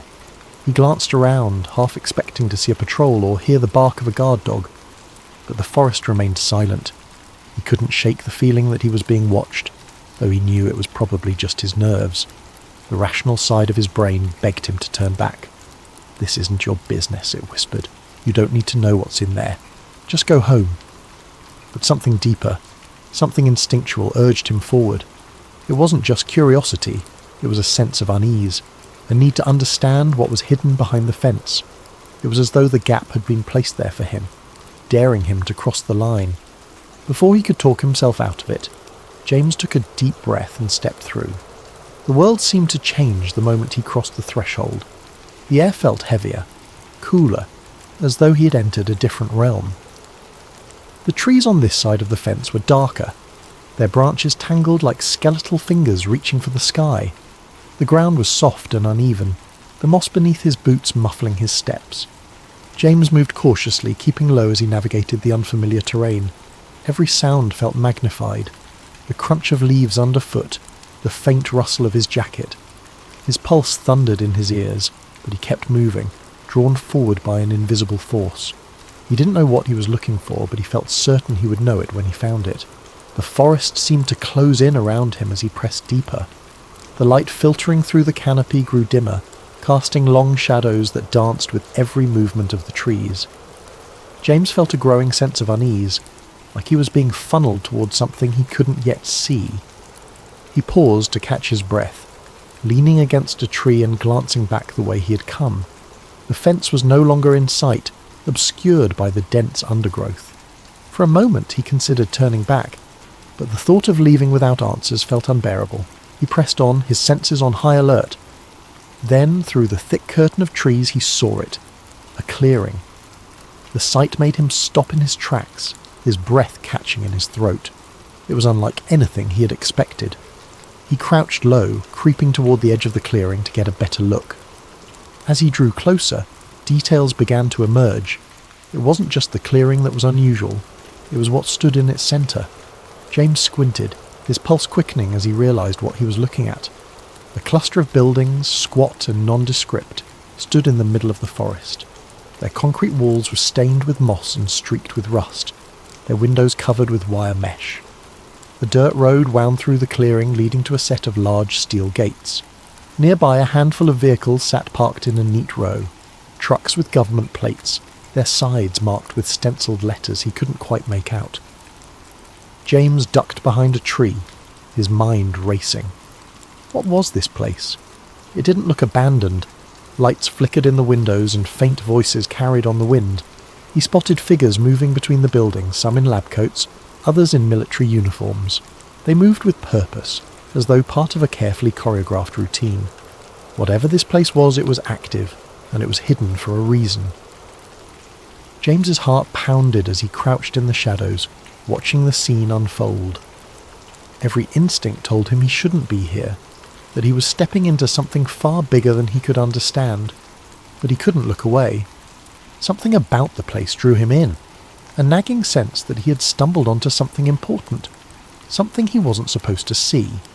And yet, despite the fear gnawing at the edges of his mind, James couldn't bring himself to leave. Not yet, not without answers. Inside, the forest grew darker, the trees denser. James moved cautiously, his footsteps muffled by the soft earth. He expected to find... well, he didn't know what he expected. Maybe a weather station, or some kind of outpost. But what he found was something else entirely. After about a mile, the trees gave way to a clearing.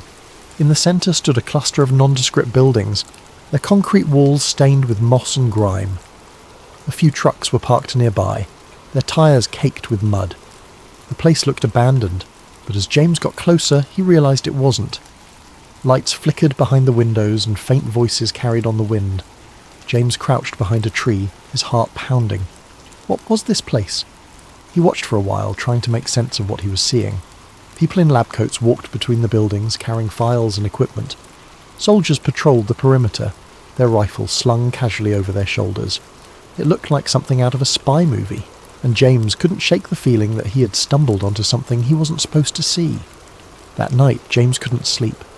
The events of the day replayed endlessly in his mind, the scene at the facility refusing to fade into the background. Every time he closed his eyes, he saw the soldiers again, their movements precise, their presence unnervingly authoritative. Research facilities didn't have armed guards, especially not in the middle of nowhere, and certainly not guards who seemed so vigilant, so ready for trouble. He tossed and turned, trying to rationalise what he'd seen. Maybe it was a military outpost, some kind of training site or a storage depot for sensitive equipment.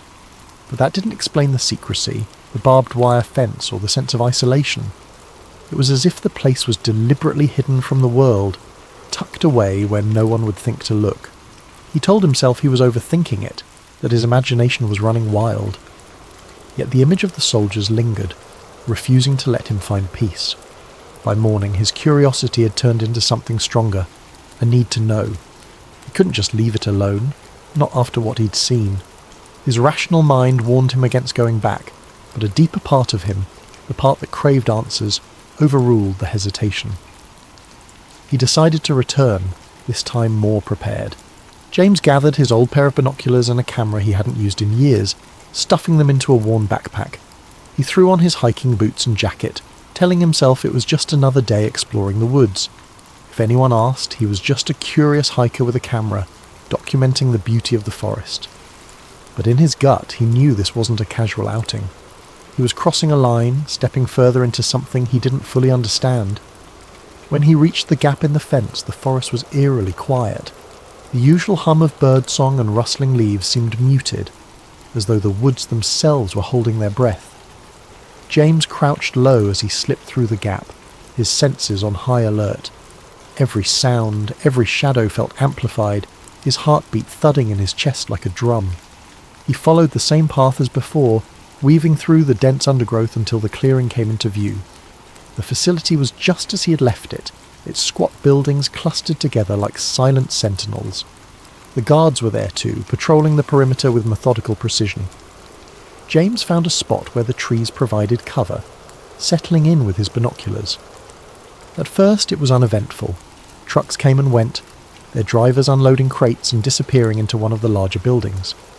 James adjusted the focus on his binoculars, trying to make out the stenciled letters on the side of the crates, but the angle was wrong. He snapped a few photos anyway, hoping they might reveal more later. Hours passed, and James was beginning to think this trip might have been a mistake. He was cold, his legs were cramped from crouching, and his nerves were fraying from the constant vigilance. He was about to pack up and leave when something caught his eye. A small group of people emerging from one of the buildings. He froze, lifting the binoculars to his eyes. At first it looked like more workers or guards, but then he saw the man. Unlike the others, he wasn't wearing a uniform or a lab coat. He looked like an ordinary civilian, his clothes rumpled and his posture defeated. He was flanked by two guards, their hands gripping his arms as they marched him across the clearing. James's breath hitched as he adjusted the focus. The man's hands were bound behind his back, and his face was pale, almost ghostly. There was a hollow look in his eyes, a mixture of fear and resignation that sent a chill down James's spine. He watched as the man turned his head, glancing over his shoulder as if searching for a way out, or perhaps for someone who might come to his aid. The guards didn't give him a chance to hesitate. One of them shoved him roughly, forcing him to quicken his pace. James followed their movements through the binoculars, his grip tightening as they approached a building with heavy steel doors. The building was unlike the others. Its walls were reinforced, its windows small and barred. It radiated an aura of foreboding, as though it held secrets too dangerous to escape. The guards stopped in front of the doors, one of them stepping forward to punch a code into a keypad. James watched as the doors slid open with a low mechanical hum. For a moment the man hesitated, his body stiffening as though he might resist. But the guards didn't give him a choice. They shoved him inside, the doors sealing shut behind them with a finality that sent a shiver through James. He lowered the binoculars, his mind racing. Who was that man? Why was he being treated like a prisoner in what was supposed to be a government facility? Nothing about this made sense. James felt a surge of unease, the questions piling up faster than he could process them. He had stumbled onto something much bigger than he had imagined, something that felt wrong in every possible way. He debated leaving, retreating to the safety of his normal life. But as he crouched there in the shadows, watching the facility from a distance, he knew he couldn't walk away. Not yet. Not without answers. James's stomach turned. Whatever was happening here, it wasn't normal. He knew he should leave it alone, but he couldn't. He spent the next week digging for information, searching the internet for any mention of a government facility near his town. He found nothing. No maps, no records, not even a rumour. But James wasn't ready to give up. The questions gnawed at him, consuming his thoughts and erasing the boundaries of his once quiet life. Each day at the post office felt like an eternity, his mind drifting back to the strange facility hidden in the woods. At night his resolve only deepened. He had to know more, even if it meant taking greater risks. He began his nighttime visits cautiously, dressing in dark clothing and timing his excursions to align with the guards' shift changes. Through careful observation, he mapped the layout of the facility. There were at least 6 buildings, each with its own purpose. One seemed to be a storage depot, where crates were unloaded and stacked before being transported elsewhere. Another appeared to house the guards, a smaller structure with a steady glow of light, and the occasional sound of muffled laughter or clinking cups. But it was the larger, heavily fortified building, the one with the steel doors, that intrigued him most. It exuded an air of secrecy that demanded further investigation. James kept his distance at first, watching from the tree line with his binoculars. He noted the times of deliveries, the duration of guard patrols, and the comings and goings of people in lab coats.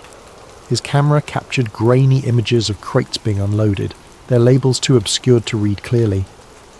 He studied the way the guards moved, the blind spots in their patrols, and the weak points in the facility's perimeter. With each visit he inched closer, his confidence growing alongside his determination. One night, James found himself crouched behind a row of bushes, no more than 20 feet from one of the buildings. A single window was left slightly ajar, allowing faint voices to drift into the night air. He strained to listen, his heart pounding as he caught fragments of a conversation. Latest subject showed increased resistance, one voice said, firm and clinical. We'll adjust the dosage tomorrow, another replied, colder, more detached. James froze, his mind racing. What subject? What dosage? He pressed himself closer to the ground, his ears straining to catch more. Erasure protocols need to be flawless. We can't afford another incident. The words sent a chill down his spine. Erasure protocols? What could that mean?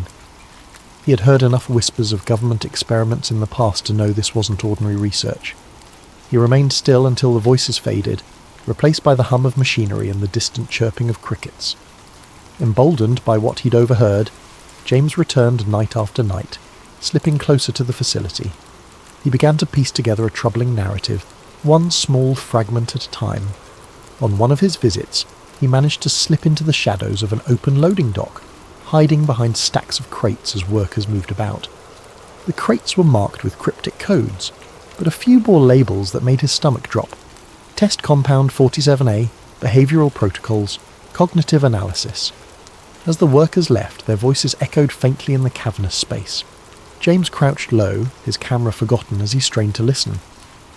Dr. Reinhardt wants the new batch prepped by Monday. Has Subject 18 stabilised yet? Not after the last round. They're talking full sedation this time. The words painted a grim picture. James felt his pulse quicken as he realised the scale of what he was uncovering. These weren't just experiments. They were human experiments. His suspicions were confirmed a week later when he found an unguarded corner of the facility, where a small vent emitted a low hum. The air smelled faintly of chemicals, and through the grate he could hear voices, clearer this time. Initial trials showed significant memory suppression. Hallucinations are an acceptable side effect as long as obedience metrics remain stable. James barely dared to breathe. He fished a small audio recorder from his backpack and held it close to the vent, capturing every word. The voices continued, their tone cold and detached, as though discussing a set of tools rather than human lives. MK-Ultra is yielding promising results in behavioural modification. We'll present the findings to the higher-ups next quarter. James's blood ran cold. MK-Ultra. He had read the name before in conspiracy forums, but he'd always dismissed it as exaggerated speculation. Yet here it was, spoken aloud in the dead of night, in a hidden facility guarded like a fortress. The pieces began to fall into place. The mind control experiments, the forced drug trials, the psychological manipulation. It wasn't just a theory. It was real. And it was happening right here, in the woods he had hiked so many times before. Driven by a mix of horror and determination, James began to push his limits. He found an unlocked utility shed near the facility, a cluttered space filled with tools and discarded paperwork. In the dim light of his flashlight he discovered a stack of files that appeared hastily stashed. He flipped through them, his heart pounding as he read terms like hypnotic induction, psychoactive administration, and neurological reprogramming. One file stood out. It contained a list of names, some crossed out, others annotated with cryptic notes.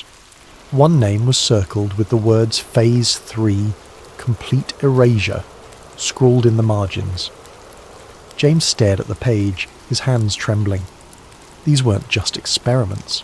They were controlling people, erasing their memories, turning them into... what? He didn't know, but the implications were too terrible to ignore.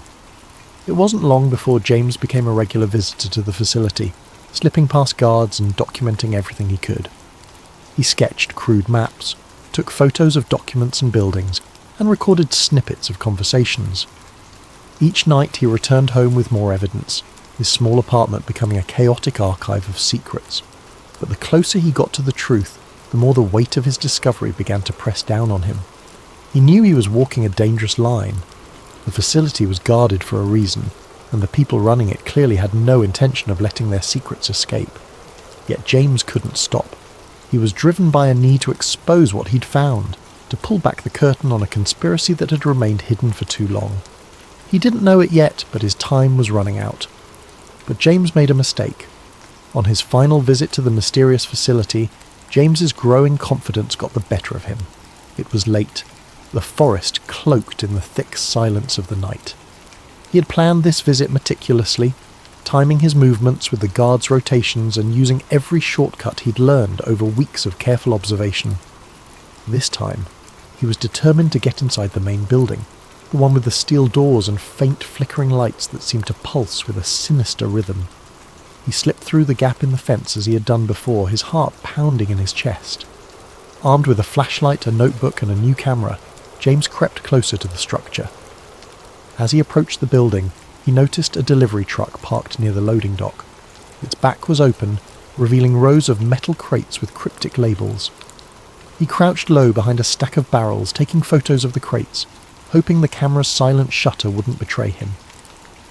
But then he heard it, a sharp crack, the unmistakable sound of a branch snapping underfoot. His body froze as the beam of a flashlight swept through the darkness, illuminating the area just feet from his hiding spot. A guard's voice broke the silence, gruff and alarmed. "Who's there?" Panic surged through James. He bolted, his boots pounding against the forest floor as he darted back toward the fence. The shouts of the guards followed him, along with the heavy thud of their boots as they pursued him. His breath came in ragged gasps, his chest burning as he pushed himself harder, faster. But the guards were trained, and they were gaining on him. He felt the impact before he saw it, a crushing weight against his side as one of the guards tackled him to the ground. His camera skittered across the dirt, landing out of reach. A second guard grabbed his arms, pinning him as he struggled. "Don't move!" one of them barked, his voice cold and commanding. James's mind raced, scrambling for an explanation, an excuse, anything that might save him. But no words came. He was yanked to his feet, his wrists bound tightly with a rough rope, and dragged toward the facility. The camera, his notebook, and any shred of evidence he'd gathered were confiscated, leaving him defenseless. Inside the compound, James was shoved into a small, dimly lit room. The walls were concrete, the air stale and suffocating. A single overhead light buzzed faintly, casting harsh shadows that seemed to dance menacingly on the walls. He sat in a metal chair, his wrists still bound, as a man in a dark suit entered the room. The man's face was expressionless, his eyes cold and calculating. "Who are you?" the man demanded, his voice sharp and clipped. James swallowed hard, his mouth dry. I'm no one. I was just hiking. I got lost." "Don't lie to me," the man interrupted, slamming a file onto the table. Papers spilled out, some of them familiar to James. Copies of photos he'd taken, sketches of the facility's layout, and notes he'd written about what he'd overheard. The sight of them made his stomach drop. "How did you find this place?" the man continued. "Who else knows about it?" James stammered, trying to come up with a plausible explanation, but his mind was blank. He could feel the intensity of the man's gaze, like a spotlight boring into his very soul. "I swear I didn't tell anyone," James said, his voice trembling. "I don't even know what this place is." The man leaned in closer, his face mere inches from James's. "And you never will." Before James could respond, a guard entered the room carrying a syringe. James's eyes widened, his pulse spiking as he realized what was about to happen.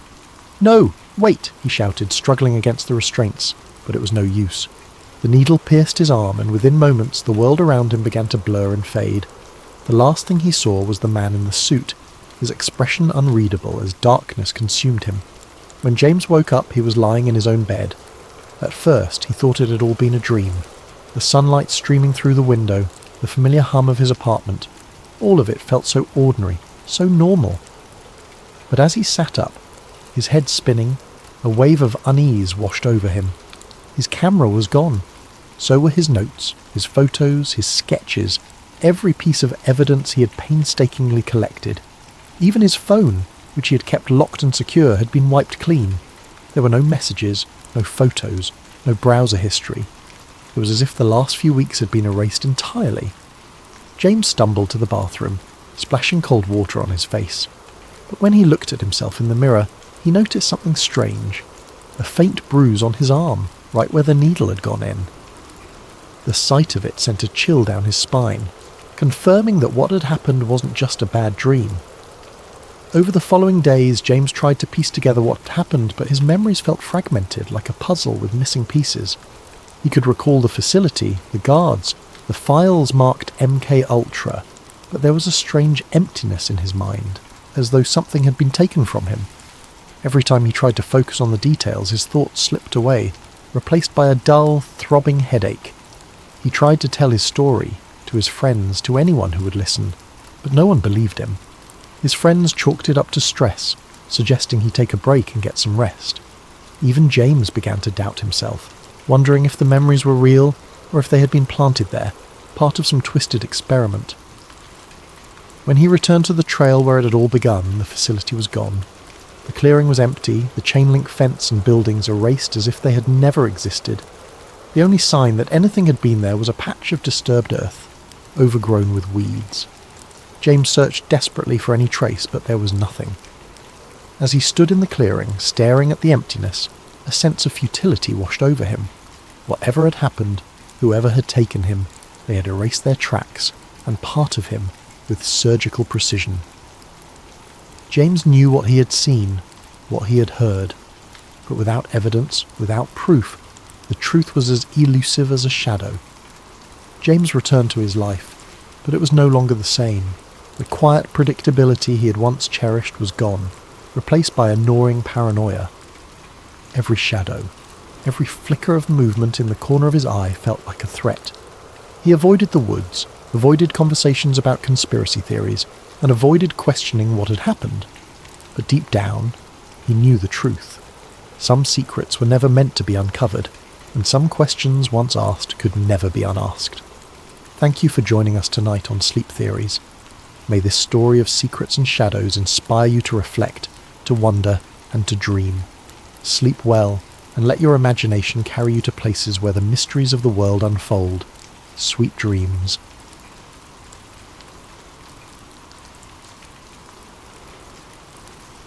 It was a quiet evening when Sarah first stumbled upon the conspiracy. She had been scrolling through her favourite discussion forum, a digital refuge where people from all walks of life shared their curiosity about unsolved mysteries, historical enigmas, and the occasional wild theory. Most nights, the topics were light-hearted. Discussions about famous heists, the existence of extraterrestrial life, or theories about vanished civilizations. These were Sarah's guilty pleasures, a chance to escape the mundane rhythm of her life.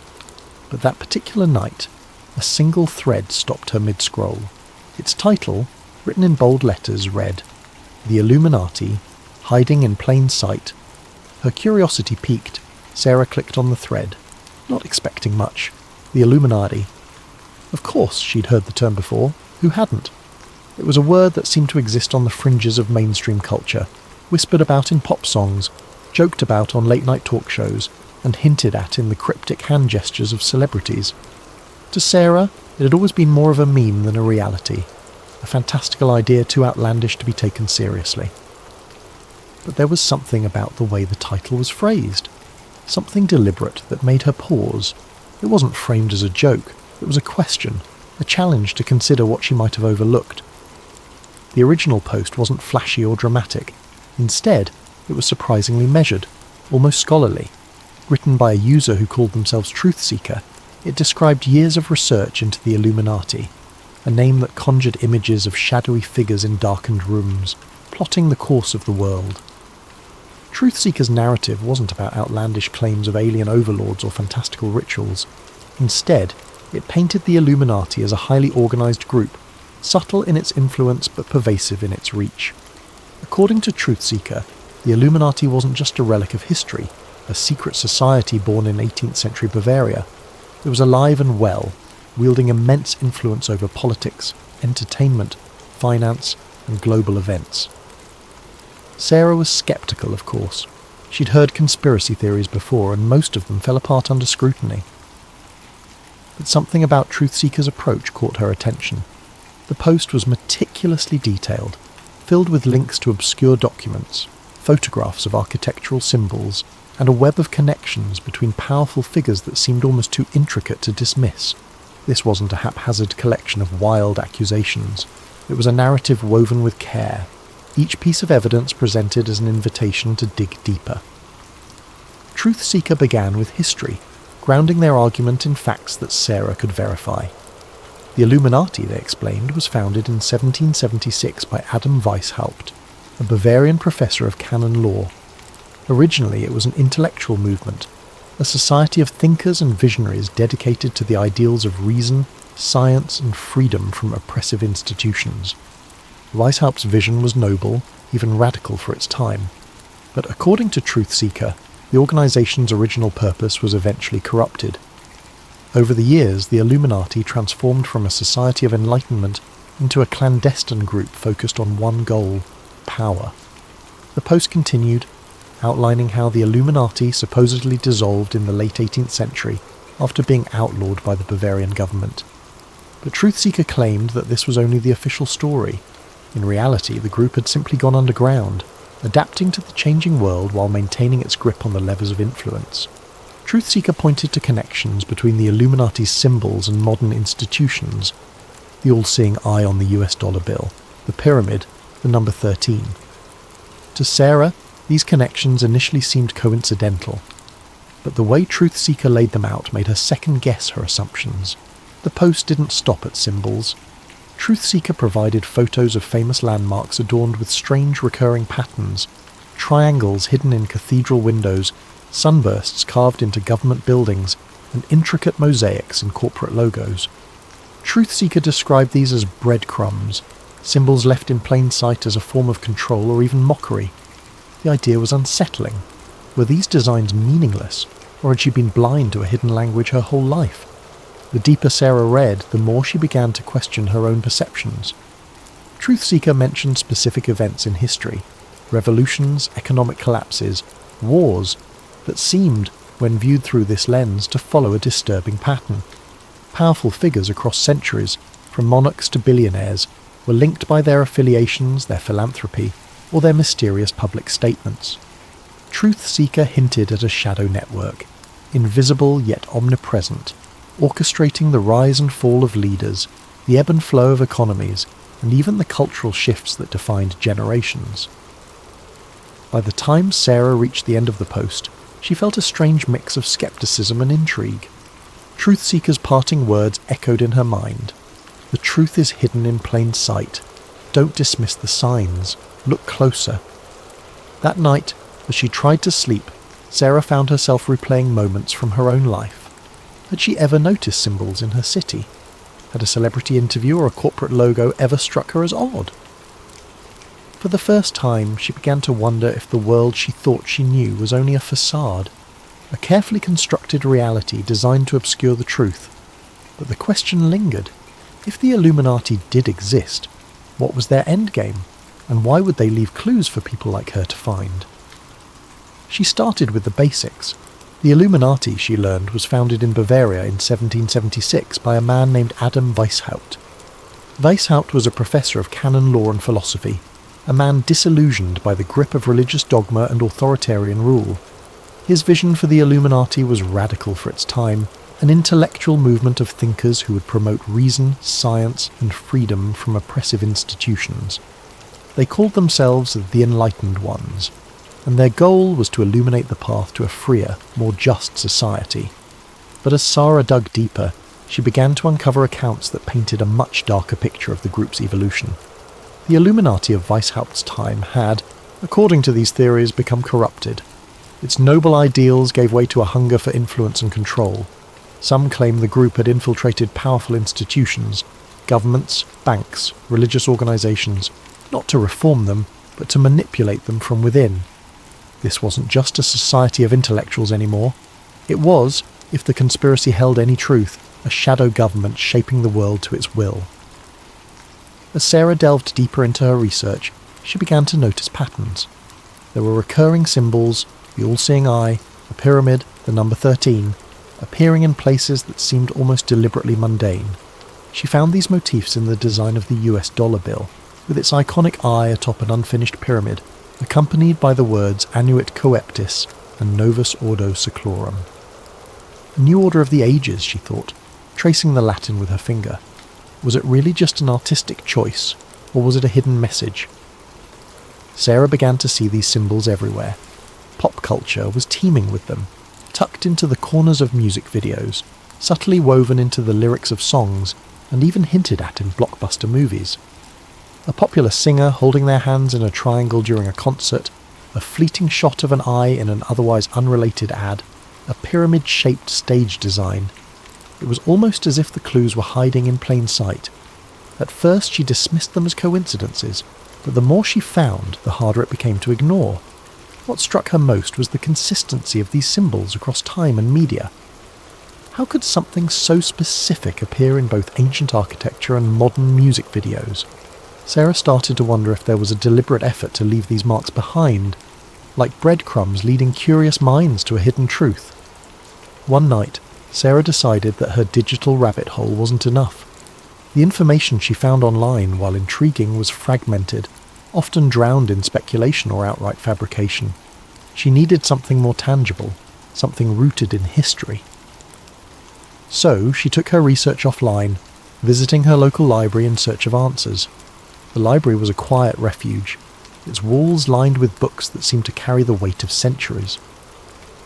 Sarah wandered through the aisles, pulling volumes on secret societies, conspiracy theories, and historical accounts of clandestine organisations. Most of the material she found dismissed the Illuminati as a myth, a product of overactive imaginations and a culture drawn to the dramatic.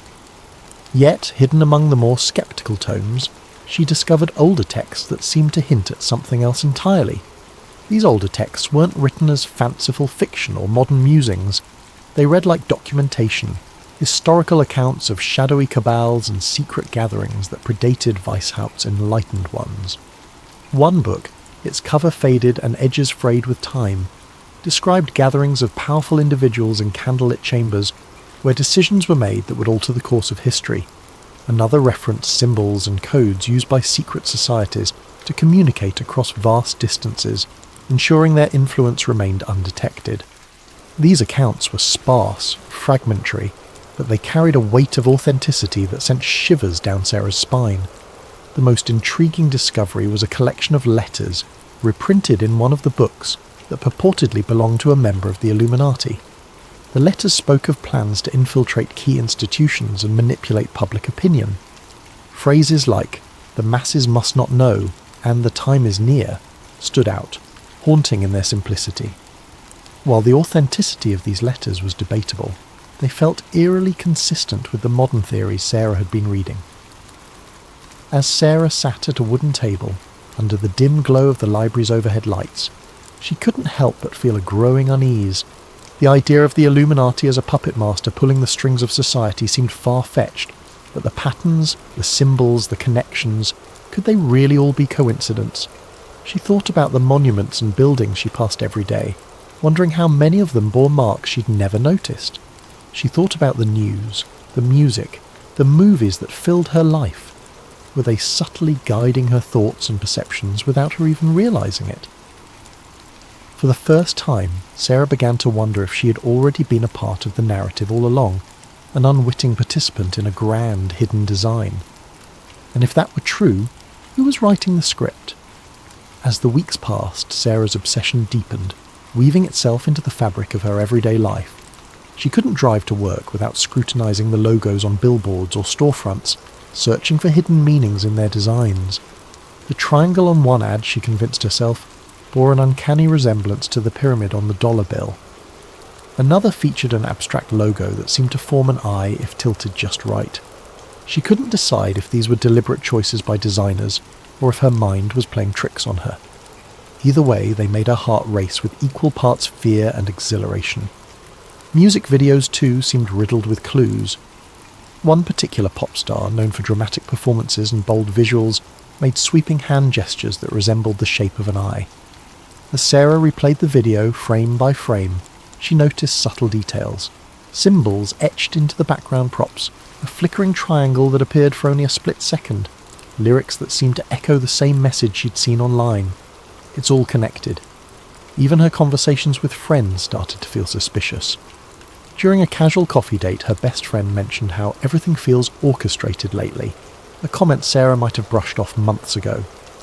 Now, it struck her as significant. Was it a random observation, or was her friend hinting at something more? Were they unknowingly part of the same puzzle she was trying to solve? Or worse, were they aware of her research and subtly warning her to back off? Then came the message. It was late, the kind of evening where the world outside felt perfectly still, as though waiting for something to happen. Sarah was sitting on her couch, scrolling through her phone with the TV muted in the background. Her living room was dimly lit, the glow of her screen casting faint shadows on the walls. She wasn't looking for anything in particular, just idly flipping through news headlines and updates on her favourite forums. And then, without warning, her phone vibrated in her hand. The message was from an unknown number. Her first thought was that it might be spam, but the words stopped her cold. "You're asking the right questions. Be careful." Sarah's heart skipped a beat. She stared at the screen, rereading the message until the words blurred. A chill crept up her spine as she glanced around her apartment. The blinds were drawn, but she couldn't shake the feeling that someone might be outside watching her. She stood up and peered through the gap in the curtains. The street was quiet, bathed in the orange glow of the streetlights. A car was parked across the road, its windows dark and reflective, but nothing seemed out of the ordinary. She sat back down, her mind racing. Who could have sent the message? She hadn't shared her phone number on any of the forums she'd been visiting. Her research was confined to books and the anonymity of the internet. Could it really be a prank? Or was it a warning from someone who knew exactly what she was doing? For a brief moment she considered replying, but something held her back. If the sender knew about her research, they might also know more about her than she was comfortable with. What if engaging with them put her in even greater danger? Instead, she deleted the message, as though erasing it from her phone could also erase the unease it had planted in her mind. But the unease didn't go away. That night, as she lay in bed, every sound seemed amplified. The creak of the floorboards, the hum of the refrigerator, the occasional rustle of leaves outside her window. She couldn't stop replaying the message in her head. "You're asking the right questions." It felt like validation, proof that her research was leading somewhere. But then there was the warning. Be careful. What exactly was she getting close to, and who didn't want her to find it? In the days that followed, Sarah became more cautious. She avoided the forums she frequented, afraid that whoever had sent the message might be watching her activity. She left her phone on airplane mode whenever she wasn't using it, and started unplugging her laptop at night. Even her usual walks around the neighbourhood felt different. She couldn't shake the feeling of being followed, though every time she turned around the streets were as empty as they'd always been. Yet despite her fear, Sarah's curiosity only grew. The message had confirmed what she'd begun to suspect.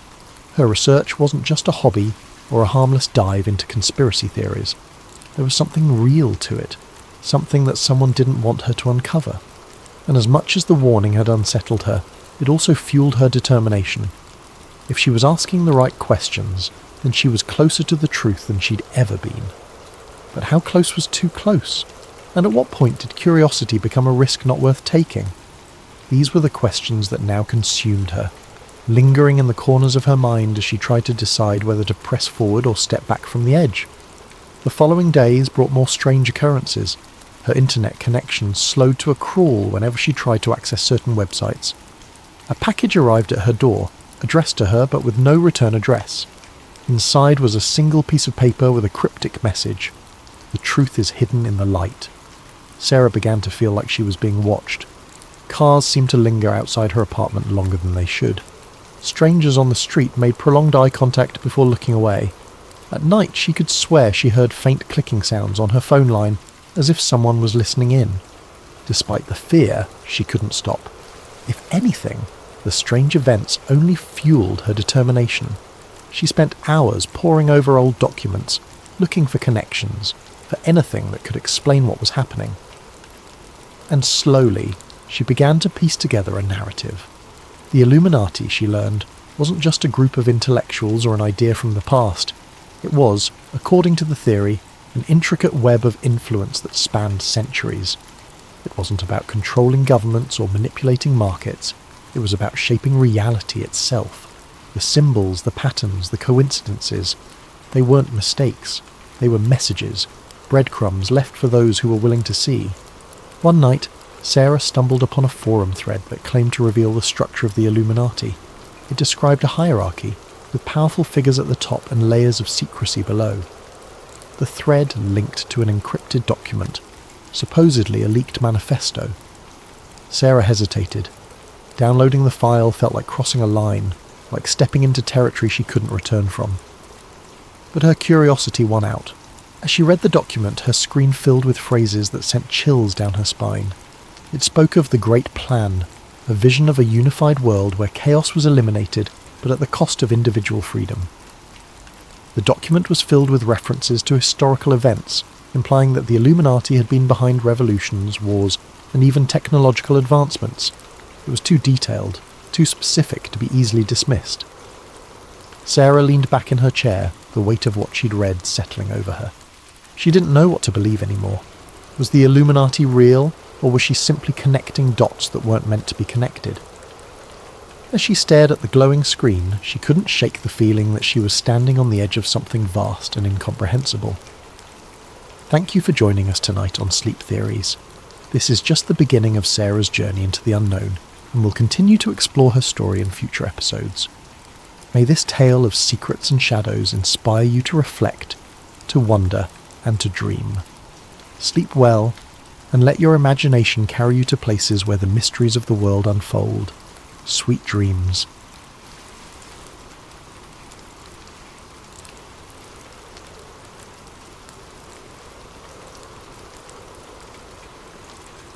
He was not a man who belonged in history books. Before his capture, his life had been ordinary, even forgettable. A farmer in a remote village in Manchuria. His days were filled with the rhythmic labour of the fields, his nights with the quiet of a countryside untouched by the encroaching chaos of war. Wei Jiang found solace in the simplicity of his existence. The sun rising over golden crops, the earthy scent of freshly turned soil, the laughter of children playing in the distance. It was a life that, while humble, carried a sense of quiet dignity. But history has a way of claiming the unremarkable, pulling them into its current without warning or mercy. His name was Wei Jiang, and his story was one that could have changed the world, had anyone lived to hear it. The year was 1943, and the war that raged across continents felt like a distant storm to Wei and his neighbours. News of battles, of armies advancing and retreating, reached them only in fragments, whispered by travelling merchants or in the occasional crackling voice on a neighbour's rare and treasured radio. To them, the war was something that happened elsewhere, a shadow that loomed but never quite touched their lives, until the day it did. Wei's life turned in the spring of that year. The day began like any other. He had risen before dawn, his breath visible in the crisp morning air as he tended to his fields. The sun had just begun to rise, painting the sky in hues of orange and pink, when the sound of engines shattered the stillness. The trucks came suddenly, their diesel growl echoing through the valley. They rolled into the village like an ominous tide, stopping abruptly in the centre of the dirt square where the villagers gathered during festivals. The soldiers disembarked with an efficiency that betrayed years of practice. Their boots hit the ground in unison, the sound a chilling rhythm against the soft murmur of the village waking up. They moved with precision, rifles slung across their chests, their faces masked by an impenetrable veneer of authority. Wei was in his field when he heard the first shout, the sharp bark of a command that carried over the low hills. Every man to the square, now!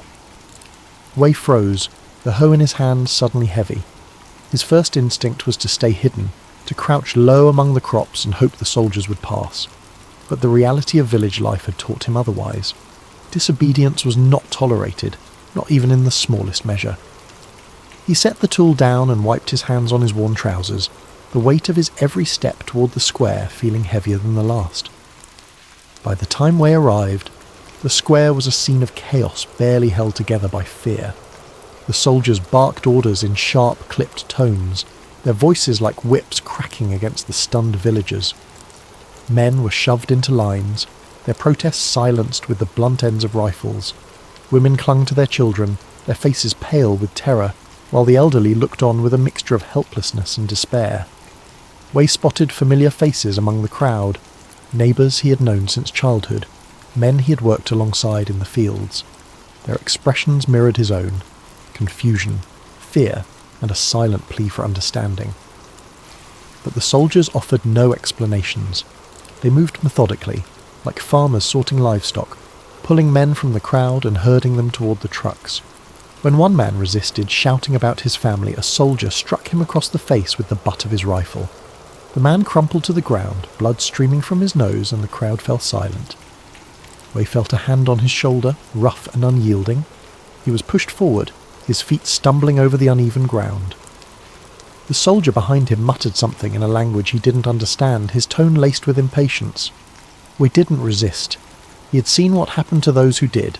Instead, he allowed himself to be led, his mind racing with questions. Where were they being taken? Why? The uncertainty was a gnawing presence coiled tight in his chest. The truck loomed ahead, its open bed already crowded with men.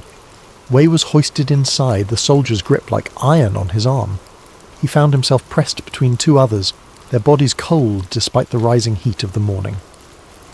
The truck bed smelled of oil and sweat, a stifling combination that made it hard to breathe.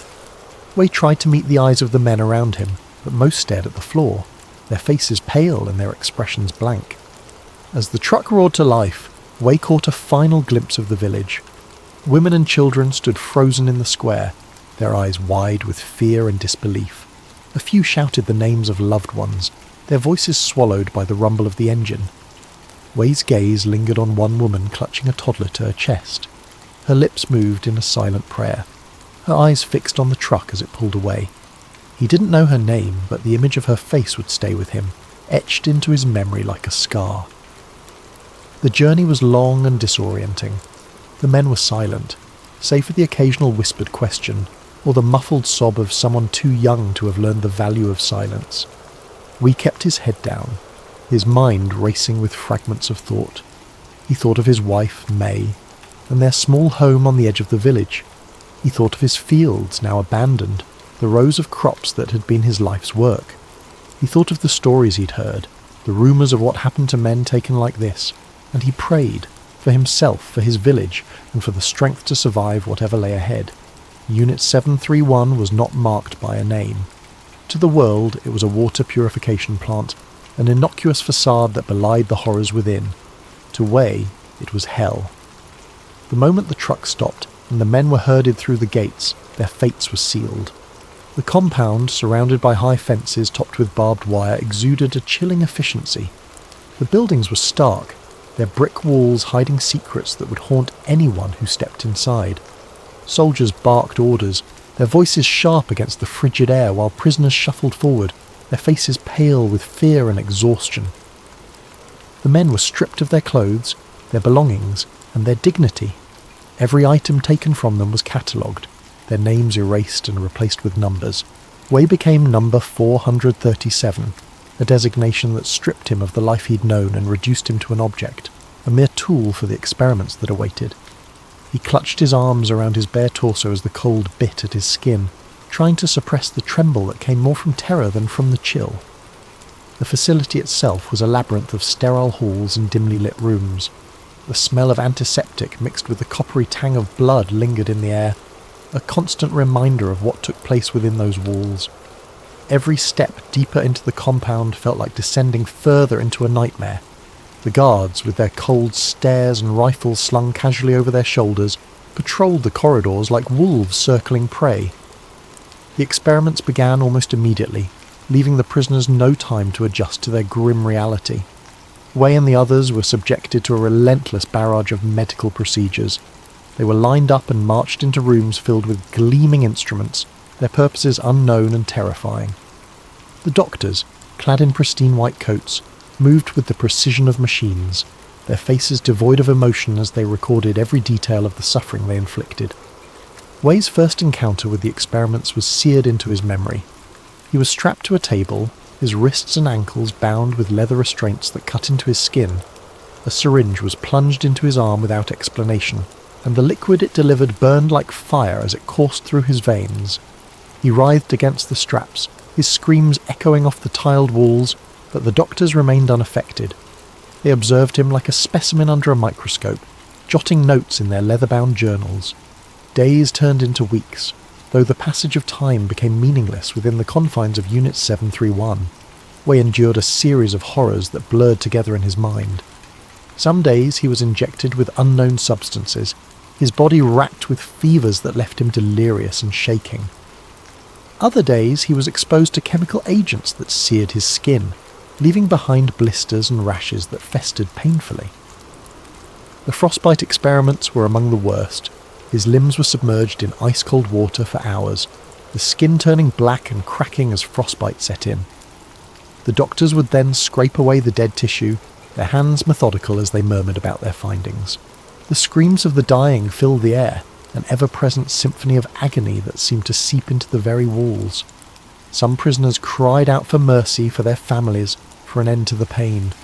Others fell silent, their voices stripped away by exhaustion and despair. Wei learned quickly that survival was not guaranteed. Those who succumbed to the experiments were unceremoniously dragged away by guards, their bodies discarded in mass graves or incinerated. The guards referred to the prisoners as logs, a chilling euphemism that reduced human lives to mere resources for experimentation. Wei's will to survive became his anchor in the storm. He endured the needles, the incisions, and the relentless barrage of experiments because he refused to let the facility take what little humanity he had left. He clung to the memory of his family, his wife's gentle smile, the way her hair caught the sunlight, the laughter of their children as they played in the fields. These memories became his shield against the despair that threatened to consume him. In the rare moments of reprieve, Wei began to observe his surroundings with a sharp eye. He studied the routines of the guards, noting the times they changed shifts and the paths they patrolled. He memorized the layout of the facility, from the medical wards to the storage rooms and the kitchens. He listened intently to the whispers of the other prisoners, piecing together fragments of information about the inner workings of the compound. There were rumours passed between prisoners in hurried, hushed tones when the guards weren't looking. Rumours of secret escape routes, of weaknesses in the facility's defences, of a chance to break free. Most dismissed them as false hope, the desperate fantasies of men clinging to any shred of optimism. But Wei listened. He filed away every detail, every possibility, no matter how improbable it seemed. Wei also noticed the subtle cracks in the guards' composure. Though they carried themselves with an air of authority, there were moments when their masks slipped. Glances exchanged when no one was supposed to be looking, whispered arguments in the corridors. Wei began to understand that even in a place as cold and controlled as Unit 731, there were weaknesses to exploit. As his body suffered under the relentless experiments, Wei's mind grew sharper. He used every ounce of his remaining strength to plan, to observe, to prepare. The hope of escape became his lifeline, a glimmer of light in the suffocating darkness of the facility. He didn't know if he would succeed, but he knew one thing for certain. He would not die as number 437. He would not let Unit 731 erase him. Wei's escape had been a miracle born of desperation, but the bitter reality of his situation became clear the moment he slipped through the barbed wire and into the wilderness. The air was cold and sharp, cutting through the oversized coat he had scavenged from the storeroom. Every breath burned his lungs, and every step sent pain shooting through his legs. But Wei did not stop. He couldn't. The icy expanse beyond Unit 731 was both his refuge and his greatest threat. A barren landscape that could shield him from sight, but offered no promise of sustenance or safety. The early morning light cast a faint glow over the snow-covered terrain, revealing a world devoid of landmarks or shelter. Wei pushed forward, the crunch of snow underfoot the only sound breaking the eerie silence. The wind howled intermittently, carrying with it the faint echoes of his time inside the facility.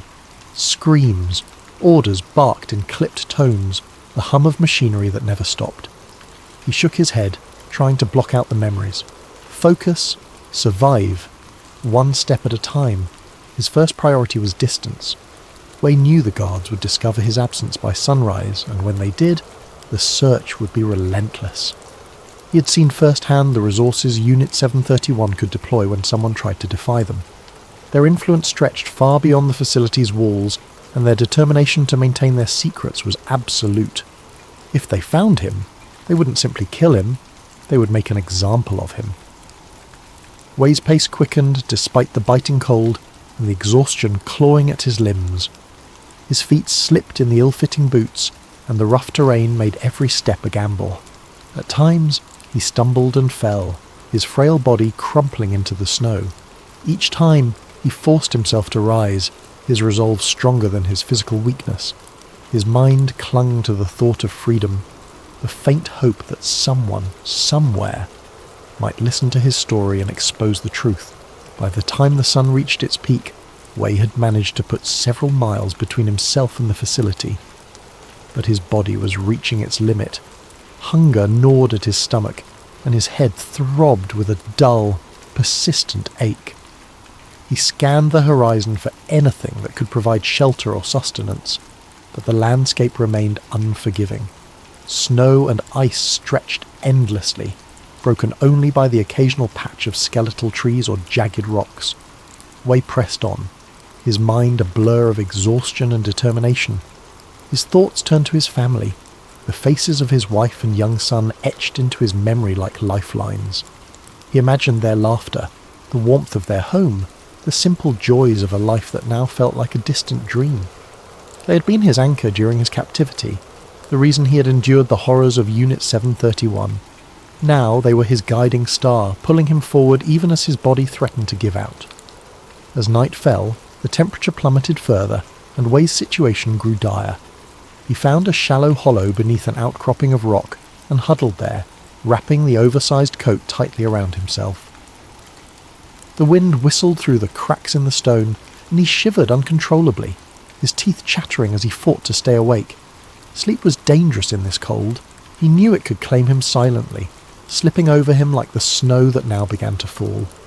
Wei allowed himself only brief moments of rest, his ears straining for any sound that might signal pursuit. Every crack of ice, every rustle of wind through the barren trees set his nerves on edge. He clutched the knife he had taken from the storeroom, its cold handle a small comfort in the vast emptiness. He was alone, vulnerable and hunted, but he refused to give in to despair. The following day brought a stroke of luck, or what passed for it in his desperate circumstances. Wei stumbled upon a small stream, its waters partially frozen but still flowing beneath a thin layer of ice. He fell to his knees and chipped at the ice with his knife until he could cup his hands and drink. The water was frigid, sending shocks through his teeth and throat, but it was life. He drank deeply, feeling the faintest flicker of strength return to his limbs. He followed the stream for hours, reasoning that it might lead him to civilization, or at least provide a natural path through the wilderness. The terrain grew slightly less hostile, with patches of forest offering brief respite from the wind. Wei scavenged what he could, bits of bark, frozen berries that were bitter and hard but edible. It wasn't enough to stave off his hunger, but it kept him moving. As the days stretched into a week, Wei's hope wavered. He had no way of knowing how far he had travelled or how close the guards might be. He imagined search parties combing the countryside, their dogs sniffing the air for his scent. The thought terrified him, but it also fueled his determination. He couldn't let them take him back. He couldn't let his story die with him. When he reached the outskirts of a small village, Wei felt a mixture of relief and dread. The sight of smoke rising from chimneys, the faint murmur of voices carried on the wind. It was proof that he had made it out of the wilderness, but it was also a risk. If the villagers were sympathetic to the Japanese authorities, they could turn him in. If the guards were already nearby, they might be watching. Wei hesitated at the edge of the tree line, his instincts at war with his desperation. Eventually, hunger and exhaustion won out. Wei approached the village cautiously, his movements slow and deliberate. He avoided the main road, instead circling around to the back of a small farmhouse on the village's outskirts. The smell of cooking food wafted through the air, and his stomach twisted painfully. He knocked lightly on the door, his heart pounding in his chest. The man who answered was middle-aged, his face weathered by years of hard labour. He regarded Wei with suspicion at first, his eyes narrowing as he took in the stranger's gaunt appearance and tattered clothes. But Wei spoke quickly, his voice trembling as he begged for help. He didn't reveal the full truth of his escape, only saying that he had fled from a prison camp and needed food and shelter. The farmer hesitated, his gaze darting to the empty road beyond his home. Then, with a weary sigh, he stepped aside and motioned for Wei to enter. The warmth of the house was overwhelming after days in the cold, and Wei nearly collapsed as he stepped inside. The farmer's wife brought him a bowl of soup, and he ate greedily, his hands shaking as he lifted the spoon to his mouth. The farmer asked few questions, sensing that Wei's story was one of pain and desperation. For the first time in weeks, Wei allowed himself to relax, if only slightly. But the reprieve was short-lived. The sound of trucks rumbling down the road shattered the fragile peace of the farmhouse. Wei's heart sank as he heard the sharp bark of orders and the clatter of boots on the ground. The farmer's face paled, and he looked at Wei with a mixture of fear and regret. "You need to hide," the farmer whispered urgently. He pointed to a trapdoor in the floor that led to a small cellar. Wei hesitated for only a moment before descending into the dark, cramped space. He crouched in the shadows, his breath shallow as he listened to the chaos above. The soldiers burst into the house, their voices cold and commanding. Wei couldn't make out their words, but he could hear the fear in the farmer's responses. Minutes stretched into an eternity as the soldiers searched the house, their boots thudding overhead. Wei gripped the knife in his hand, his knuckles white as he prepared for the worst. The trapdoor creaked open. Harsh light flooded the cellar, and Wei's eyes met the cold, unfeeling gaze of a soldier. The man barked an order, and Wei was dragged out into the open. The farmer and his wife looked on helplessly as the soldiers restrained Wei, their faces etched with sorrow and guilt. Wei met their gaze briefly, nodding in silent gratitude for their attempt to help. As Wei was loaded into the back of a truck, his mind raced. The truth he had fought so hard to carry was now at risk of being buried forever.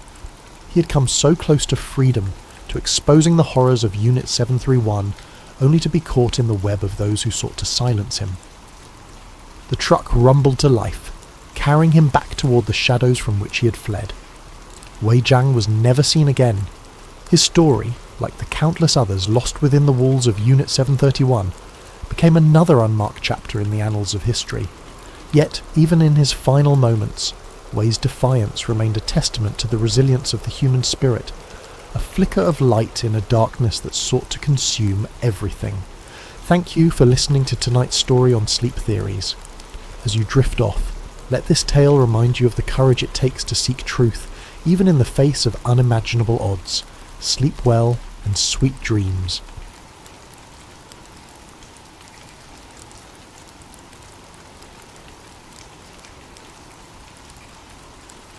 For thousands of years, people have whispered about a lost civilization, an ancient world that was rich, powerful, and far more advanced than anything humanity has ever known.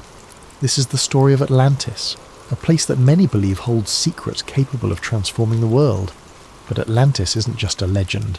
For some, it's a conspiracy, hidden away by powerful forces who want its secrets buried forever. For those who believe in the conspiracy, Atlantis represents more than just a lost city. It's a symbol of everything that has been suppressed throughout history. The idea that an ancient civilization could possess technology, wisdom, and knowledge far beyond our current understanding is both thrilling and terrifying. What if the Atlanteans had harnessed the power to manipulate energy, cure diseases, or even travel across the stars? What if they had discovered truths about the universe that we are only beginning to understand today? And yet, despite the tantalizing possibility, Atlantis remains elusive, its true nature hidden beneath the sands of time and the depths of the ocean. This, to the conspiracy theorists, is no accident. They argue that powerful elites, whether governments, shadow organizations, or ancient secret societies, have worked to keep the truth about Atlantis buried, believing that such knowledge could destabilize the world's current power structures. Imagine the upheaval that would follow if such a discovery were to be made public. Industries built on oil and energy would collapse.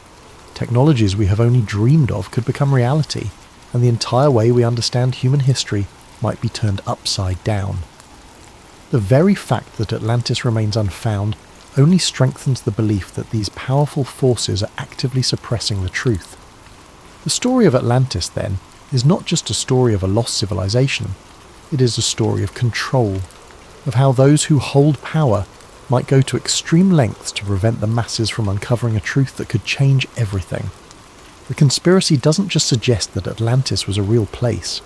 It proposes that what Atlantis represents is so dangerous, so revolutionary, that it must be kept hidden at all costs. The story of Atlantis begins with the ancient Greek philosopher Plato, who around 360 BC wrote about an extraordinary civilization that existed 9,000 years before his time. In his dialogues, Timaeus and Critias, Plato described Atlantis as a vast island empire beyond the Pillars of Hercules, the area we now know as the Strait of Gibraltar. Atlantis was a civilization with unmatched wealth and power, boasting vast resources, advanced architecture, and knowledge beyond the understanding of other cultures. The Atlanteans, however, grew arrogant and morally corrupt, challenging even the gods. As punishment, the gods supposedly sent a cataclysmic disaster that sank the entire island in a single day and night, taking the city and its secrets with it to the bottom of the ocean. For centuries, many believed Plato's story was merely a legend or an allegory. But over time, Atlantis transformed from a mythical place into a real mystery, captivating explorers, archaeologists, and conspiracy theorists alike.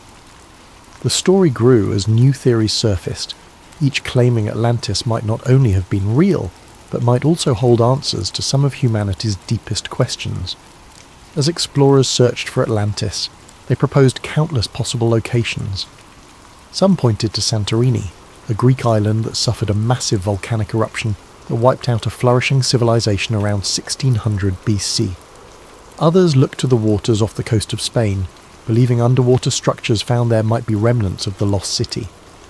There were even more far-flung theories that placed Atlantis in South America, under Antarctica's ice, or in the Sahara Desert, where a strange ring-like structure known as the Richat structure, nicknamed the Eye of the Sahara, resembles Plato's description of concentric rings in the city's design. Beyond the search for a physical location, the mythological aspects of Atlantis have fascinated scholars and storytellers for centuries. In Greek mythology, Atlantis represents more than just a city. It's a symbol of humanity's reach for greatness and the tragic downfall that often accompanies it. Plato's account of Atlantis wasn't just about an advanced civilization. It was a tale of ambition, power, and ultimately, divine retribution. In his dialogues, Plato presents Atlantis as a place blessed by the gods, particularly Poseidon, the god of the sea. According to legend, Poseidon created Atlantis by carving an island for his beloved mortal wife, Cleito. They had 5 sets of twin sons who became the kings of the island, dividing it into 10 distinct kingdoms.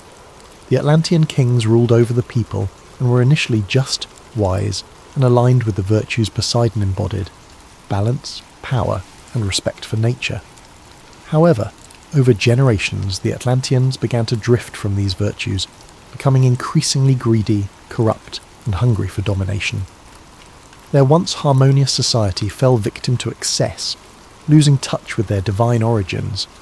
This moral decline is crucial to understanding Atlantis as a myth.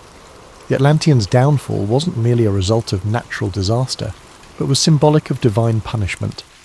In the ancient world, myths often served as warnings, teaching that pride and moral corruption would invite the wrath of the gods.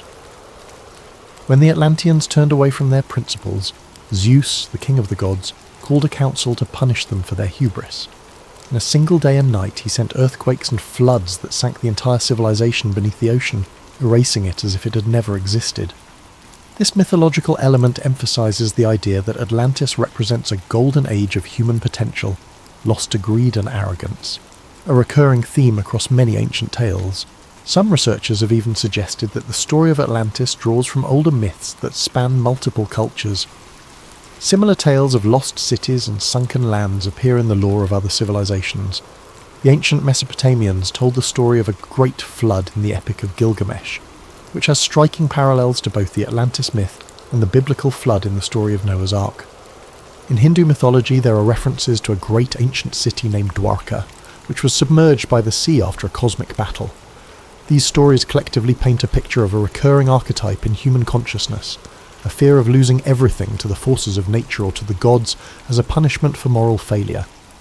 Atlantis also evokes the concept of a lost paradise, similar to the Garden of Eden in Abrahamic traditions. Like Eden, Atlantis is thought to have been a place of purity, wisdom, and divine connection. Lost because humanity strayed from its original path.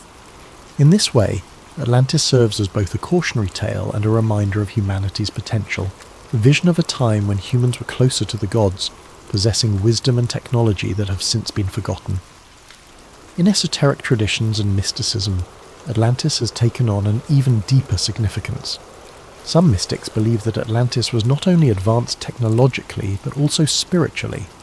The Atlanteans, according to these accounts, were highly enlightened beings who had mastered forms of energy and consciousness far beyond what we know today. Some stories describe the Atlanteans as being able to communicate telepathically, access different planes of existence, or even achieve physical immortality. In these mystical views, the fall of Atlantis wasn't just a loss of a city, but the loss of a spiritual and intellectual height that humanity has not yet regained.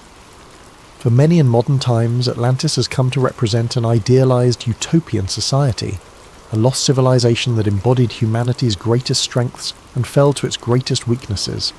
It is both a paradise lost and a cautionary tale, warning of the dangers that come with power, arrogance, and the abandonment of moral principles. The story of Atlantis endures because it reflects timeless human themes, resonating across cultures and centuries, blending historical speculation with deep mythological roots. In the end, whether Atlantis was a real place or simply a product of myth, it serves as a powerful symbol in our collective imagination, a reminder of both the heights humanity can reach and the depths to which it can fall. But where Atlantis might lie buried is just one piece of the mystery. What really fuels the conspiracy are the claims of what might be hidden there. According to some theories, Atlantis was a civilization so advanced that it possessed technology far beyond anything we have today.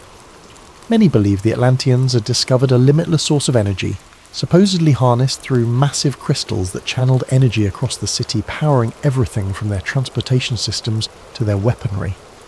Others speculate that the Atlanteans had mastered flight, agriculture, and medicine in ways we still don't fully understand. If true, such discoveries would be invaluable to the modern world, and perhaps that's exactly why some argue the powers that be don't want us to find it. This is where the conspiracy deepens. According to theorists, there are powerful groups, governments, corporations, even religious institutions that know the truth about Atlantis and have been actively working to keep it hidden. Why? Because if Atlantis' secrets were uncovered, they could threaten the global power structure as we know it. Imagine what would happen if an ancient sustainable energy source were discovered, one that could replace fossil fuels overnight. Entire industries would collapse, and the world's economic order would be thrown into chaos. Some say that big energy companies, particularly those in oil and gas, would do anything to keep such a technology from ever seeing the light of day. The conspiracy stretches beyond just governments and corporations. Some even believe that religious organizations, particularly the Vatican, might be involved. Throughout history, the Church has guarded countless ancient texts and artifacts, many of which remain locked away from the public. Conspiracy theorists argue that the Vatican might be hiding documents that contain details of Atlantis' history or even instructions on how to harness its technology. If Atlantis existed and held advanced knowledge, it would call into question our current understanding of human history, evolution, and ancient civilizations. It might suggest that humanity's origins are far older and more complex than we think, perhaps even influenced by extraterrestrial beings. Yes, extraterrestrials. Another popular theory in the Atlantis conspiracy suggests that the Atlanteans were either in contact with aliens or might even have been extraterrestrials themselves.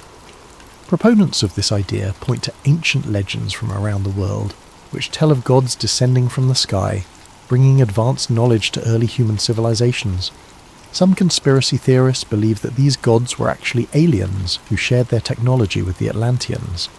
This theory ties into the broader ancient astronaut hypothesis, which claims that extraterrestrials have influenced human development throughout history. If this theory holds any truth, then Atlantis wasn't just an advanced city, it was a bridge between humans and otherworldly beings. But every time researchers get close to finding concrete evidence, something strange seems to happen.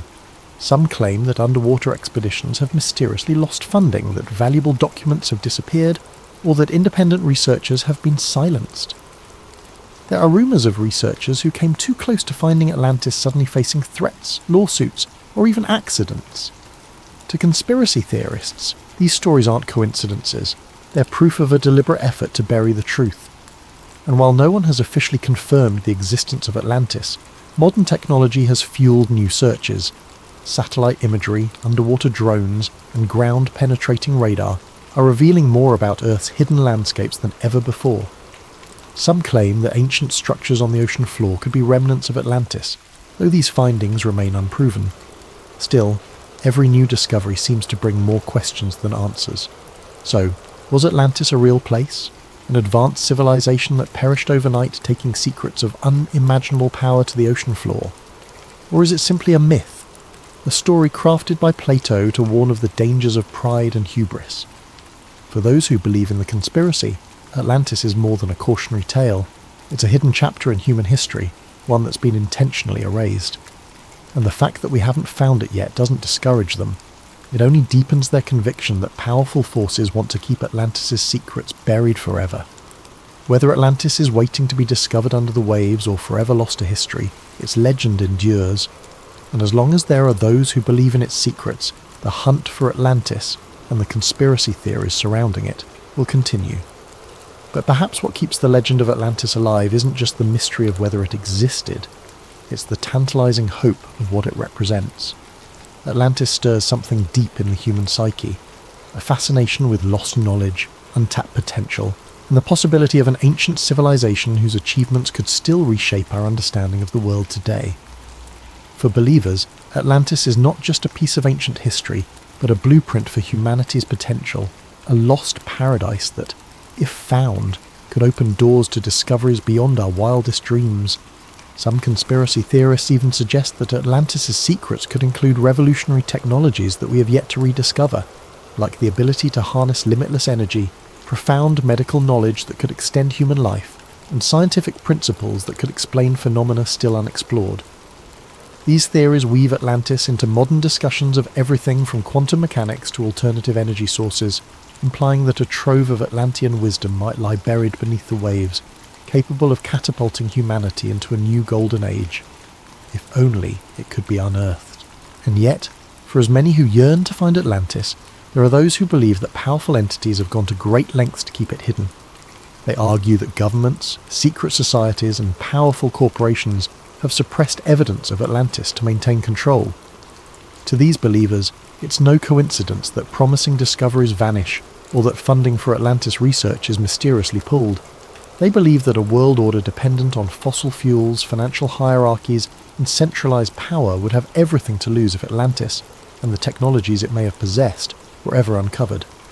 Even more mystically inclined theorists claim that Atlantis holds keys to spiritual truths and enlightenment, suggesting that the Atlanteans had access to higher levels of consciousness, or even contact with celestial beings.